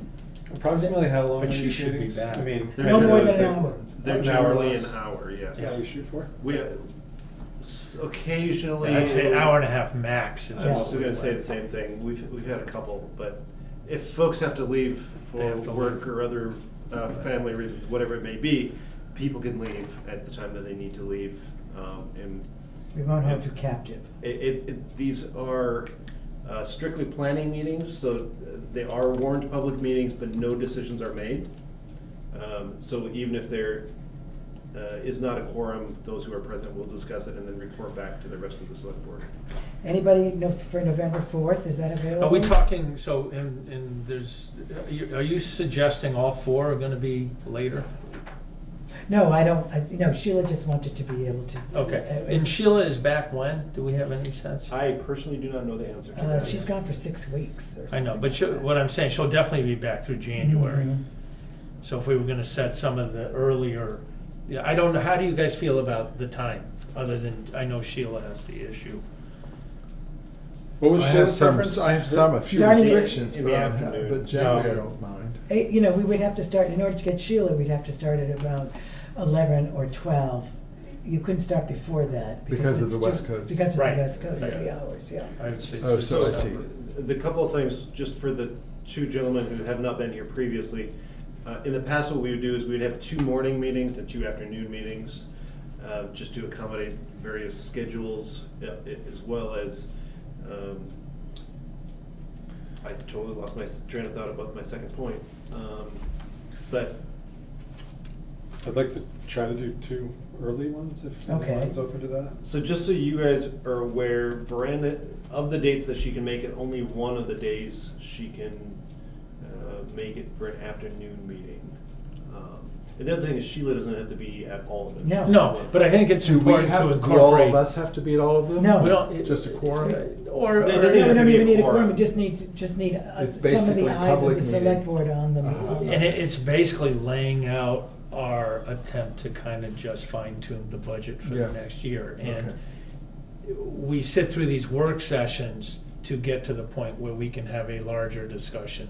So what in a happens, meeting like this, part of what happens if on there are it issues that need is to be I go resolved. through and prepare the budget, Mhm. compare it to last year, compare it to what current spending is, and I make proposals to the select board Mhm. as to what, based on, from my role, what I think would be best. And then you all discuss what you think I see of it. what my proposal Sure. is, and then at a select board meeting, you all then will finally discuss all of what those options are and then agree on them. So we So go if through you the miss a budget meeting, line by it's not- line item, and Right. Peter will It's- say, it's so this very- line item, this expense is $50,000 for this Okay. current budget, All right. and we'll Right. say, well, but did you include this, did you include that? Right. This is, this is too much higher than it was last year, why is that so? So it's just looking at it line by line. Okay. If another thing, if we could, well, I would prefer to not do late afternoon if possible. I mean, but again, if, But you don't have to be at all of them right, either. understood. Right. But morning and afternoon are best for me. And that 11/4 is one I wouldn't be able to make it to. You would. But would not. Would not. But open to most of those other days, just not 11/4. So Michael, just to be clear, you just said afternoon, but not late afternoon. Yeah. Is that correct? So What what is do you like? afternoon for you that would work? The 11 to 12 time is fine. So more midday. Yeah. Mhm. Yeah. So can anybody do it at noon on Thursday, 11/7? Yes. Yes. Yes. Okay, let me just see. I cannot do it after 4 p.m. I can't do it on November 7th, but you can do it without me. So the first I available think- date that Veranda has is the 14th. That's- Again, obviously not Let's, everyone. let's look where we, if we can find 4 where we all can go, it seems Yeah. like that's what we should try to do. Yeah, yeah. Seems like. So do you want me to The tell you what? 14th is okay for me. Let's go with verandas, what we know. Okay, she so can- that's Okay, so the I'll start with 14th. her dates. Her dates are the 14th. And any time? on the 4th? 7:30 in the morning is her only available time, otherwise she's busy the rest of the day. And I just don't know, my only question where Sheila is concerned is, do you want to incorporate her on the front end more than? No, in the back end would probably be Okay, so better. good, so then why don't we, So Okay. on the 14th, you're saying 7:30. she would prefer to do an early. Yes, she's not available in the later part. But you're Would saying that that she's work not, she's for- only available in the So mornings, I is could what do you that. said for all of these. Let's things. do Well, that. except for, So I don't wanna make that compromise myself, I mean, You don't like early morning? no, not because one of us can only do it early in the morning. Right, but we can, we're all happy with the 11:14 Yeah. early morning. Oh, except for me. Except No, for you. I'm okay with that one, I'm just saying Okay. all of them. No, That's fine. yeah. So let's do Yeah. that. Let's try for the one on 11/14, Yeah. 7:30. 7:30. We got one so far. okay, so But I hear 11:14 what you're saying. Yeah. at 7:30. Okay, so that's one of the early meetings. Film this. Can you, Once you've, do you need to film this? you're in open session. Yeah, we Yes. could actually We pull could- this together after. after the- I Well, think no, we but should- that'll Well, be but warned meeting, so. So it's a let's- warned meeting. Go ahead, and let's keep going. And But technically, I don't because see this that if is, it's a board meeting that we have, our negotiations about scheduling have to be No, I agree. It's kind of a televised. waste So of why don't we do time. this after we? I agree. Is that a problem? Is that agree? I'm good with that. I mean, I don't think it's, the television audience is going to enjoy this. Everything is timestamped so they can skip over it, but it's just so you know, as long as you're in an open session, I'm gonna run the camera. Is that okay? That's fine. Okay, thanks. So can we come out of open session and abbreviate the meeting and go? Can't we do that and come back to open Yeah. session after we've, I mean, I agree. And we can Sure. make our Yeah, announcement. If I was of the watching dates. this would be painful Yeah. for me. What I would recommend, and again, I'm just an employee of BCTV, is you could have a recess, and then I'll stop the camera, and then when you're done with making your schedule, I'll start the camera. I'd like to ask the select board if they would approve of going into recess. so you need a to- motion. Okay, can I have a motion? You can make it yourself. I motion that the select board go into recess to schedule these meetings and come back and present the meeting dates to the public. I'll second. All in favor? Aye. Aye. Any objections? The motion carries unanimously. Thank you. Just Thank you say for the your time. input, Yeah. Ian. It's Says 7:26. 7:26. Okay, so the meeting is recessed.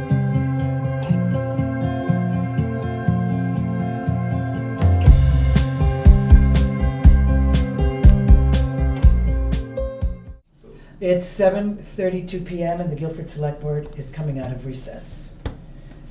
Hello again, everybody. Okay, what we've done during our recess is to develop a schedule for budget meetings, which will be warned for the public. But we have decided on Thursday, November 14th at 7:30, Wednesday, November AM, Wednesday, November 20th at 11 AM, Thursday, the 12th of December at 7:30 AM, and Wednesday, January 8th at 11 AM.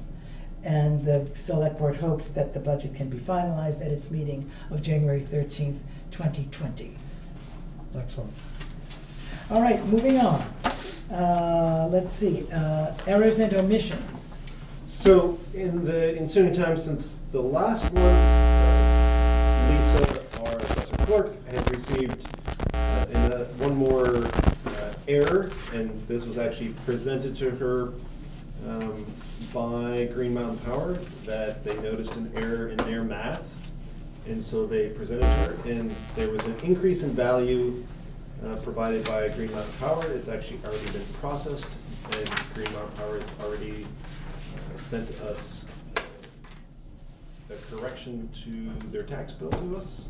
So it's kind of after the fact, but you folks need to make a motion and approve the correction, and we can move on and be done. Do I have a motion? I'll to- make a motion to approve. Do I have a the correction. second? I'll second. All those in favor, are there any discussion?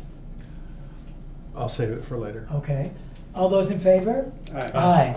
Any opposed? The motion carries. Thank you. You seconded, Michael? Yes. The next item on our agenda is remote access, and I brought this up because it was provoked by Veranda's being away for this meeting, and also I'm going to be away for some meetings, and I wanted to make sure that we have remote access for any select board member who is not here but may be able to attend the meeting remotely. And it seems as if FaceTime, which all of us have, I believe, is going to be workable, and so we I can think you all have come in Apple for products. Apple products. Awesome. And we can also project the face, we can project the meeting on a projector on the screen here if we So, wanted to. So Richard that- and I, thinking that Veranda was gonna be available, unfortunately, she had something come up tonight in which she couldn't. Richard and I tested this out this afternoon. I actually had the projector set up with the screen down, and he and I chatted for 2 minutes or something, and his face was larger than life on the screen. Oh, you and- lucky guy. as he tried to figure out which angle was the best. So I think it'll work very well. Good. I'm glad that's resolved. Okay, so We're gonna that start is doing that. resolved. And so whoever is observing can see any documents the same way, I would think, right? On their Yeah. phone, if you put the camera on.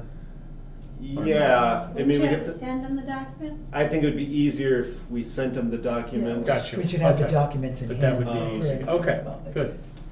That's But- the way I did it last year. I had the documents. Yeah. But like these that appeared this evening, what would happen in that case? These ones that came fresh to the table? Unfortunately, you just They won't have be to able to see them. not You have part to of be that. part of Okay. the discussion. Or could one of us be going like this? So, Yeah, I did try that with a couple things. So I did purchase a separate web camera so we can get a bigger angle. Unfortunately, the resolution of it doesn't quite pick up Okay. text on documents. That's okay, for our, I don't think. it But I would think be being necessary. able to see the individual and Right. have them be able to interact better, I think is. How do we handle signatures? If you're not physically present, you don't sign You it. just don't sign it? Yep. Okay. That's something we've been through quite a few times in the past, and it's just the nature. You'll be recorded as having a voice vote of approval, but your signature just won't. That's what we did Are there last time, right? requirements for quorum about physical presence? Or is it? No. Well, no, because the last year, the whatever it was, addressed the issue Correct. of remote. And as I recall it, if you're remote, then you're present. Yeah. But the signature isn't, Right. isn't the thing. But But we don't need all you don't need signatures your- all the time. It's only the vote that really counts, Yeah. and so your vote is recorded in the minutes. Yeah.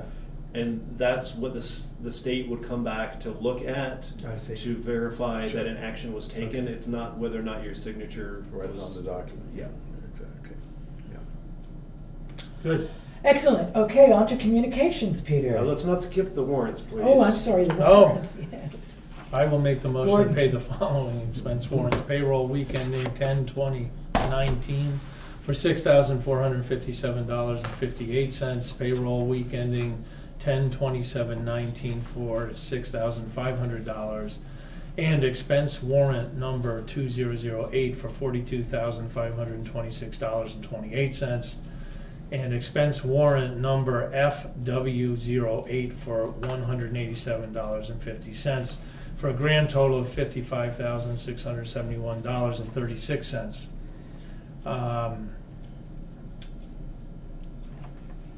The three things that kind of stood out as larger line items of the expense warrant 2008 were the completion of the work on Center and the Hollow Road with the shoulder work, finalizing the paving that had already been done, as well as some line painting around Guilford.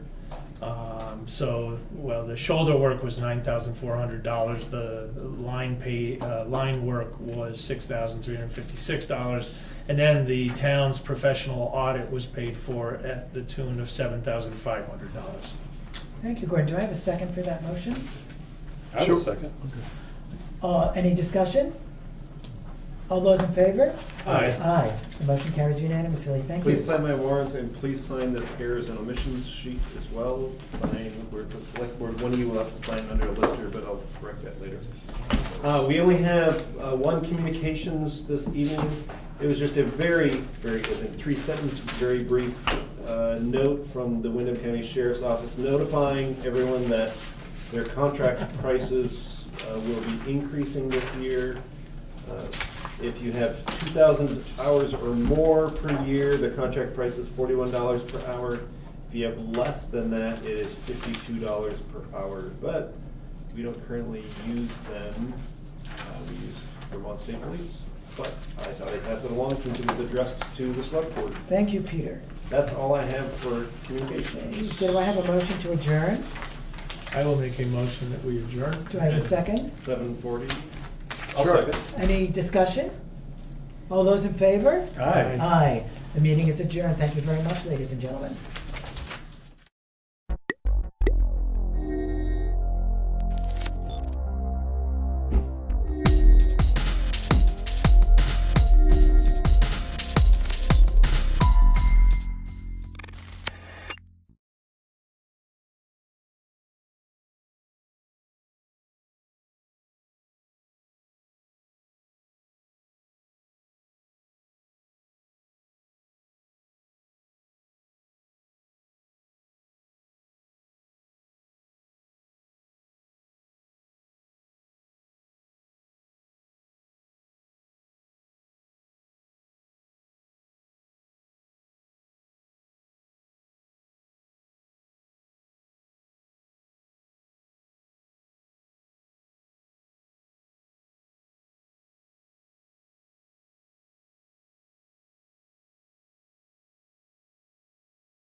Wonderful, thank you. Good morning. Good morning. It's really wonderful to see such a big turnout for something I know that we all care deeply about. I'm Becca Ballant. I am the senator from Windham County. I serve on Economic Development and Housing and also the Finance Committee, and I chair this work group. In a moment, I'm going to go around the table and have everybody introduce themselves so that you know who's representing which constituency on this group. So if we could start over here with Karen. I'm Karen Horn, and I represent Vermont League of Cities and Towns. I'm Lauren Glendavidian. I am the Executive Director of CCTV Center for Media and Democracy, and I'm here on behalf of Vermont Access Network, 25 access centers that serve us across the state. Good morning, I'm Dan Glanville with Comcast. I'm employed by Comcast, but I am the industry representative on the group. Good morning, I'm Representative Mike Intochka. I represent Charlotte, and I'm on the Energy and Technology Committee and Vice Chair of this committee.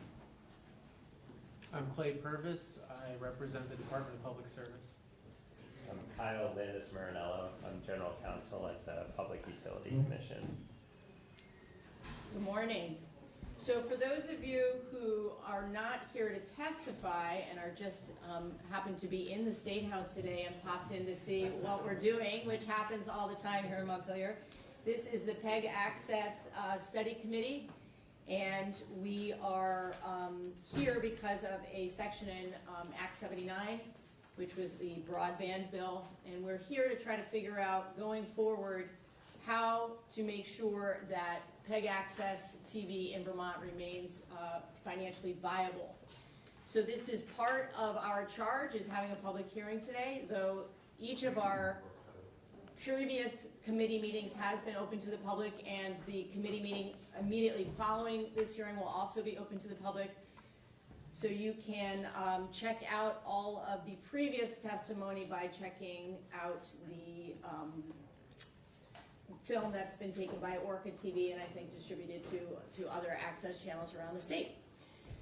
So if you have not yet signed up to testify today, it's important to get your name on this list and see our committee assistant, Peggy, who's over here by the computer.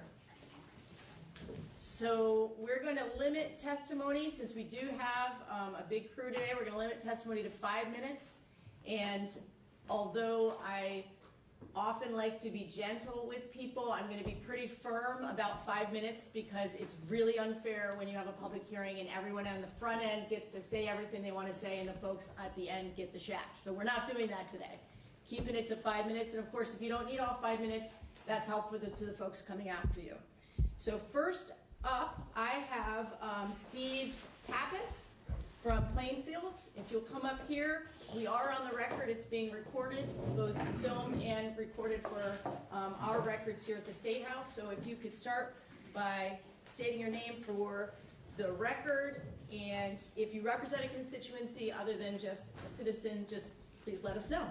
Welcome. Thank you. And good morning, everybody. My name's Stephen Pappas. I am the executive editor of the Times-Argus and Rutland Herald newspapers. For the last 7 years, I have been an advocate for PEG Access, not just because of the role that it plays in providing a voice to our communities, but rather how it has become one of the most important defenses of our democracy. Like newspapers, PEG stations need unique local content to make it indispensable to its audience.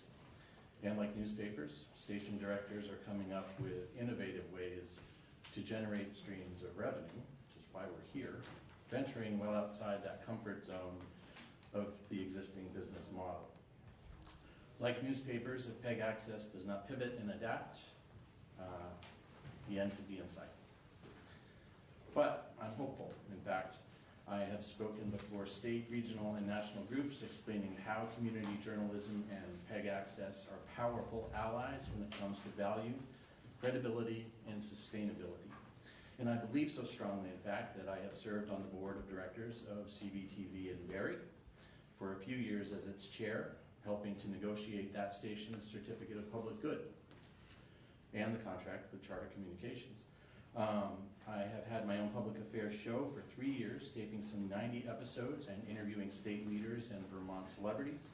I have testified to the FCC and Congress about public access, regularly lobbying our delegation, and through my newspaper, we have created a series called Into the Issues that partners with public access to bring in experts on key issues of the day, most recently taking up homelessness and the opioid crisis, and more. I see PEG as a tool and a resource. You can't get any more local than public access. Very few of us are willing to sit through long public meetings for hearings, although I do pay people to do that.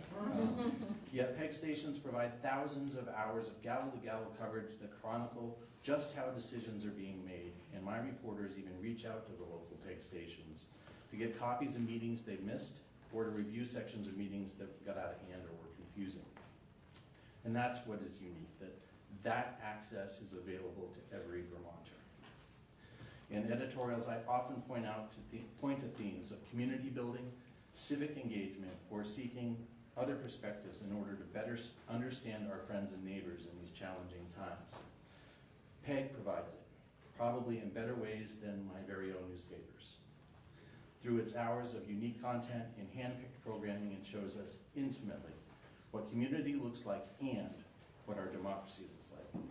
That lens brings us together like no other today. So I don't think anyone would disagree we need that right now. In my editorial this weekend, which appeared in both newspapers, I wrote, quote, "Localism hinges on involvement.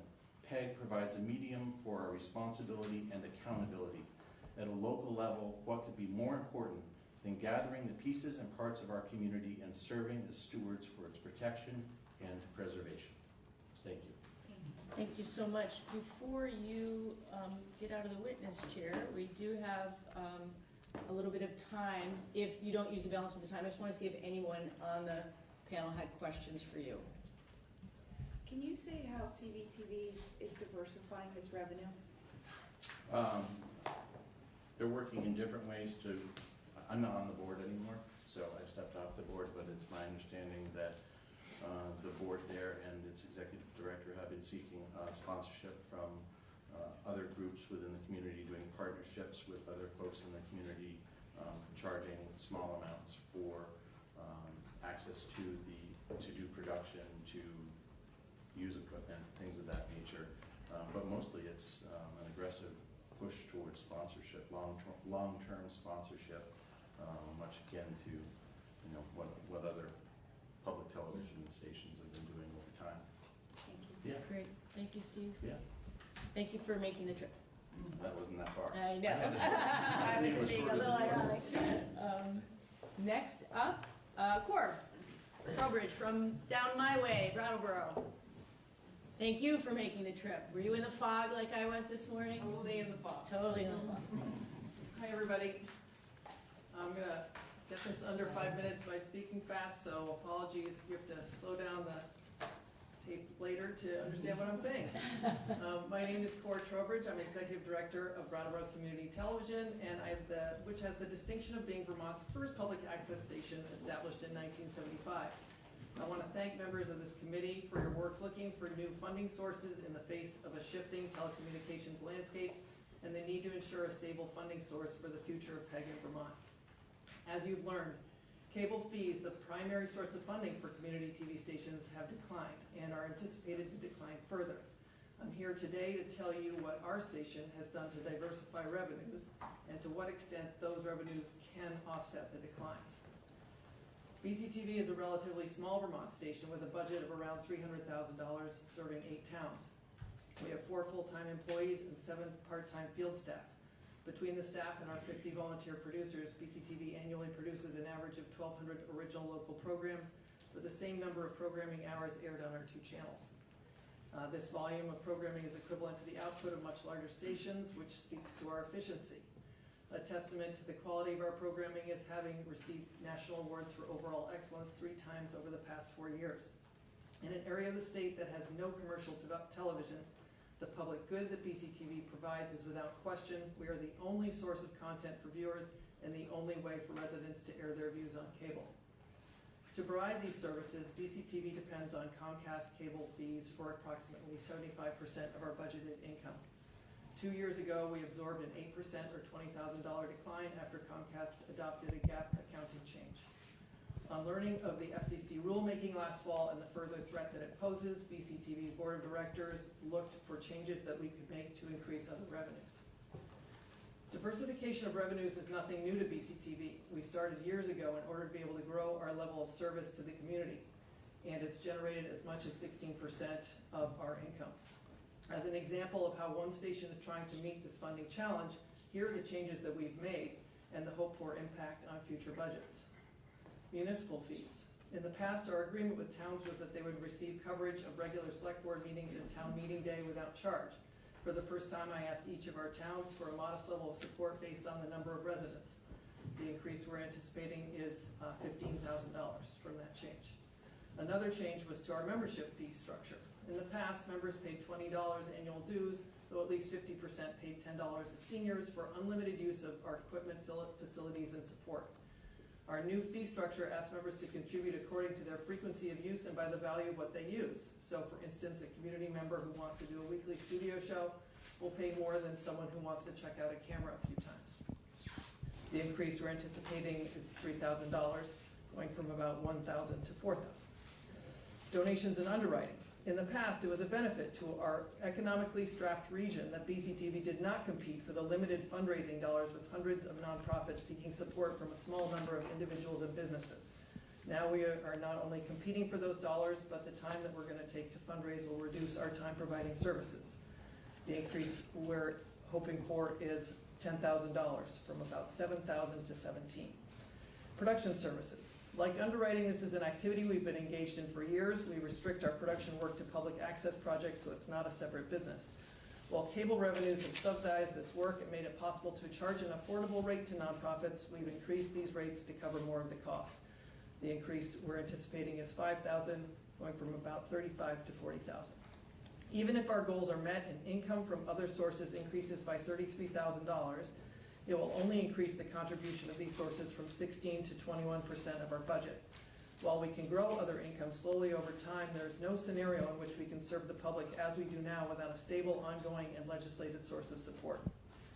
The purpose of my testimony has been to demonstrate that our organization is doing everything possible to diversify our income streams. We are looking to this committee to identify legislative revenue sources to offset the decline so that we can keep providing our critical public access services to residents of Brattleboro and Windham County. Thank you again for your work on this important issue. Core, 30 seconds to spare. Well done. Well done. Any quick questions? True professional with experience. Yes, indeed. Do you have that in writing? Yeah. Those numbers, You'll have that. especially? Submit electronically to Peggy over here, and if you need to connect, I've get the got address. Mike's email address. Yes, so I- wonderful. That will work too. Yeah. Great. Thank you so much. Next on my list is Matt Kelly from Burlington. Anybody wants me to read their testimony really fast? Yes, right. My name is Matt Kelly. I'm an independent producer from Burlington, Vermont. Full disclosure, my local public access invites me to host their election night coverage. Okay. And I'm very grateful for it because it allows me to be part of civil and civic discourse. I'm going to show you right now a 30-second public service announcement that I had an idea to create after I learned that the state of Vermont is doing early voting, figuring that if I didn't know it, other people would not know it, and this public service announcement would be helpful. Have you voted yet? Have you voted yet? Have you voted yet? Early voting is already Can you put the begun microphone in our down great state of for the, Vermont. And if our primaries just were pull the any microphone down. indication, record turnout at the polls. Put it near it there. Alliance, vote early. It's easy. Just contact your local town clerk. Request a ballot. Complete your ballot and mail your ballot. That way, when someone asks you, have you voted yet? You can say, yes, I voted. I'm pretty proud of it. You should be. It brought the governor, the lieutenant governor, their challengers, Randy Bratt and Gino Sullivan, to the table. A very across-the-board, non-political initiative to promote early voting. It was produced to broadcast standards. I went to every television station in my market. No one aired it. I hope that shocks you as much as it does me. Okay? WCAX, would not air it. WPTZ did not air it. Fox 44, Channel 22 did not air it. It's an initiative to promote civic participation in our most treasured institution. The only institution that aired it and produced it is our public access station. It went up to Van, and hopefully other stations pulled it down. We produced a local one as well that brought in our city councilors. It's a horrific indictment. And so what I want to talk about is that, and thank you for our local public access to do it, and offer 3 potential solutions for funding. And the first is on a national level. If Citizens United told us anything, money is speech. And let's now embrace Citizens United for what it actually is. The attempt to demonetize public access is a violation of Citizens United. And let's all get behind it and use that now for its intended good to support public access. The second is on a statewide basis. We just removed and got rid of Vermont Life. And yet, year after year, we spent hundreds of thousands, if not millions of dollars on that initiative, often going into the red.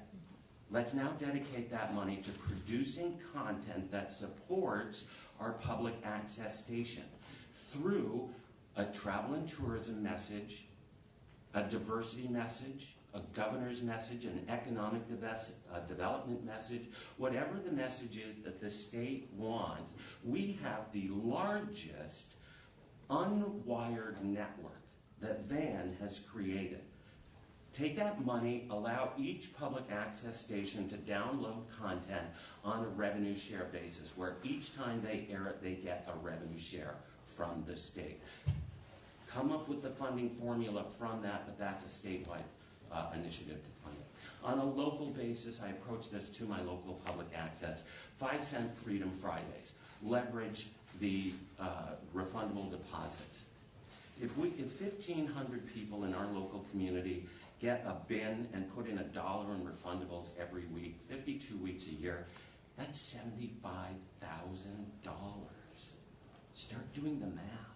So Matt, 1 minute left. Okay, it's pretty significant, okay? So federal, state, and local. Okay? I want to thank you all for really your time to address this, for our public access, for the thousands of hours of local content that they produce that our local media isn't offering someone like me an opportunity to participate in. Finally, I'll say I'm making a documentary on the downtown mural. A lot of it is being done by B-roll footage from the coverage of our city council meetings that only occurs in our public access stations. Thank you. Thank you, Matt. Thank you. Next up, Michael Billingsley from Plainfield.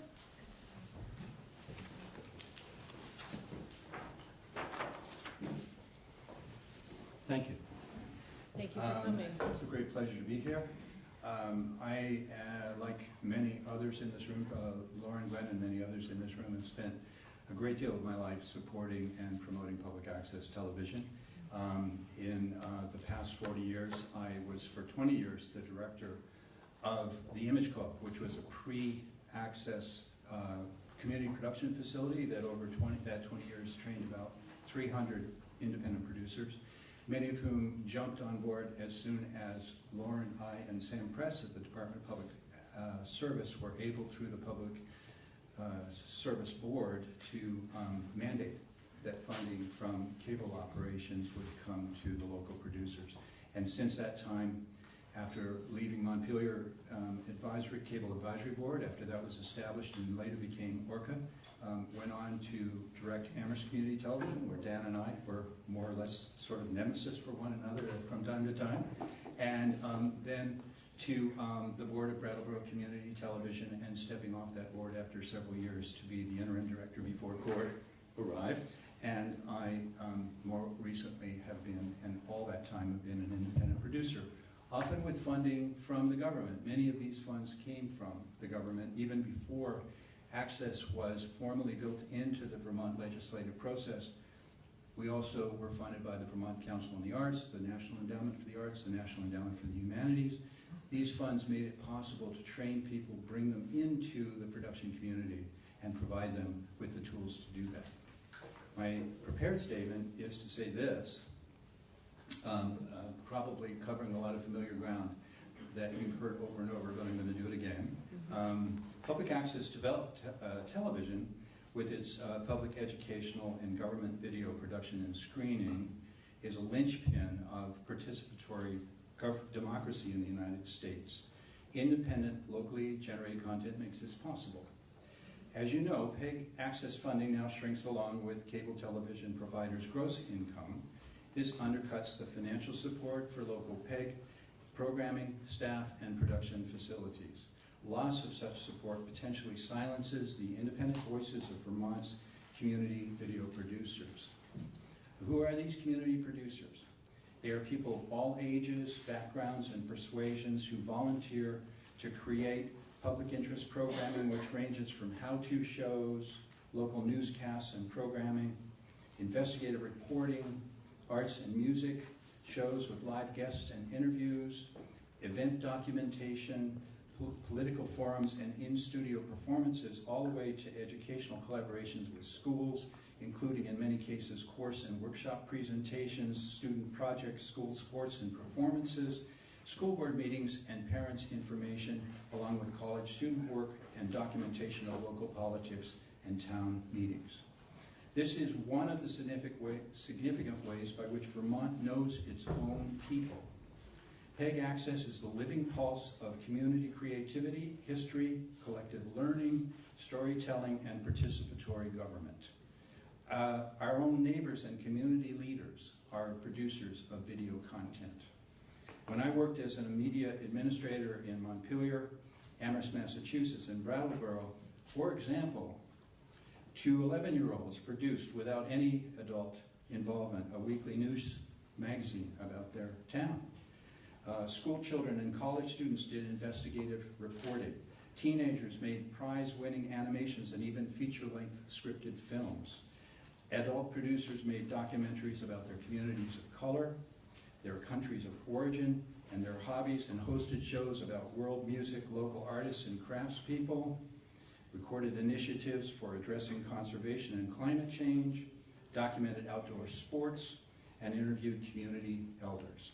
This is how we know ourselves. So, Michael, you have 1 minute left. All right.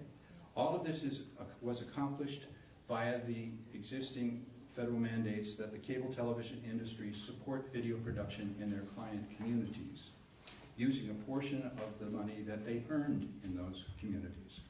I appeal to this committee and to the Vermont legislature to craft a sound support network by which all media content providers, which would include cable, telephone, and internet, to send a portion of their local income back to their client Vermont communities, which generate that income. PEG access has become essential to maintaining a healthy, creative, and informed democracy. Thank you so much. Thank you very much.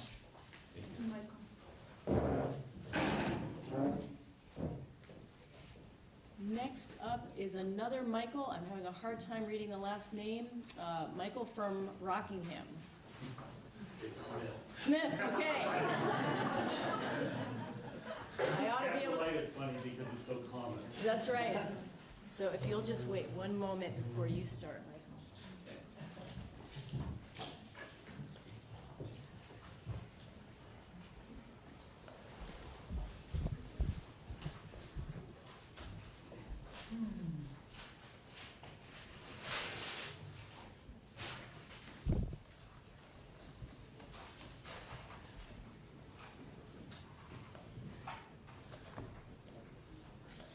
Okay, welcome. Thank you. From my neck of the woods. All right. Well, my name is Michael Smith. I'm currently the president of the board of directors of Falls Area Community Television. We're the cable access PEG provider in Bellows Falls. I've been involved for about 10 years with PEG, so I'm relatively new compared to everyone else that's been testifying. I've submitted some written testimony. I'm a little uncomfortable doing it in speech, but I'm going to open with just my quote. The threats of freedom of speech, writing, and action are often trivial in isolation, but they're cumulative in their effect. and unless checked, lead to a general disrespect for the rights of the citizen. And that's by George Orwell from 1984. I would like to say that PEG access television allows people to think their own thoughts and then transmit those thoughts to others. And to me, that is the fundamental right of our citizens, and it's the fundamental value of PEG access. I would say that one of my quotes is, everything, not all flowers are roses, and not all content on PEG television is polished and well done. But I think that fact brings out the value of PEG television in that it is people, it's citizens. They're saying their thoughts and they're speaking their mind. And it may not be political speech. It may be Grandma Kitty reading to the kids, but it is really valuable, and reducing the amount, or reducing the access to, or reducing the volume of PEG television is really reducing speech. And when we reduce speech, we reduce our ability to think. And we reduce our ability to form ideas, and we reduce our ability to function as a government. And I think that is the value of PEG television. And I think it is also, the reason I'm here today is that I value that, and I'm hoping that we'll come up with some solutions to this problem. I've entertained questions. We are currently developing strategies to diversify our income, mainly going toward a Patreon style model. I'm sorry, say that again. A Patreon, I don't know if you know, people gather, they fundraise online by offering up content for sponsorship sort of idea. But it's Patreon, it's creating patrons of the arts. And so some artists are using it now. We're looking at that sort of idea. We are really small. We're about half the size of Brattleboro. And we manage on 2 full-time employees. We have 2 channels that we do 24/7 on Comcast, and 2 channels we do 24/7 on Vermont Telephone, or VTEL. With 2 employees, any cuts in our funding really cut to the bone. It's not like we can just cut, you almost go out of existence when you cut. So thank you for your time, and I'll entertain any questions. Otherwise, Are you doing any collaboration with other access centers? do you mean like, we're part of VAN? Right. Personally, I don't, but I know that we go to the VAN meetings and we do things with some of our former staff work in Brattleboro, and we like collaborating with them, but I wouldn't say we have a formal collaboration. I was just wondering if you were considering any shared expenses or... Not at this point. I mean, we're still, one of the things that we're working, we're still in a level of uncertainty. We're not sure what the impact is going to be. There's not been a real fine line drawn. I don't know how much time I have left, but You have 40 seconds left. You're doing great. And we don't, I mean, just to be completely transparent, we don't either. That is part of our charge, right, is to try to get our hands around that. Yeah, I guess the uncertainty is one of the things that makes it difficult for us to come out and say, well, we're going to do this, or we're going to do that. But we haven't come up with that yet. Thank you so much. Really appreciate it. So next up, we have Estelle Emmons and Charlie Taylor from Charlotte. Feel free to bring another chair up if you'd like, if you both want to sit together. And are you 5 minutes each or 5 minutes together? It's fine either way. Just wanted to know. We're gonna do it together. Okay, great.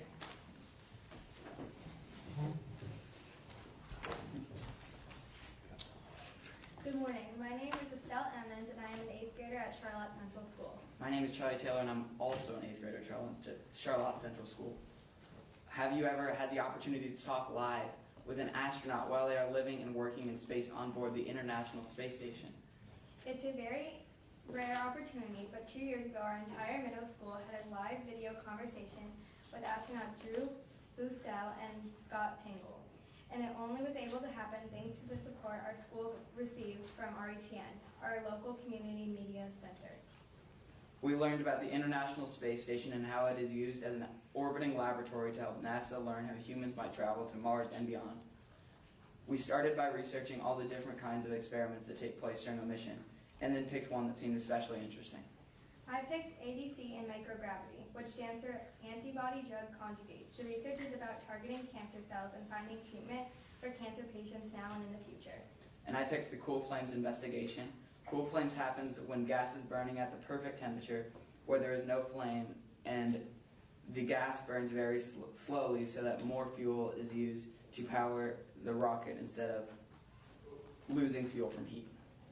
At the video conference, I remember it started with mission control calling out to the ISS.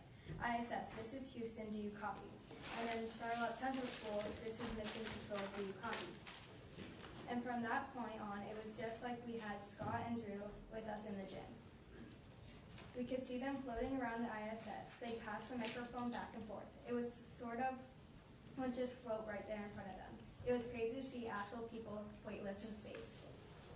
Many of the kids in our class were able to come up to the microphone and ask the astronauts questions about our experiments, including me.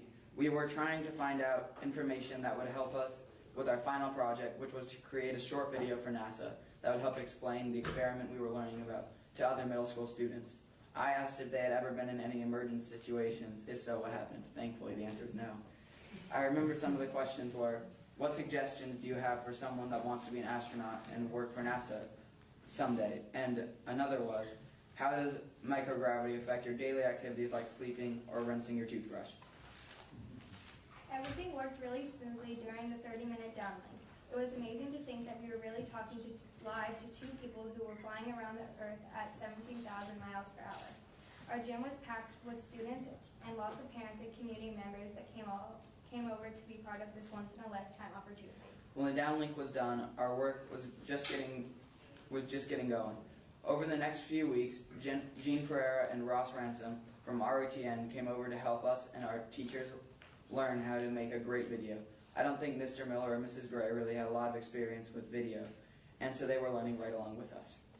We learned about A and B roll footage, about how to write a good script, and they taught us how to use the program WeVideo on our Chromebooks to pull everything together. One day, RETN came over and set up 2 filming studios in our library, and we each came down to practice and film the main part of our video.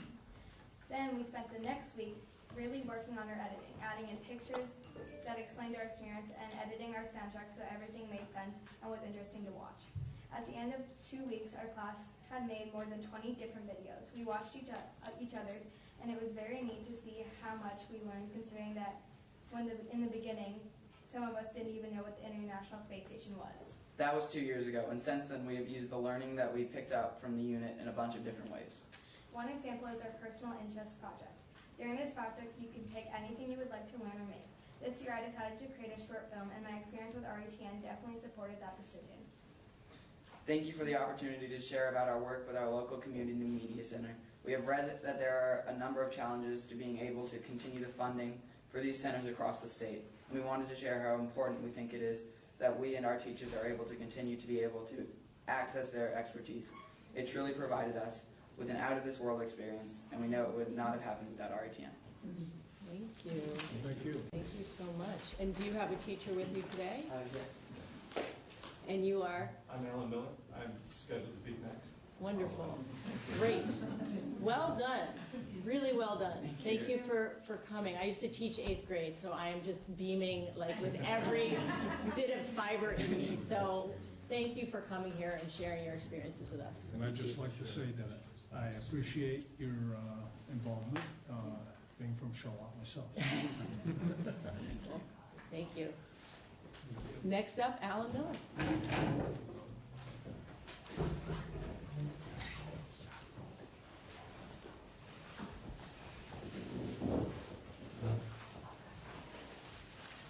So, good morning. I'm Alan Miller, representing Champlain Valley School District, Charlotte Central School, and one of several proud teachers of Charlie and Estelle. So, thanks for the opportunity to have them here.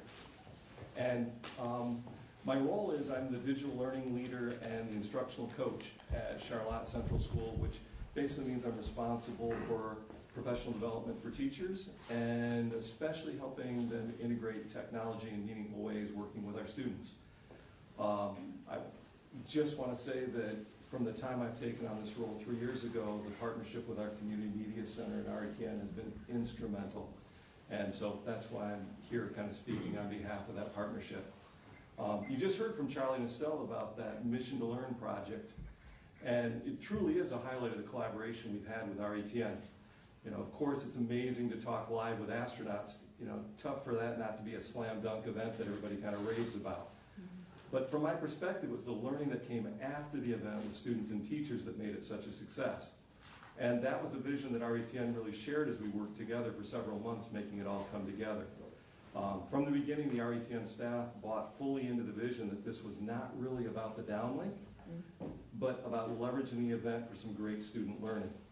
And to see our 6th graders dive into trying to explain astrogenesis or cellular mutations from space radiation and having the support to make high-quality videos to share that learning was truly an example of how both technology integration, 21st century learning, and partnerships like this can really empower great learning with kids.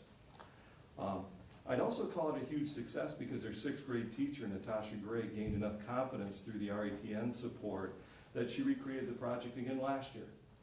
This time launching the unit with educator astronaut Ricky Arnold through Skype in his office at Johnson Space Center.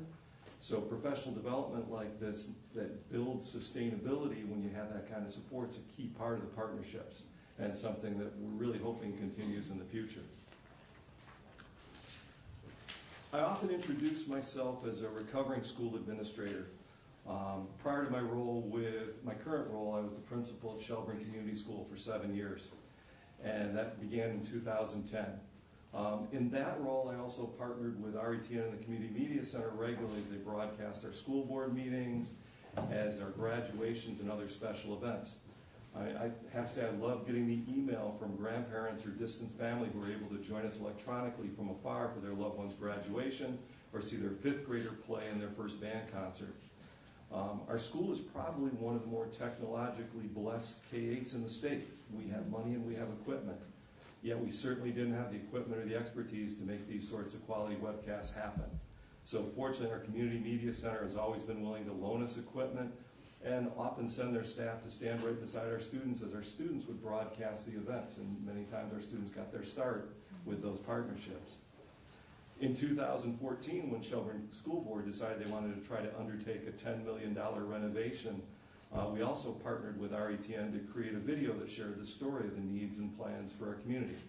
I'm convinced that it was the video they helped produce that was instrumental in building the consensus we needed to pass that bond and create what I proudly can say is probably the best middle school instructional building in the state right now. Across the state, we've been developing our graduation proficiencies as part of Act 77. And I think that every set I've seen includes some element of students will be clear and effective communicators. All too often, I think we fail to think broadly in terms of just what communication skills are essential for 21st century literacy. And I would propose that if a student can't make a concise, compelling audio podcast or video, that in fact they're essentially illiterate in today's world. Nearly as much so as a student who can't write a complete sentence. Digital media is no longer a luxury. It's truly the backbone of 21st century communication. And although my new job title is Digital Learning Leader, I'm woefully experienced in regards to using digital media. I didn't grow up making videos, recording soundtracks, but now I find myself wanting to be sure my students have the skills to do both. So I only have about 30 seconds. Good. Fortunately, another element of our Community Media Center is they not only support special projects, but they offer classes on the weekends, and I've been able to take part. These past 2 weeks, I've been able to introduce my middle schoolers to green screen, stop motion video, all because of classes I've been able to take. We're working together to try to understand 360 video and virtual reality. Again, projects I get to do with partners at RETN. So thank you for giving me the time to share about the impact our Community Media Center, RETN, has had on our school, our students, and my professional development. Having been an administrator, I truly understand the complexity of funding challenges and appreciate your commitment to trying to keep this great resource available to schools and educators around the state. Thank you. Thank you. Thank you very much. And we are out of time, but Are you going to be able to stick around a little bit after the testimony today, or are you heading back to school? You're like, we don't want to go back to school. Are you joking? What are you talking about? Okay. All right. Wonderful. Thank you. Next up, I believe it's David Connor from Montpelier.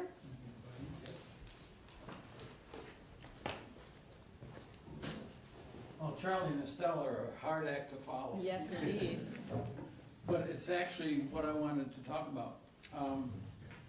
I'm Dave Connor. I'm a retired emeritus pastor at the old meeting house. I'm up in front of the post office with peace signs every Friday, and I represent Orca because I'm on the board of Orca. I really want to say, I first want to thank you all, but I want to thank those that spoke for incredibly articulate explanations of why public access is important. I've spent my entire life trying to make the media available to the people that are have less voice. While I was director of the Memorial Family Center, there were the state's television places where you could have live meetings, talk to people in Brattleboro, talk to legislators, talk to people that are running agencies, and all of a sudden, without any vote at our town meeting or any other vote among the parent-child centers, it stopped. We shut down. And that, to me, was what the media can do, is to unite us. And one of the reasons I sort of talked John Block into letting me get on the Orca board is that I want to have the public access available to the entire citizenry, free speech television. When I was a chaplain at Cornell, there were students that were doing a pirate radio station. And the FCC was trying to find them, locate them and shut them down. Why can't the FCC take all of the frauds that are on the telephones of my own house and go after them? Like they want to go after somebody who wants to talk about real truth through news.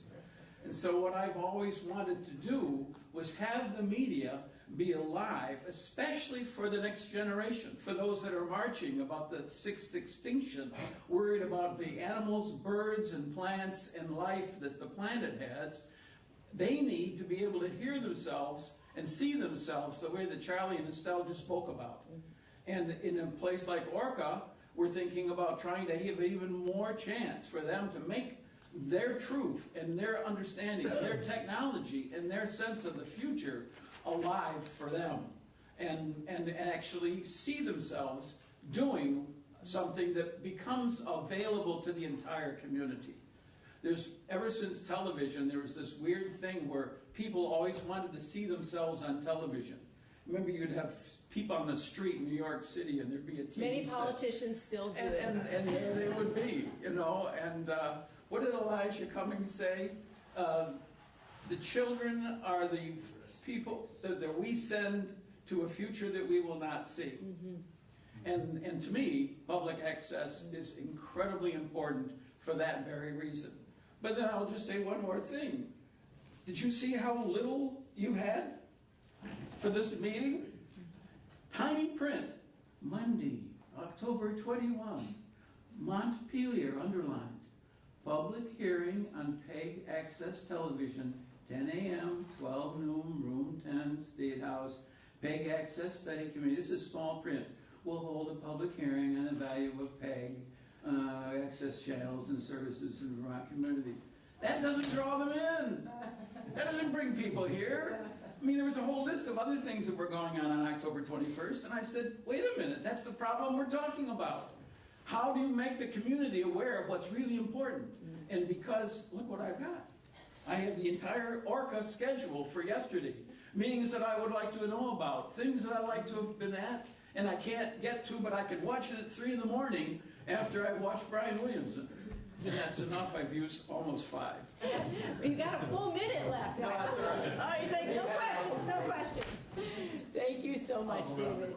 Appreciate that. Elaine Haney, seeing you in another situation here than I usually see you. I'm excited to hear your testimony. Come on up. Good morning, and thank you for the opportunity to speak with you today and for exploring sustainable funding options for Vermont's PEG access organizations. My name is Elaine Haney. I'm the chair of the Town of Essex Select Board, and the Town of Essex includes the incorporated village of Essex Junction. We are the second largest municipality in Vermont with a combined population of over 21,000 people. I have been the chair of the board of Channel 17 Town Meeting Television for 4 years and have represented both Essex and Essex Junction on that board for 7 years. I'm also an employee of the Agency of Commerce and Community Development, but I am not here in that capacity today. Understood. We rely heavily on Channel 17 as an essential part of comprehensive community outreach for multiple controversial topics that our residents care deeply about. Live streaming of public meetings conveniently connects people with the select board and the village trustees. But more importantly, our residents are watching our meetings after the fact, online, multiple times. We are the first community in Vermont, I believe, Lauren Glenn, correct me if I'm wrong, to live stream annual meeting. So we have been trying to innovate and bring our residents more involved into government by using Channel 17 in that way. Videos about our recent firearms discharge ordinance amendments were viewed and shared hundreds of times. The lone reporter who covers our community for our local paper seems to write about almost all of our meetings. I wonder how he does that. It's because he watches all of the meetings and reports on them that way because he's just one guy. Residents refer to Planning Commission meeting videos to maintain accountability as they watch buildings go up in their neighborhoods and want to ensure that what was agreed to at the PC meeting is actually happening on their street. And Essex Junction and Essex are once again preparing to vote on merger. Channel 17 is a crucial part of educating residents on how merger might impact them. We simply cannot do the business of governing without our PEG access station. The current precarious state of funding for PEG stations statewide concerns municipalities deeply, and we urge the legislature to consider alternative funding models that will sustain and strengthen them. Channel 17's coverage area is comprised of Essex, Essex Junction, Burlington, South Burlington, Williston, Winooski, and parts of Colchester. Over 200,000 people have access to our services. Each municipality pays annually for meeting coverage. However, the cost of recording, editing, and broadcasting these meetings far exceeds the funding municipalities can provide. The balance currently made up by funding from local cable providers is in jeopardy, and our municipalities will not be able to replace all of it.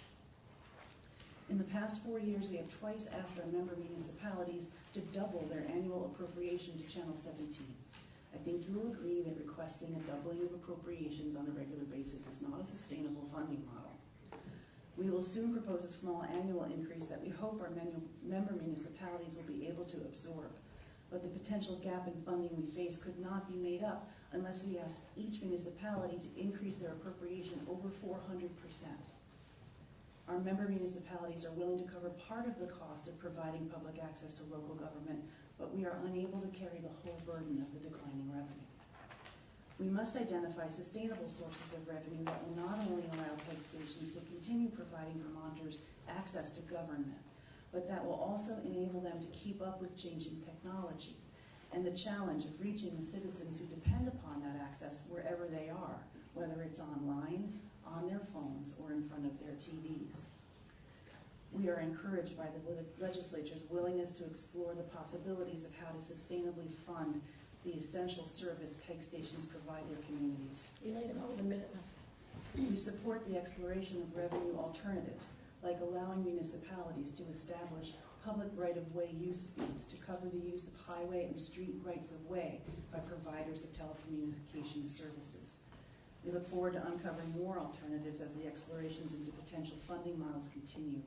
We urge you to prioritize this discussion so that potential solutions can be developed and implemented before it becomes an emergency. Thank you again for working with us to ensure access to local government for Vermonters by protecting and strengthening our PEG stations. Thank you, Elaine. Thank you. Thank you. Catherine Rader from East Montpelier. Good morning. Good morning.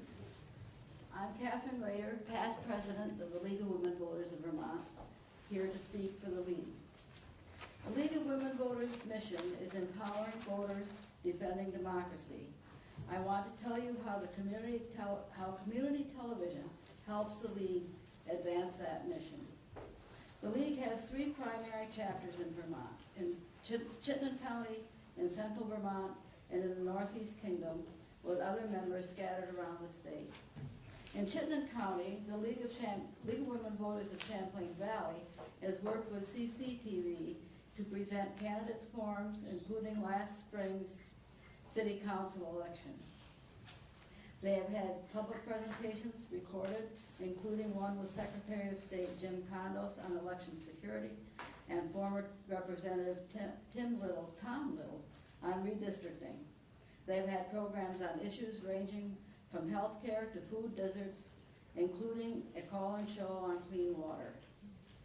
For the past 6 years, the Central Vermont League, my home league, has had a variety of programs recorded by ORCA, beginning with a series of in-studio interviews with government officials, state legislators, and professional experts on a wide variety of topics. More recently, the League has hosted an annual spring lecture related in some way to civic engagement, which have been recorded on-site by ORCA. For the past 3 years, the Central Vermont League has partnered with the Kellogg Hubbard Library to present a series of 4 or 5 programs organized under a common theme. 5 programs on the First Amendment, 4 on political issues under the rubric Constitutional Crisis, and this year we are presenting 5 programs on criminal justice in Vermont, covering incarcerated women, prison health care, implicit bias, racial bias in enforcement, prosecution, and sentencing, and re-entering the community following incarceration. All of these have been or will be recorded and aired by ORCA.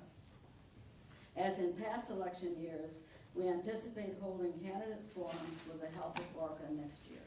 Also CCTV and Kingdom TV. The League in the Northeast Kingdom often partners with Kingdom Access TV in St. Johnsbury, either by requesting that they record and rebroadcast our public programs like candidate forums or speakers, or that they help produce informational videos which they will then broadcast as part of their programming, and which we can also share in a link via email, Facebook, or Front Porch Forum. Just last week, St. Johnsbury members interviewed the superintendent of schools about a proposal bond to fund improvements to the St. J school building, an issue which St. Johnsbury's voters will have to vote on early in November, so that those voters can know about the facts before they head to the polls. Earlier this year, the Northeast Kingdom League interviewed candidates for select board in advance of town meeting day because they had often heard from voters that it is very difficult to know who to vote for in local elections because of a dearth of information. Last year, they interviewed St. J's town clerk on KATV about the nuts and bolts of registering and voting. They hope to create a nonpartisan program on KATV about how to judge a candidate to help voters navigate 2020's election cycle. Catherine, you've got 1 minute left, okay? Excuse me, 1 minute? You have 1 minute, yeah. That's quite a litany from just one organization that makes use of their public access television stations. The League also recognizes and appreciates the value of the live and recorded governmental proceedings provided by our public access stations. While the advent of the internet has complicated local PEG stations' legal and financial circumstances, it has taken their services beyond the local. The Vermont Access Network makes programming available statewide, and the League routinely sends links to our programs to our membership, asking them to ask their local stations to air them. The League of Women Voters of Vermont is well aware of the public good provided by our community access stations and would advocate for public funding to sustain this important service. Thank you so much, and thank you also for your service with the League of Women Voters. I don't know, did you see the article in the New York Times the other day? There was a woman in the League of Women Voters who discovered that after all of her work getting people registered to vote, that her own name had been Oh, removed yes, from the yes, rolls. yes, in And Ohio, I think. in Ohio, exactly. And she and a whole cadre of volunteers are very carefully going through systematically putting people back on the rolls. Ohio is one of the states Yes. that So, causes problems. And we here are so lucky. yes. Because Thank you. Thank you. Jerome Lapani from Adamant? Yes. Yes. That's me. I'm looking in the wrong place. Who's going to film you? Now what's going to happen? That's right. This is a turnaround moment.